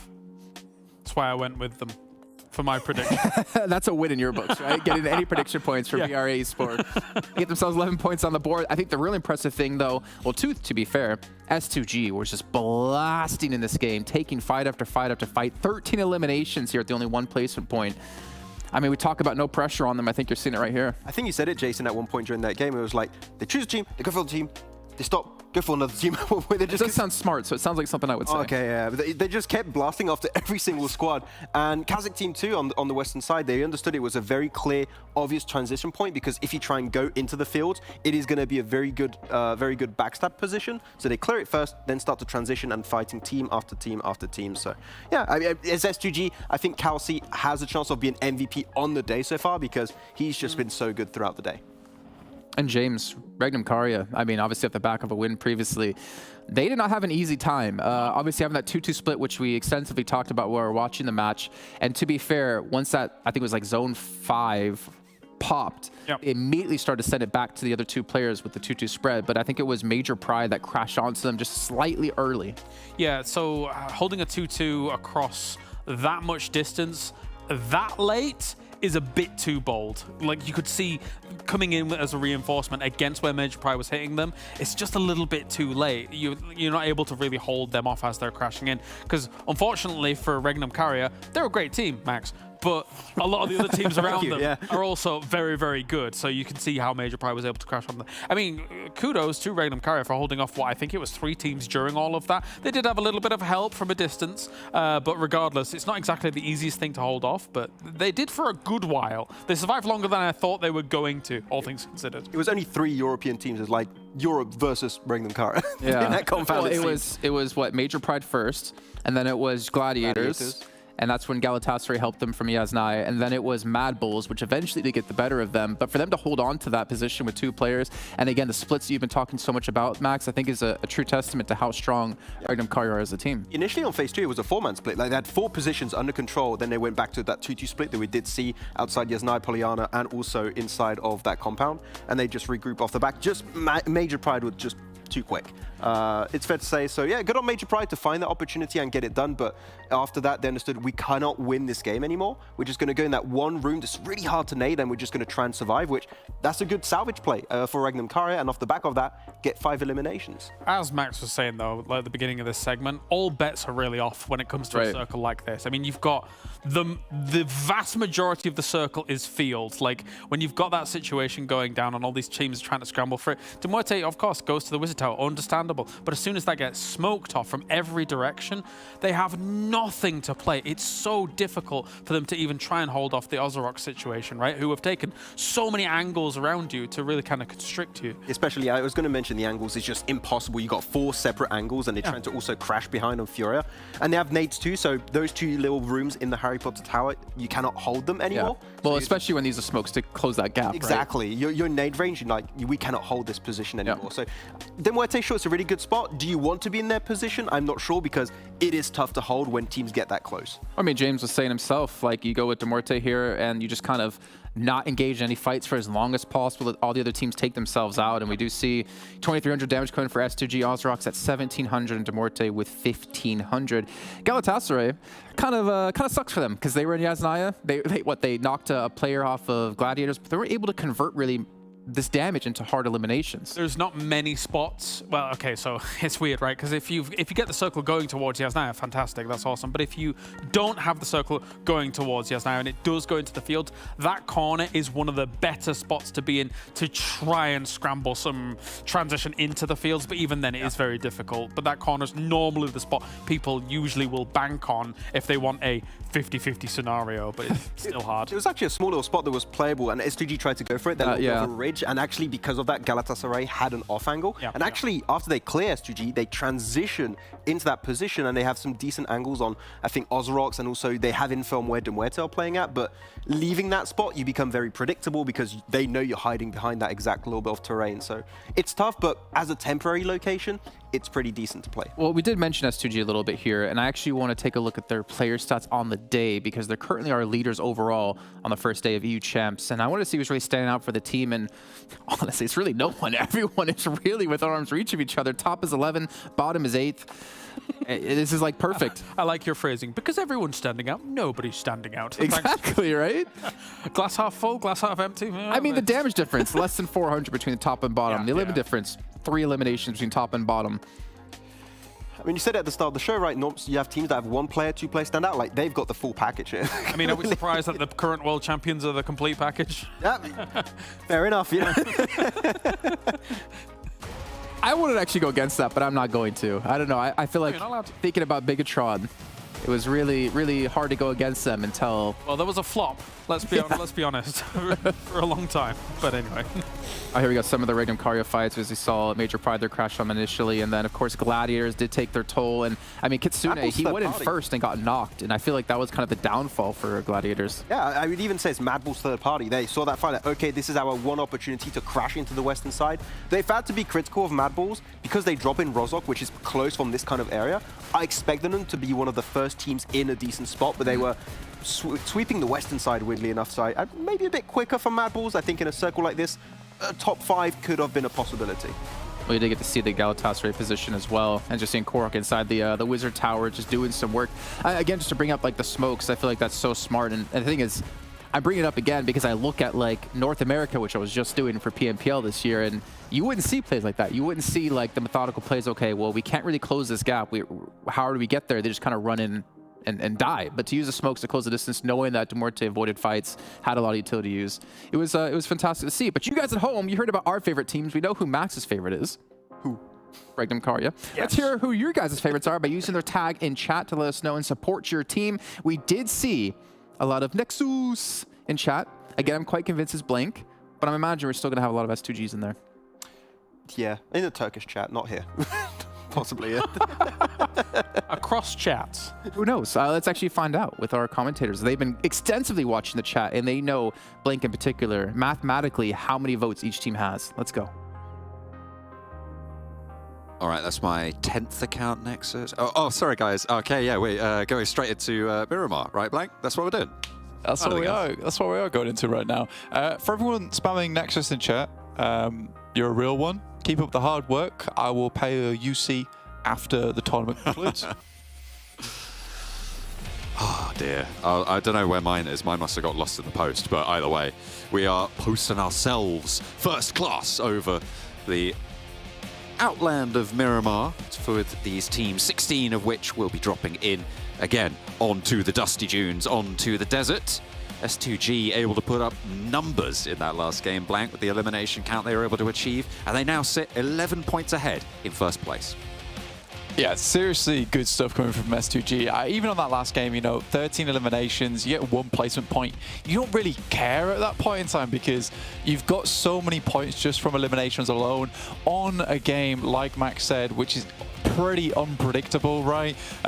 It's kind of a look at the draw whether you're going to make it through or not towards that final stand versus you and MUERTE. So I think for S2G just going absolutely to the wall with it in terms of eliminations was probably the correct play, and it's one that they could have pulled off personally because of how good they are. So really leveraging your own skill to pump the points in this lobby. Really smart move from them, and I'm glad to see it overall. Heading into our final map of the day, though, it will be Miramar. It's going to be the same map rotation every single day, so only one Sanhok for me, which I'm a bit sad about, but it is what it is. Gladiators still in 5th place, 34 points. Dagestan ahead of them with that tiebreaker, 34 points as well. And Dagestan's had a real rise over in PMPL EU, doing extremely well. Yes, a lot of their points have been due to Shifu so far, but you got to hand it to them. You know, if you have a star player, you use them. You put them on that pedestal and you accelerate them to victory. That's what it's all about, making sure your best facets can shine. Circle shifts down south over towards Chimasera, on that south coast over towards Los Hicos as well, at a stretch. We've seen circles come down this way. We've seen them play on those hills around the south side. And Blank, they're really treacherous for a lot of teams. To try and take residence there is very, very tricky. A lot of cheeky little sight lines, a lot of downhill nades rolling into the wrong position for plenty of players. Absolutely. It's pretty scary for these teams when you play in a spot like this on the map. It's not easy to work with. Gladiator is going to be really pleased with this one. They don't drop in their usual spot towards La Cobreria due to the playing path. Instead, drop towards their secondary on that south side. MADBULLS also not dropping in El Pozzo. They drop towards their secondary in Puerto Paraíso. So really, really nice stuff for both these teams. I think they're both very pleased with how this one turned out. Major Pride and MUERTE, though, two teams that have gone against each other a fair few times. Bit of a rivalry here on Miramar. We'll see if that comes to a head this game. MUERTE seemingly looking to get out of there, maybe move over to Monte Nuevo, grab some of the loot from there and make their way down the West Hills, depending on where the second circle shifts, which is the biggest percentage shift you'll see. They'll reposition, they'll re-orchestrate, change the skin on that one, jump into the supercar. Oh yeah, that's the one you want. Again, vote now, right, on chat. Vote your team. Nexus, obviously. If you're not mistaken, you're not silly, you'll write Nexus, you'll write NEXUS with the double O. Make sure you get it in there. Don't they need to do NXS for Nexus? Isn't that their tag? No, you write the tag and then you write NEXUS afterwards, obviously. Okay. Just write Nexus anyway. The first one is to vote, the second one is to cheer. Okay? Ah. That's how it's working. I get it now. The Romanian fans in the chat. That's what it's all about. Hell yeah. They've got plenty of support, but they haven't got plenty of points right now, Blank. If we're honest, they are right towards the bottom of the tables. They're on 8. I had faith in them coming into this tournament. You didn't. You didn't have them in your top 3. I did. I thought, you know what? I want to see them. I want to see them fight. I want to see them be strong. They haven't shown that so far in the first 5 matches. 6th match now on Miramar. And it feels like they just haven't been the same team that we've seen. Yeah, I mean, historically, in like these kind of matches, these kind of tournaments, they don't do very well. I think that's why they're not in my top 3, just because I think they get a little bit nervous coming to these ones. They play very well in PMPL EU, but clashes, PMWI, you know, all this kind of stuff, they just haven't really made it up towards those upper echelons. I think they're still learning, you know. I'll cheer for them. They're not in my top 3. All right. I think that's respectable. I think that's yeah. So definitely a good outlook. Joke's on you, loser. Oh no. Oh, that's made me sad. I'm sorry. I didn't mean it. Redox, I talked to Redox before the tournament. We had a little bit of an interview with him. He was he's a lovely man. I won't give it away, but I feel like something that he said during that interview has really come back to curse him. You have to wait and find out what it was, though. I think I've told you what it was. So I can't remember. You stay tuned to catch a look if we see the Nexus interview, if they become relevant. Whoa, that's even more mean. I'll say that. I've changed my tune. Did you see that? I flip-flopped. I know, I've seen that a lot. Ooh, and he's made it. Nice one. You don't want to crash the golden Mirado too soon. All right. The old El Dorado. You love it. You don't want to do it. You don't want to do it. If you crash it too early, that's it. It's gone forever. Ooh. Any scratch on that paintwork, it's ruined, you know. You want to keep it nice and shiny. Difficult on the dust. It is. Luckily, it's a self-cleaning mechanism in the vehicle, so we're all okay. Galatasaray, after that last game, you know, I really did have a good gut feeling about them. But again, it was one of those cases where if it shifted hard up towards that northern side, they just win based on playing outside Yaz. Potentially they win. You know, there's a lot of really good teams in terms of clutch potential in this tournament. So, you know, there's a chance there for them. However, it wasn't to be. And I still think they had a good run of it. They made the exact same play that S2G did into BRA, who had a real stranglehold over that center side of the map. Kine currently with the highest damage in the lobby. And you can see why. We had a lot of screen time over on Kine from BRA, really hitting some absolutely nutty shots all the way through, very aggressive. I mean, that's really, we saw that earlier on with the hyper-aggression from BRA early in these matches. They were able to get further in on that last attempt, obviously. We saw them able to ladder up to 4th place, I believe. And keep themselves in that running for the placement points.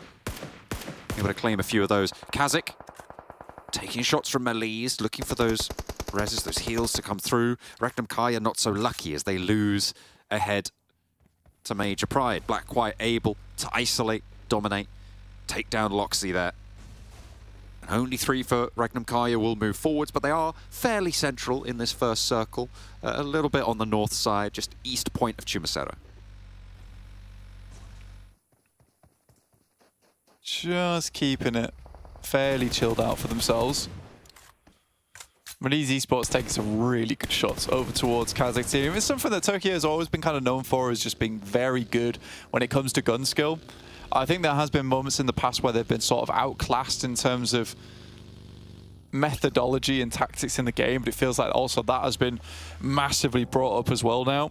So you're facing up against a region that just has really good gun skill and then also tactically very sound at this point in time. And we saw that in the PMGC last year with S2G taking the title, taking the crown over on that side. Very, very well done to them. And then continuing to play like an absolute demonic force over in the championships here. Right over the top here. They want to move KAOS down a peg. Tron forwards. Lord Cedric takes a bit of damage from the nade from Azel. Will take the spray as Tron's forwards position finally gets executed on. Bringing it into a 3 versus 3. Fairly clean on the start of this engagement. A lot of damage sent to the backlines of KAOS, but they'll be able to retreat a little bit. Give some ground as the second circle pops. It goes out west. Does take us back towards Chumacero, away from Los Leones. Interesting shift on the circle here. I think a lot of teams will be a bit dismayed by this. And again, this is not easy terrain to work with. If you're a team on the outside edge, you likely want to get in as soon as possible and just post up in a strong position. You don't want to be making too many moves here in this circle. If you get caught out in a rotation, you know, you maybe beach the car, flip it one way or another. You're just a sitting duck And you're sort of relying on this sort of terrain here that we're seeing on our screens, where there's a lot of hilltops and canyons between these positions where you can't be seen. You're relying on those sightlines to exist if you make a mistake. So that's where the monster truck comes in handy, that's for sure. Just getting over that. Little scraps of rubble there, no trouble. Tixi, though, plenty more than rubble in his way. Dagestan moving over the top of this hill. You're not getting Tixi back up here. Gladiators will be playing on as 3 at this point. Dagestan did really well here to be able to take this hilltop on the southeast side of this circle. MADBULLS are down to their southwest, and KONINA Power likely to give them trouble on the northeast side of them. But for now, they've moved the Gladiators off their territory. They could play a little bit more spacious. Yeah, I think this is sort of a rotation you should see coming as well, though, because where Dagestan currently plays over towards Los Leones on that north side, on the western edge. So I think for Gladiators, they were playing a pretty dangerous game anyway, sending just one player up towards this top side. Yes, he was on his way out as well, so you can kind of infer from that that Gladiators just got a little bit unlucky on the timing there. They do need to continue shifting around, and Muerte over towards that western side and Chumacera proper over towards the buildings. They're currently holding on the hilltops. You can see them on your screen now, looking down towards Galatasaray. As well as KAOS, currently in the same building. Symphony waiting for the drop down. It is pretty much a 1v1 on this spot. The rest of Galatasaray just a little bit further away. Symphony with a nade, knows there's a player above him. And biding his time. 3 players active for Galatasaray. As you say, though, to Muerte, with that overlook, with that down shot towards it. I don't think they have the strong sightlines that maybe they want. They're more worried about players further across the way in the form of teams like Major Pride, like MELISE as well. Over on that east side, Matt Cap sees the door open. Now's his chance. Bides his time, steps forwards, looks for the spray. UMP around the side, good for 1. Weapon swap is in.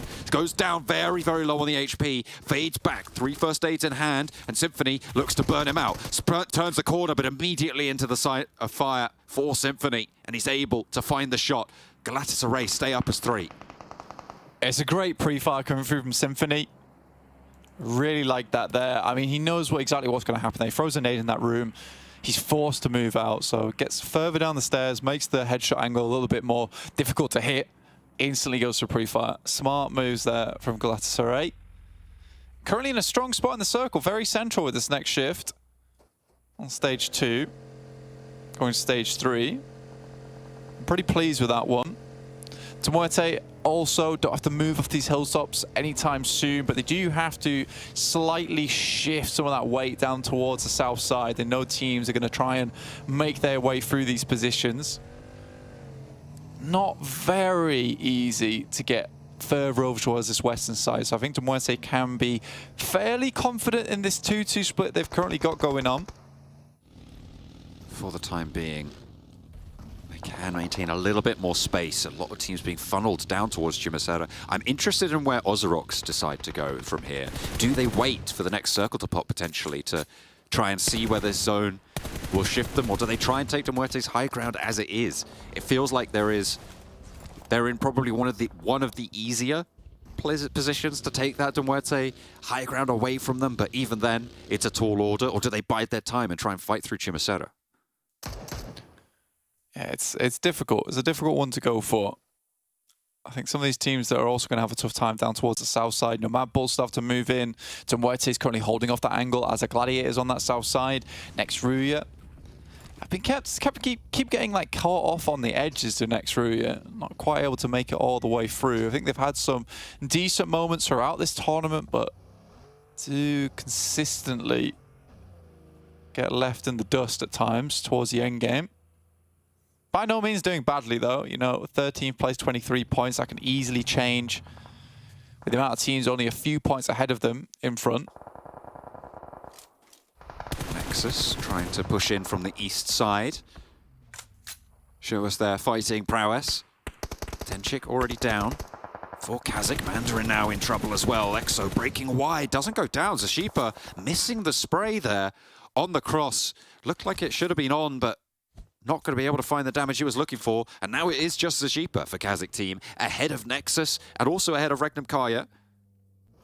On the east side, Doran moving forwards now. REGNUM KARYA yet to find solid sight lines out to this fight, but as soon as they do, they'll be taking those shots. You gotta believe on it.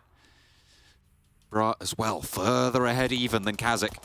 Have a challenge of their own. KONINA Power and MADBULLS in the meantime. This is right on the south point of this circle blank of Hayes, moving that Molotov forwards. And looks for the knock, but it's Becker to find Tulika. Fleeke with the challenge over the ridgeline, and off Hayes will go down. Fleeke able to win that duel out, hits the deck, looks for the heal. Palucci up and towards the truck, but MADBULLS not allowing them to move too far forwards. Unfortunately, it might not be their choice. Frozen pulled out, and Becker will be able to take another one down, but there is the off angle. Yeah, really good play from KONINA Power. I think they've certainly been stepping up a lot more recently than they did over in those finals and the PMPL main stage in EU.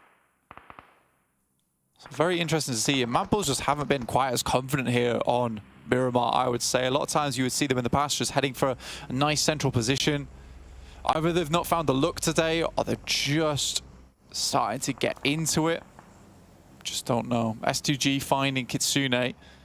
Not ideal for them, but they can continue to hold over towards Garden for the time being. Around Chumasera. Try and hunker down. Salvage for Gladiators. They're used to it. Nexus. They managed to stay alive as 4. REGNUM KARYA up to the road now on the east side. MELISE with a info gathering outpost position for Kisyu. Lewis close enough to go for a res should they need it, but not going to want to be doing that. Not at this crucial juncture to be able to move closer to this next circle. Kapahala caught moving too slow there. A Wild able to land the spray that he needs. 3 players now for Nexus. REGNUM KARYA mount up, and they look to try and slow things down on the side for Kisyu. Spray over towards REGNUM KARYA. One falls its door in to find the shots onto Wild. Kisyu now out in the blue. Azel just careens himself forwards, trying to get closer to the zone, but no luck there. Bra are ready and waiting. Yeah, REGNUM KARYA just really wasn't making their way out of this one. They were so crunched between so many teams. Luckily for Nexus, they wait it out. They bide their time. They realize they're not in the best position, but they can wrap around now over towards EXOs, holding on the high ground. It's a nice play from them, but it looks like we're further and further confirming over towards Chumasera, the city itself, to be our focal point. And once again, Gladiators snake their way into a nice position, albeit with 3 players. They're just there. They're always there. And I mean, to be fair, that's what's putting them in these top 5 positions fairly consistently across these tournaments. Even when they're not standing out, they are churning along. They are just grinding across the ocean floor for anything that they can find. And it's working. They're able to pull out a healthy harvest. And right now they sit in 5th. Looking to try and move up a little bit further. Garrett grabs some of those placement points. It's what you want, realistically. Look at this gulf, though. It's so difficult to get down here. EXO just has to make the biggest play in the bus. Goodness me, that's the cover. Probably the fastest that thing's ever gone. Just careening down the hillside. Treacherous as anything. Dodging those hay bales where he can. Doesn't regroup, though, so Nexus playing on. Yeah, I don't think he had too much control over that bus. I'm not going to lie to you. I think it was just a case of let the weight and someone else take the wheel. S2G, though, still in a fairly decent position, you know, overlooking over towards MELISE. We get our next circle towards stage 5 now, towards the northeast edge. So MELISE still in, as are OZAROX. Gladiators, not too unhappy with this. So MUERTE might need to start thinking about wrapping round towards this western side now, potentially taking some of these buildings for their own and working their way in. They do find Palucci, which will confirm KONINA Power off the map. At that point in time now, they can be pretty calm and comfortable over towards our southwest side, start thinking about the game plan going forward. Bra are on this east side a little bit of an oversight position towards the Nexus. Really difficult for Nexus to be moving here. They were able to cross shore with the party bus, but might just be kick out time. And the bouncers on Bra looking to evict them now. Doran crossing that headland with the party bus as his back cover, looking to turtle it up, but Coursera just continues to leather these shots downrange. He is really just keeping them pinned in right now. It's a little bit mean.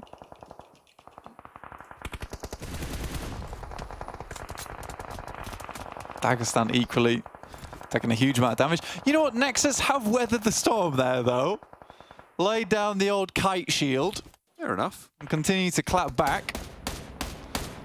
Getting the old trusty bus. Corsair just cannot hit these shots. I saw him hit an absolute nutty one over on Sanhok, and now just not seeing the same thing. Redox takes a heavy hit, and the bus goes up in smoke as RÜYA's Docker machine holds him at bay. At arm's length, tries to keep them away, but it's just not going to be enough for Redox to go down. Fortunately, he's got two teammates up on the ridgeline. Frozen next up for the challenge. Redox is still going, but okay, finally a little bit of an end to the craziness, to the madness here. As Docker machine crawling away from this blue zone. Does need to get away from it as well. This zone will not let you res inside of it. Predictions are coming through. Coming through, MELISE pretty strong on the northeast side. I've gone for OZAROX as well on that northwest. Looks like the north side of the road there that splits Chumacera. A favor.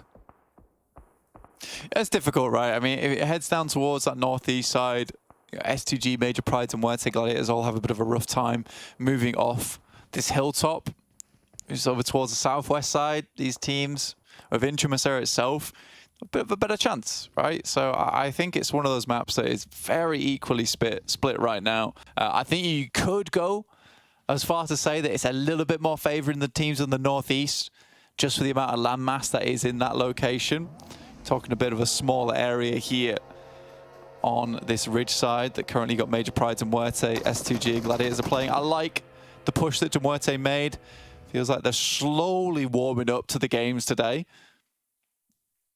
Give the Gladiators position a little bit of a jip on the southwest side of that area. I like OZAROX here because very few teams are going to be moving through their location. Not any teams, no teams really are going to be challenging them. Whereas you look at someone like S2G, who are now holding very, very central. Everybody's going to be looking towards them. The Gladiators and the Duerte team, both going to have to fight off against each other. Bra most likely going to move through and maybe challenge for MELISE's position, although now with the circle as it is, maybe they swing south instead. I like OZAROX on there. A little bit of isolation.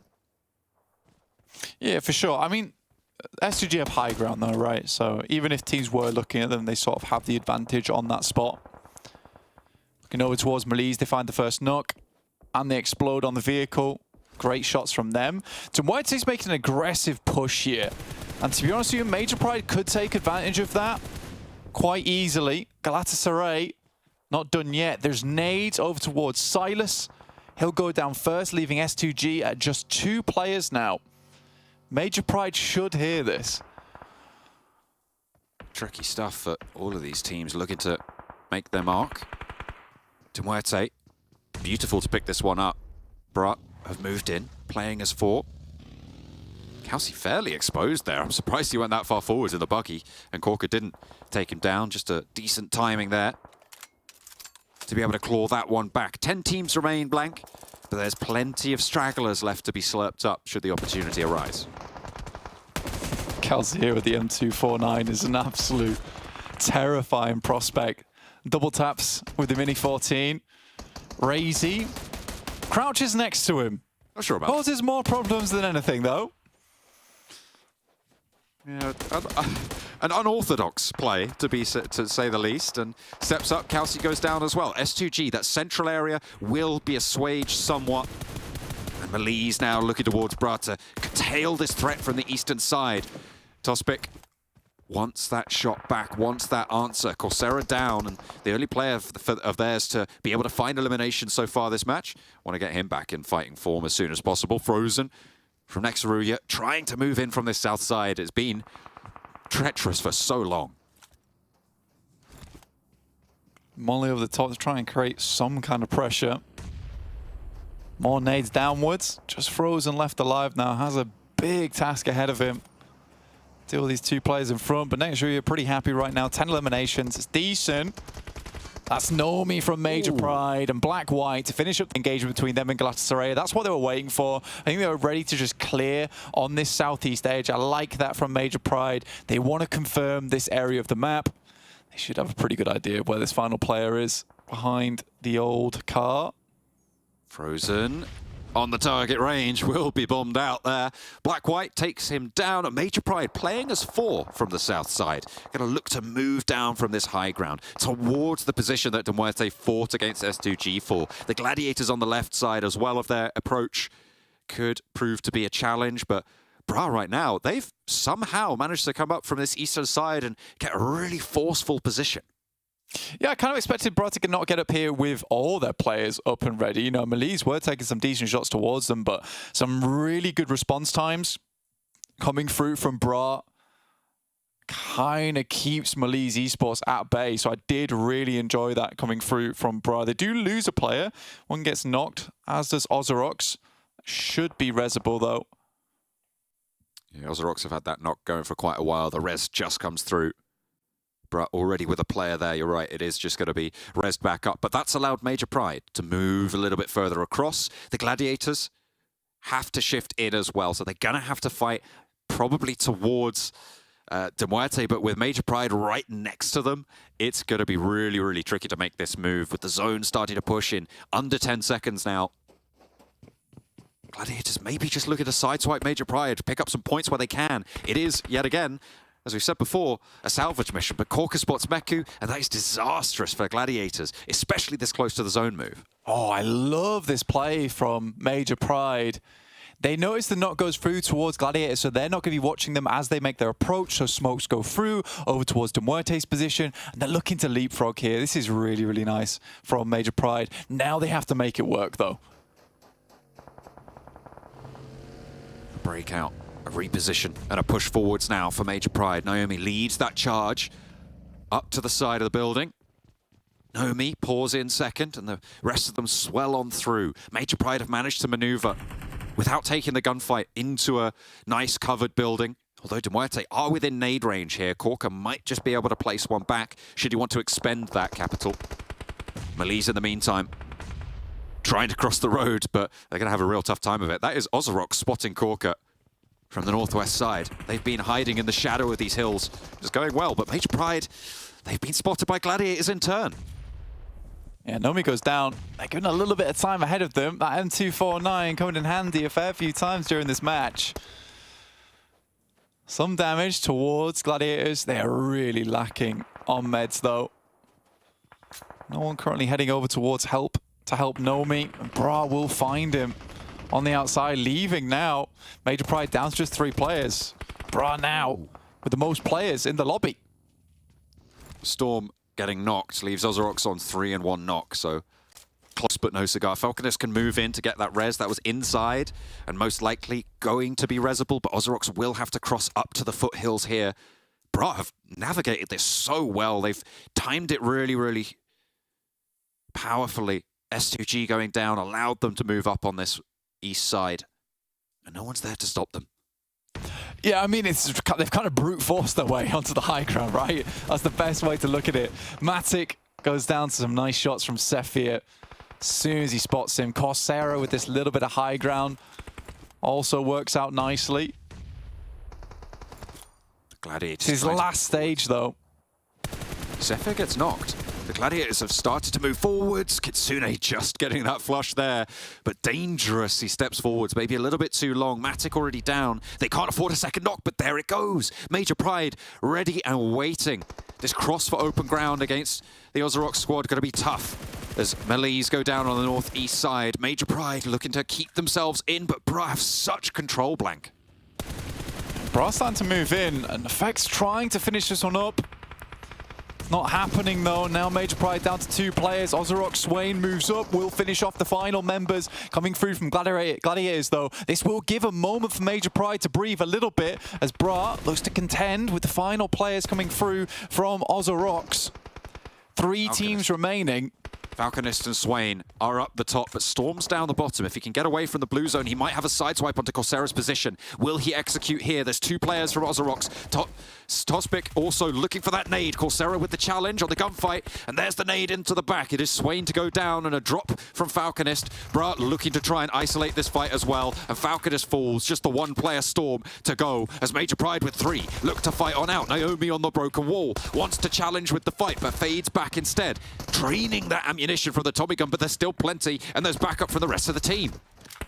Just allowing the blue to push in the players from Bra right now. Black White was doing a great job at keeping himself alive, but finally goes down, and now Bra looking to finish things off. There is a player here looking to finish off the final player on OZAROX Storm. Who's had a great day today, but a lovely lob on the grenade. They're dealing with 2 fronts at the same time. The DBS might just finish it, and there it is. Bra getting themselves a massive chicken dinner win here over on Miramar. There's the placements they were looking for. They brute forced their way across the open ground there from the ditch that nobody saw them rising from. S2G were swept aside. Nobody else could stop them. And what an ascent from Bra in that match. Yeah, fighting literally everybody in those final moments was sort of egregious, I'm not going to lie, but it was very exciting either way. I think that when we saw them trying to cross up towards the top of that ridge and getting shot at by MELISE as well as OZAROX, I thought it was pretty much over for them. Considered even going for a prediction over towards Bra, but, you know, the boys on the desk, they've been talking about, you know, those placement points just aren't coming through, but they prove us wrong right at the end there. So really nice gameplay from Bra. You can't fault them for it. Absolutely not. They marshaled everything they needed to, and Kain is just seemingly gonna be in with the rest of the roster for this final circle as well. Staying alive as 4 in that position. As you said, really, really good control there. MELISE from the northeast, it was a little bit of a favorite from over on the desk, but they just couldn't cross that open ground with the shifts up to that ridgeline. Yeah, again, it's the same story, right? It's 50-50. If that heads over towards the northeast side, MELISE has such a strong outpost. It would be very hard for any team to push down towards them. So it was just sort of a coin flip. And I think everyone's predictions were really good. It's just one of those games where the circle has a little bit of a big effect. Not a little bit of a big effect. It has a big effect on how the game concludes. A little big effect over that. We got 1 point for our predictions, but those guys over on the desk, they didn't get any. Chaotic in the final circle. Predictions don't matter. It's about the quality of matches we have and about our predictions at the start of the day, about BRA getting some placement points finally on the board here with the chicken dinner. I know one man that's going to be happy about it. Maxman, the guy to your left, is happy about it. I was about, why me? Okay, it's fine. Read his notes. No, don't read them. They're a secret. Yeah, bro. BRA in the prison? No, definitely not. No, we're not going to blanks notes. Those were horrific. That was a Lovecraftian horror of notes. No, BRA, I mean, look at how well they've been able to play this. We were talking about how one of the only approaches to SGG's location is up that east side of that hill up towards Silo's location. And BRA was able to identify that so well, kind of punish that potential weakness that is there, because technically speaking, unless you're actually holding that angle quite diligently as S2G, it's not that difficult to be able to get up there as long as nobody else is looking at you from the east side. Nobody was. Yeah. And it's not even just, is the circle going to end outside the city or in the city? It's like, is it going to end on the high ground of the city or the low ground of the city? That cliff north, if pretty much, I think on phase 7, you could not make that cross anymore from the north to the south. So you could just pick up 3 eliminations, which is why you see them get 15 eliminations this time around. So yeah, good control of the eastern ridge, and they can then get 10 placement points, it seems. So great from Bra, and with Coursera in particular, they have these big fragging players, so clearly they can wrap up games like this. And there's a team that now, with the points they've got, should be in a position where they can contest for PMGC, hopefully at the end. Yeah, they 100% should be. One team I do want to bring up, though, is the team that you and I picked, Colaris, MELISE. They had a 2-2 split. Oh, he's mad. What, do you want me to say disaster? Do you want okay, so I mean, it's difficult, right? Because obviously they are currently the Turkey champions. However, this split that they had going on in towards Chumacera, got some question marks about this one, because they got a 1-1-2 split. Considering that the 1 is the one that's kind of a little bit inside towards Chumacera, and by the time they all kind of converge on that location, they're already losing 2. It feels like they've really not brought the power that they brought into their regional championship just yet. It's very PC. I could have sworn backstage in the green room it was not as PC. I was quite perturbed. Quite perturbed indeed. Let's take a look at the highlights here from this match.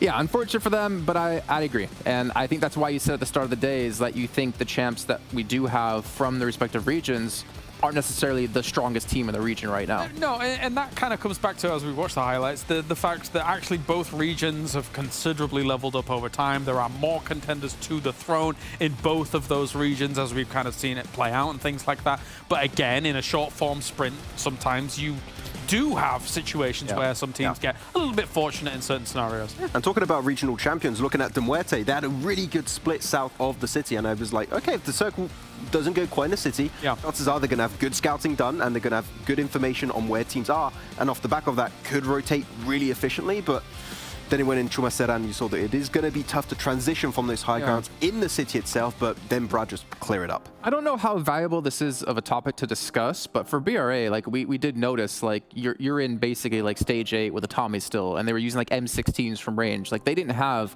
like the proper kit of weaponry in their favor, and yet they still came out with 15 elims and made it work for them. They are kind of a, I would say they're a relatively scrappy team, but by the same token, I do think that the SMG meta has kind of lived a little bit more through Turkey compared to EU. Like we do see it from time to time and things like that, but if you watch the regional over in Turkey, you do still see a lot of Tommy gun, a lot of PP Bison, a lot of Umpet, etc. and things like that, and they do make great use of it, as you can see here. Yeah, I mean, in a lot of the content that was been recording in Turkey, they said like their favorite weapon is the UMP, of course, like iterations of that. So they keep playing it because you can just laser down people, and I think that at that point is because they took so many fights to get up to the 15 eliminations. They're like, we need an extra weapon with some extra ammo. Just loot up, or it's a PPV zone or whatever. You're just going to play it right. So another thing that starts with P that's your favorite, the PPB zone. Oh, it's my favorite. It's got 2 Ps at the start. I love it even more. Let's just take a look if you guys missed out any of the matches today. A quick little recap of who won all of our matches throughout. You can see here S2G starting off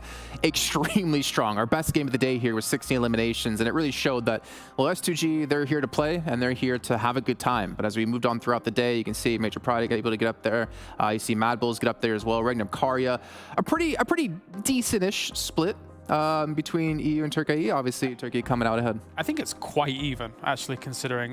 Maybe like Turkey is pulling out a little bit ahead now. The fact that BRA has just been able to get this quite big win off the back of this Miramar. But literally Max's favorite thing, that 4th win from REGNUM CARYA. Oh, it was a really good one. Favorite thing. It was a good circle too off the back of that. I thought it was Aurora Borealis. Oh, he is a big fan of Aurora Borealis. It depends, you know, it's like one is a natural phenomenon, one is a team, you know, it's kind of different phenomenon.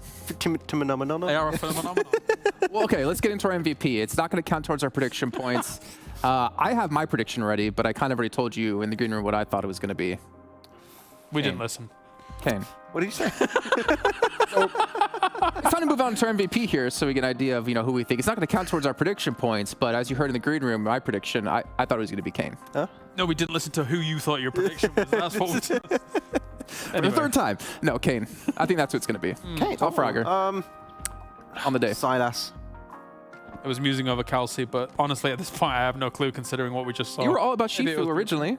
Yeah, but you didn't do it in this last game. Yeah. Okay. Let's see. Who's our MVP of the day? It's BRA Kane. Okay, well played. 17 eliminations, 3,100 damage coming in. I mean, it started off strong, right? Our very first match of the day, they did a little bridge camp here, punishing teams left and right. I think they had 4 eliminations in like the first 30 seconds to like 2 minutes, and they continue to punish teams left and right with MADBULLS as well crashing in. Yeah, making sure that no one could cross it. They even punished this split from REGNUM CARYA that I thought was one of the best positions, and yet they just win it from a lower ground position. Maybe REGNUM CARYA was a bit overzealous on their push, but they were able to punish it and get eliminations. So, yeah, Brav finally able to get more than just eliminations, it seems. And I mean, Kane sometimes a bit overzealous on his splits, like especially that game. I thought he was going to get eliminated super quickly, but he's got the fragging power to back it up. Yeah, it's been very impressive. As you say, even the games where they got 0 placement points, still being able to get as many eliminations as they did, it does show that they can identify the fact that, okay, we know we're probably not going to be getting any kind of placement points from this game, so let's just start blasting. It was really good. And blasting is exactly what they're doing here. We'll take a look at our overalls and see if they have approached our top 3 potentially. You can see it right there behind us. 2nd place at 57 points. 1 point behind our reigning world champions. And they did it, well, just being behind in 1 place, to be fair. Ooh, top 3 Turkish teams right now. It's a bit heavily dominated right there. Guys, all right, it's time to retire. Okay. I mean, to look at PMGC more specifically right now, so you would have Bra making it in, REGNUM, KARYA, Major Pride, Gladiators would make it in, and STG are there too, so MADBULLS. Yeah, so pretty much okay. This is cool. These are teams that I would expect to hopefully make it into a PMGC for quite a few of them, but we'll see. Why are you laughing? I like Max's musing over this. Like, oh, is this acceptable for you, Max? It's okay. It's okay. It's permission granted. Yes. I'm just sitting here looking at this, like thinking of Fireflux watching from home, like OZAROX, please step it up. Next RÜYA, come on, boys, get in there. Because there is a world where Fireflux do qualify for PMGC. If we're not seeing a Fireflux duo party right now, like this would be a great time to do it. Yeah. You can see her down the list. You know, honestly, I think one team that has surprised me, and not the good way, it's NEXUS. 15th place, 5 placements, 8 eliminations. Like, you obviously talked a lot about EXO and the team and how strong of a roster they could be.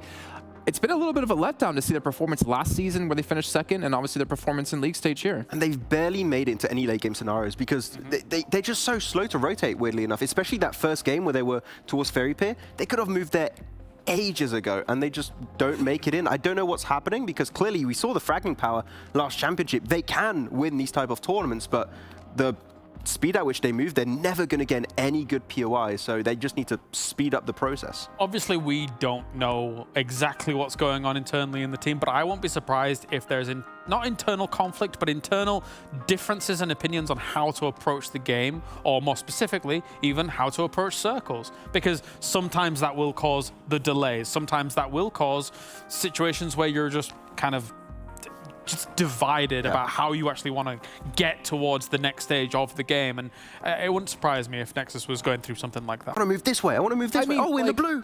Yeah. I think it's easy to say, like, from an outsider point of view, like, just get over it. Just like make a decision as a team, because you have PMGC around the corner, but at the same rate, you have PMGC around the corner. And if you're a player who's really adamant on wanting to do things this way, you're not going to let that go because you want to qualify. It's the biggest event of the year. Lots of money on the line. And honestly, when you're 4 good players at the game, because literally every player here is good at the game, there's no disputing that. When you are good at the game, you generally have quite strong opinions about how you want to play the game. And yeah, exactly. It's like anything when you want to be really at the top. So there could be some of that going on. Again, this is all purely speculation, things like that. We know that they're very capable. We've seen when they've been able to get to late games that they're able to even get like 20 frags plus and then get themselves the chicken dinner. But it's getting to there that seems to be the real hurdle that they're facing. Well, hopefully they take the day off here the night and really think things through before they come back tomorrow. But before we can come back tomorrow, we got to take a look at how our predictions worked out between all of us and John Allen. Almost a perfect day, actually, out of him. Almost. But Blank is still thinking real hard, as he's been doing throughout 2 seasons now, it seems. But no, I mean, John's got himself some good predictions. I mean, I'm happy I got the prediction of the field finish. You know, that's my pride and joy right there. That's your baby. Yeah. I'm last and I'm in distress as always in that picture. So, you know, I don't know why. I look at that, I'm just imagining like baby Kalaris just like, wah. I don't know why. Can we see that picture again? Can we throw that up there again? I don't need to be baby Kalaris. Now that I put that, Matt, if you're watching, baby you get a Laris. Photoshop of that. I don't want it. No, let's not do that. Matt, what's up? Give us some sweet images for tomorrow. But obviously that does end off the day. Before we can do that, though, I want to remind you guys once again about this bad boy to my right. You're left on the screen. Monster Energy, our official drinking partner here at PMPL. You guys can pick one up and unleash the beast for yourselves. And not to mention, we also still have the survey going on where we love to hear you guys' feedback about the show, about the town, about the teams, anything and everything. Make sure you guys check this out over in the YouTube channel. There'll be a link there for you guys to click and fill out all that lovely, lovely information. But that does round out here our very first day of PMPL EU Champs. I cannot believe we've had what happened actually occur so far today, seeing BRA. They got a chicken dinner. They got placement points. Can they continue tomorrow? Well, there's only one way to find out. Make sure you guys tune in, and we'll see you then.